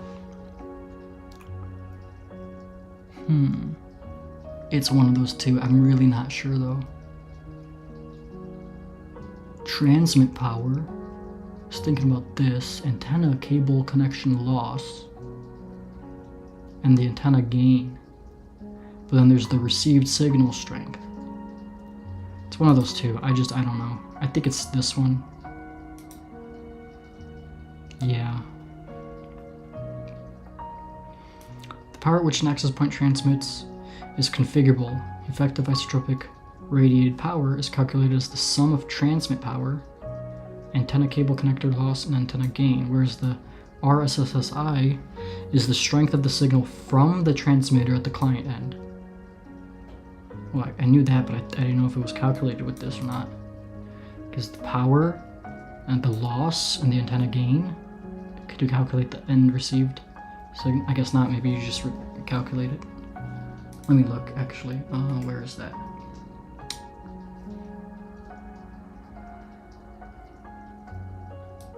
Performance assessment? Up here somewhere? Oh, range and signal strength.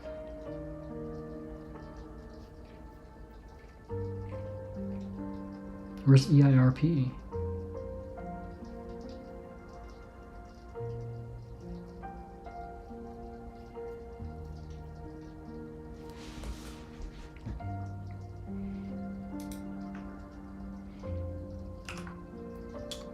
This should for sure have.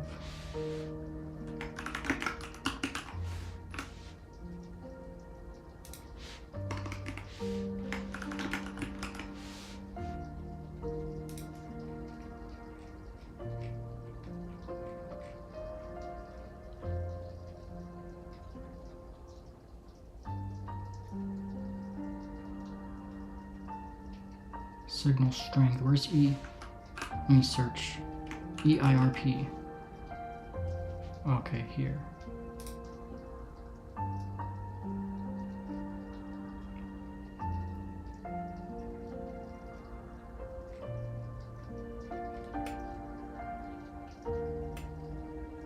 That's over here.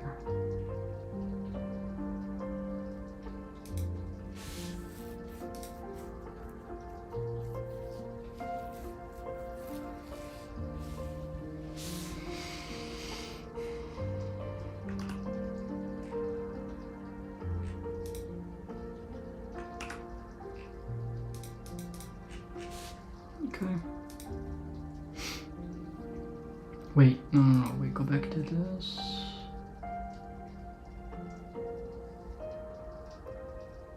Okay, no calculation for this one.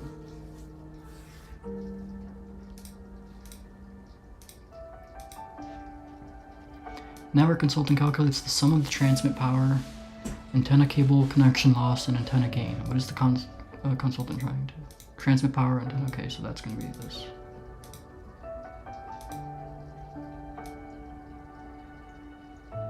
Direct point-to-point link.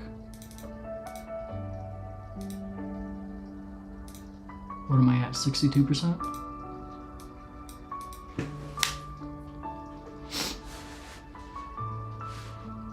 $42% only?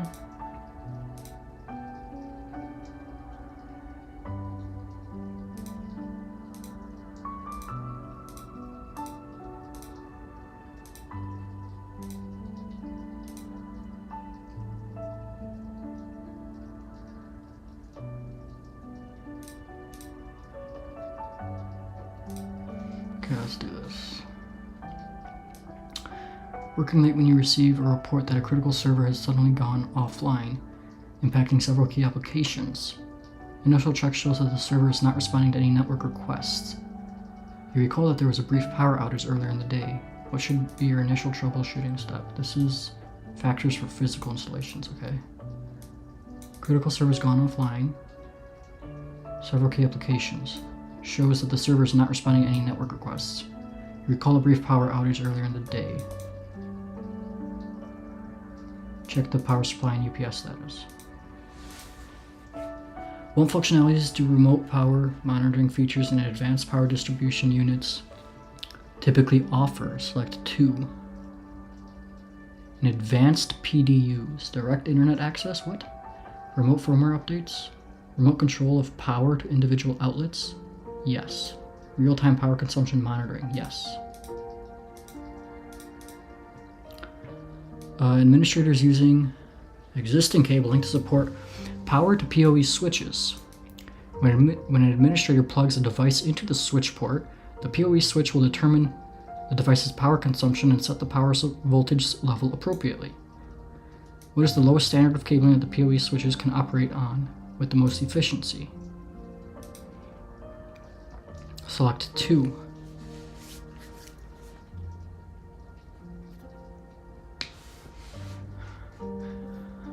They're using existing cabling to supply power to PoE switches, okay? When an administrator plugs the device into the switch port, the PoE switch will determine the device's power consumption and set the supply voltage level appropriately. What is the lowest standard of cabling that the PoE switches can operate on with the most efficiency? Lowest standard? I'm thinking it's 5E cable or better. Is that the lowest thing? Can they operate on Cat 3?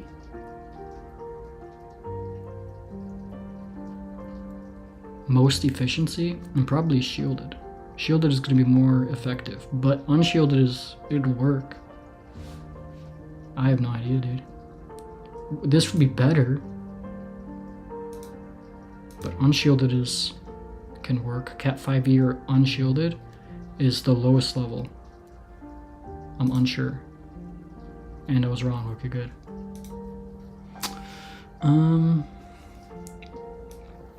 Sysadmin completed an upgrade to the data center shortly after the electric company cut a power line to the building, but the data center continued to operate until the repaired power line.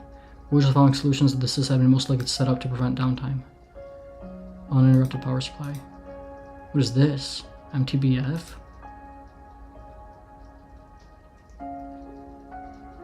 I need battery backup. Where's their battery power delivery? Not these two. What is MTBF? That's throwing me off because I don't know what that is. MTBF?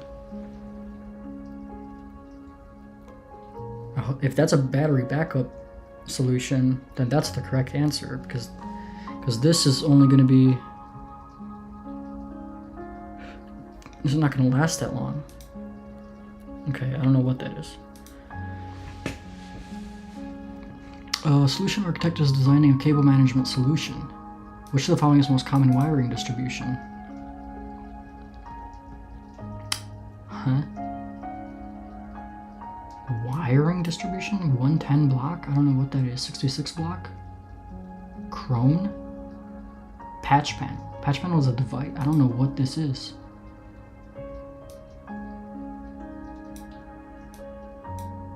This thing.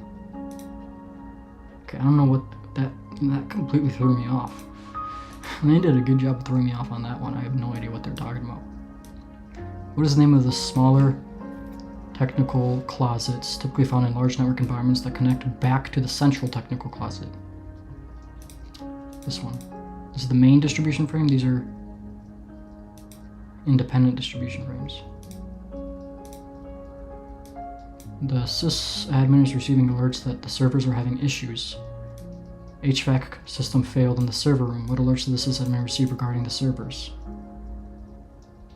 Processing at temperature. What is the primary reason for installing lockable doors on server racks? Okay, nah, these are the kind of questions I like to see, baby. What is this? Oh, okay. Shielded and get what? I was completely wrong on this. PoE requires Cat3 cable or better, while PoE Plus must use Cat5e cable or better. Okay. Drawing power down the cable generates more heat that can adversely affect data rates. PoE should use shielded cabling as it is capable of dispersing heat more efficiently than unshielded. Okay, so Cat3 and shielded.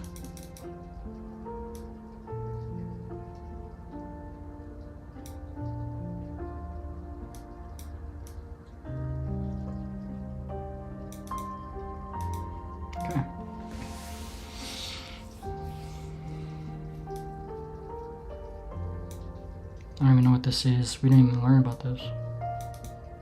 Patch panel.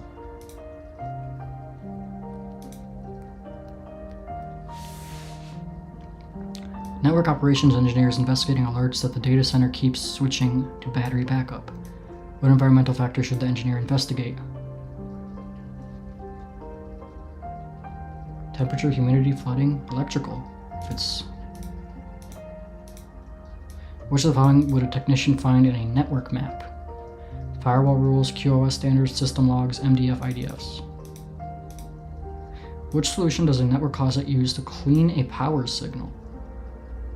PDU, generator, UPS, clean a power signal?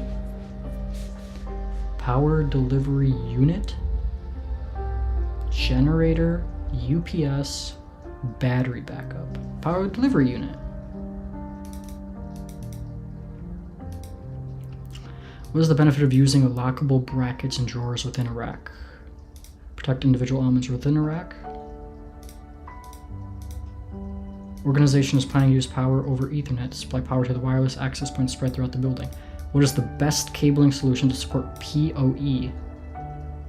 3 or better, shielded.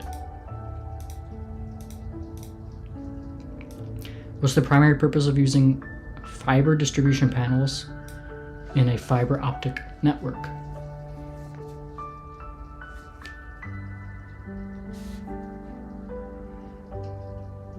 Fiber distribution panels in a fiber optic network. To provide a centralized location for connecting and managing fiber optic cables. Yeah. To increase signal strength.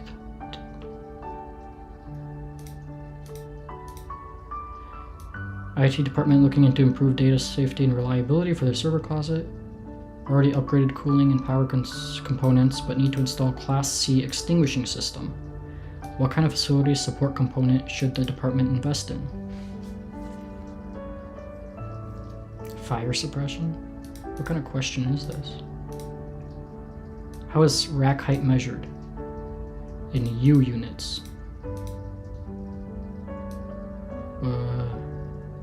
Why do equipment room and data center facilities tend to use high voltage circuits?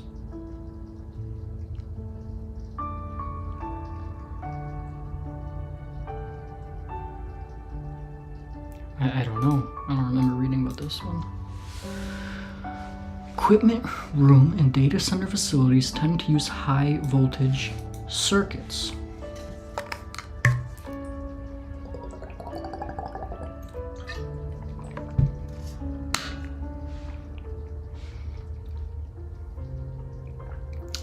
To allow for higher load capacity with lower amperage?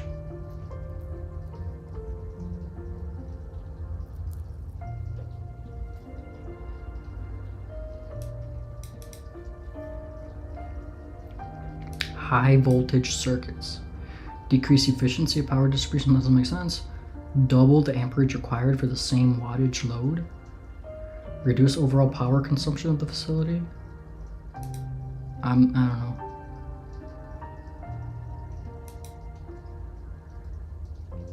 It's the only one that seemed to be worded like it made any sense.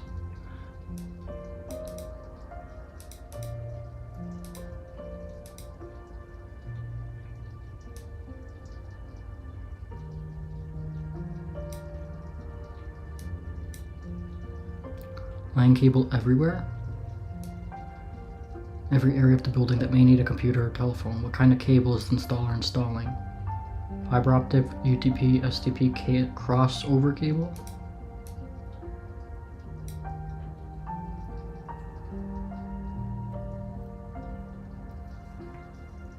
STP, probably. They're permanent links.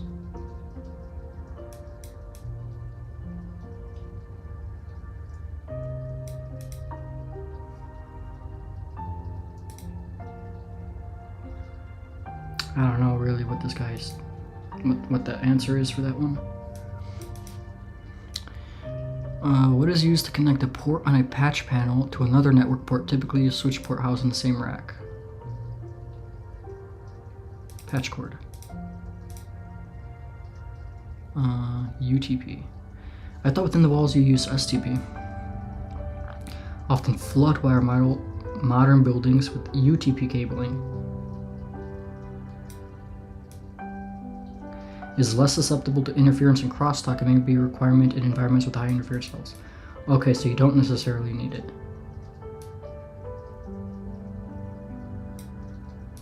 Okay, I thought because it was in the walls you need the STP for the extra protection, but I guess not. So UTP would be standard for flood wiring, okay. Why do equipment room and data center facilities tend to use high voltage circuits? High voltage circuits are used in data centers and equipment rooms because they allow for higher load capacity while requiring lower amperage. This is beneficial because it reduces the risk of overloading circuits and allows for more efficient power distribution across the facility. Let's go to that. Cabling. Let's see where we at with this.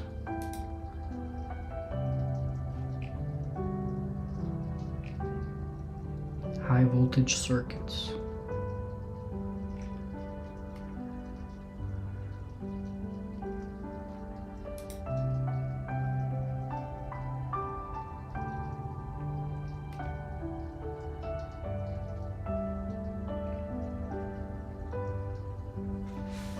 Power management.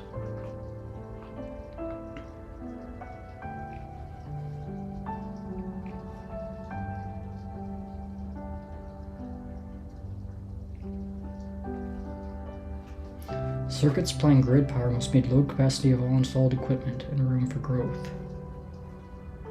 AC circuits to server room will be higher capacity than domestic or office circuits.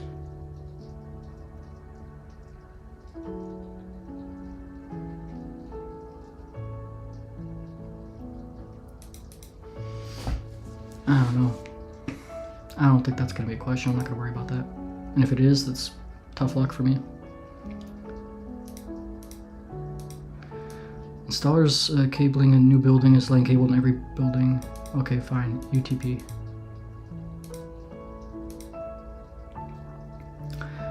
Why do equipment room and data center facilities tend to use high voltage circuits?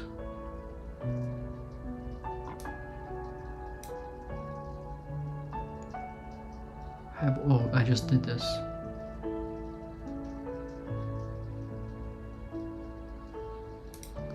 Allow for higher load capacity with lower amperage. Oh, I'm going up, baby. Slowly.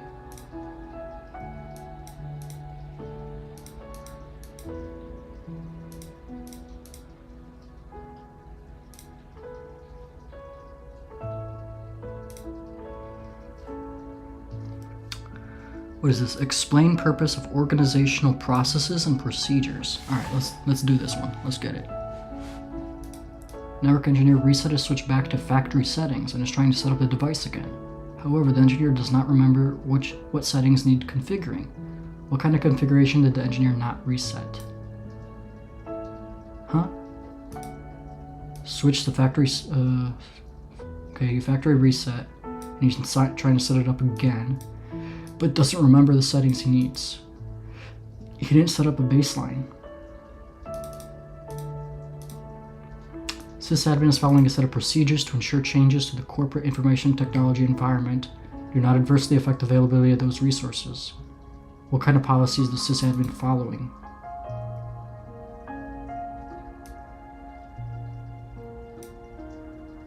Change management. CIO canceled a contract with a third-party vendor because they refused to sign a contract to limit what uses of sensitive data are permitted, what storage and distribution restrictions to enforce, and what penalties to incur for breaches of the agreement. What kind of contact did the vendor fail to sign? Contract.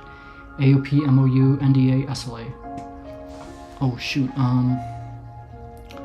Memorandum of Understanding, Acceptable Use Policy,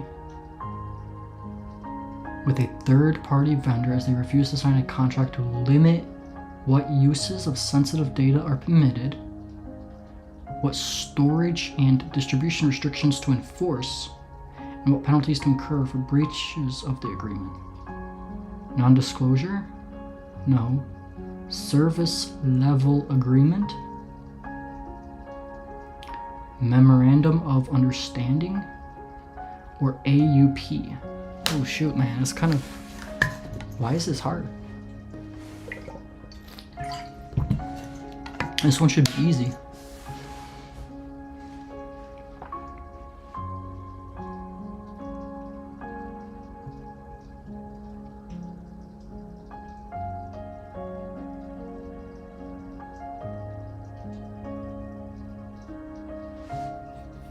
Why is my nose so itchy, dude?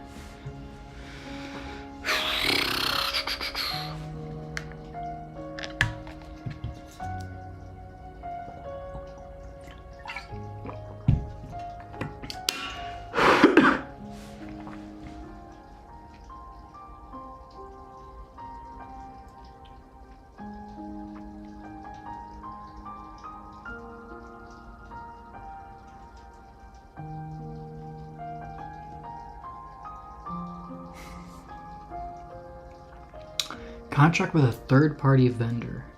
MOUs are typically not contracts, so I'm kind of shying away from that.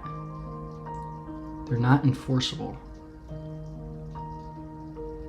So a non-disclosure agreement is typically just non-disclosure. SLA is acceptable use? Kind of? That's what I'm... No? SLA? Service level agreement with a third party? Probably SLA. Dang. Help desk technician is working on the sysadmin to clean up old servers and network equipment in their tech closet. Help desk technician is having issues finding which server is the one that needs decommissioning. What kind of diagram would help the technician find the correct server? Wiring, site survey, floor, rack. Rack diagram. CIO signed a preliminary agreement with a vendor to express intent to work together. Preliminary? That's an MOU. What illustrates network architecture of a group of interconnected network equipment without involving precise layout? Logical. What is the primary purpose of configuration management processes in network appliances?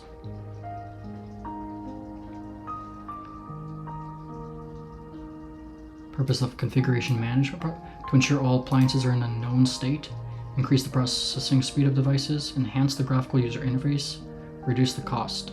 network maintenance. Probably these two. Wait. Just one. This one. What does EOL phase signify for product? End of life? Product is no longer being sold. It was NDA. Oh, what?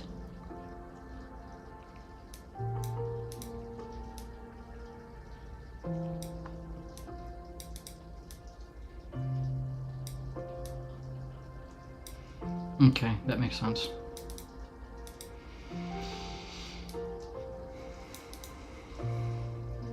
What's the primary reason for making a backup before updating?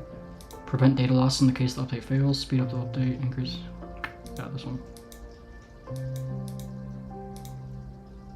Network admin setting up new address pools in a DHCP server and having difficulty running available IP addresses. Which of the following would make the management of allocated IP addresses on the network easier?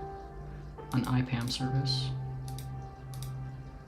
What role does the CAB play in change management? Implements the changes directly, creates RFC, approves major significant changes. CIO needs to prepare a process for purchase, maintenance, decommissioning of assets in the company. Wants to ensure properly supported equipment. What kind of roadmap would the CIO accomplish with this task? A rack diagram, system lifecycle, SOPs, wire diagram. Roadmap is a system lifecycle. What kind of agreement helps shield both the customer and vendor from legal risk and enforces a standard for what the customer should expect from a vendor? Oh, that's service level. Company is working to contract out its IT needs to a third-party managed service provider. Part of the provider's onboarding process, they run a report to identify all and record all assets, their age, warranty, and performance. What type of report is this managed service provider completing? They run a report to identify and record all assets. Baseline, logical network diagram, service level agreement, audit. That's an audit. In order to prevent application and compatibility problems due to the service releases, a network admin needs to keep up to date with security bulletins, version changes, and updates released by developers and manufacturers. Which of the following options relates to this procedure? So, prevent application compatibility problems due to a service release. They need to keep up to date with security bulletins, version changes, and updates released by patch management, sounds like. Whoa, what is even this? What on earth? Company's main file server crashed. I can see that it crashed. Requiring the sysadmin to restore data. However, IT department received complaints that no one sent any communication informing employees of the issue. What kind of plan would have helped prevent these complaints? Incident plan, data loss, change management, an incident. CIO contract with a third party as they refused to sign a contract to canceled. Oh, this was the NDA. Company developing a new office has tasked the IT department with creating a document to show where electrical vendor needs to run electrical and internet cabling throughout its office. Wiring floor site survey?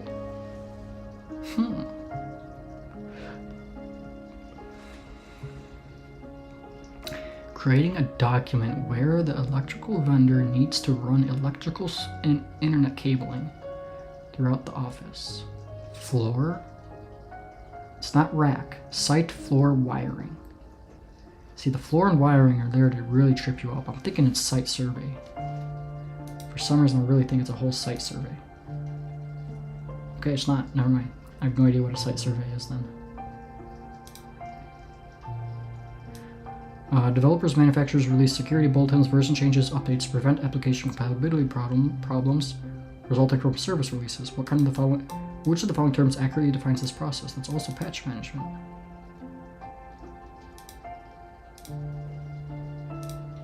A floor plan is a diagram of wiring and port locations. A wiring diagram shows detailed information about the termination of twisted pairs. Okay. Site survey is a critical planning tool to to ensure wireless local area networks deliver acceptable data rates. Okay. So floor plan.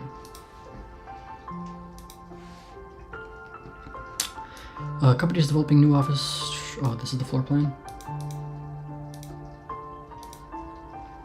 Okay. Okay. We moving up. We hit the 50%. What are we at? 10 o'clock. It's kind of late. Do I keep going? We hit 50% exactly. I think that's it. I think that's it.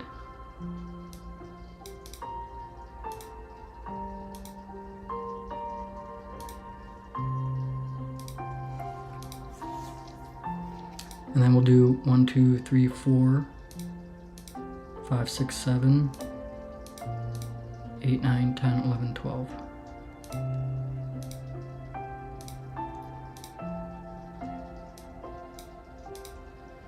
We're doing better than average, but it's much longer. All right, that's good enough. Gonna hit to sleep. It's already 10 o'clock. I didn't even realize it was that late.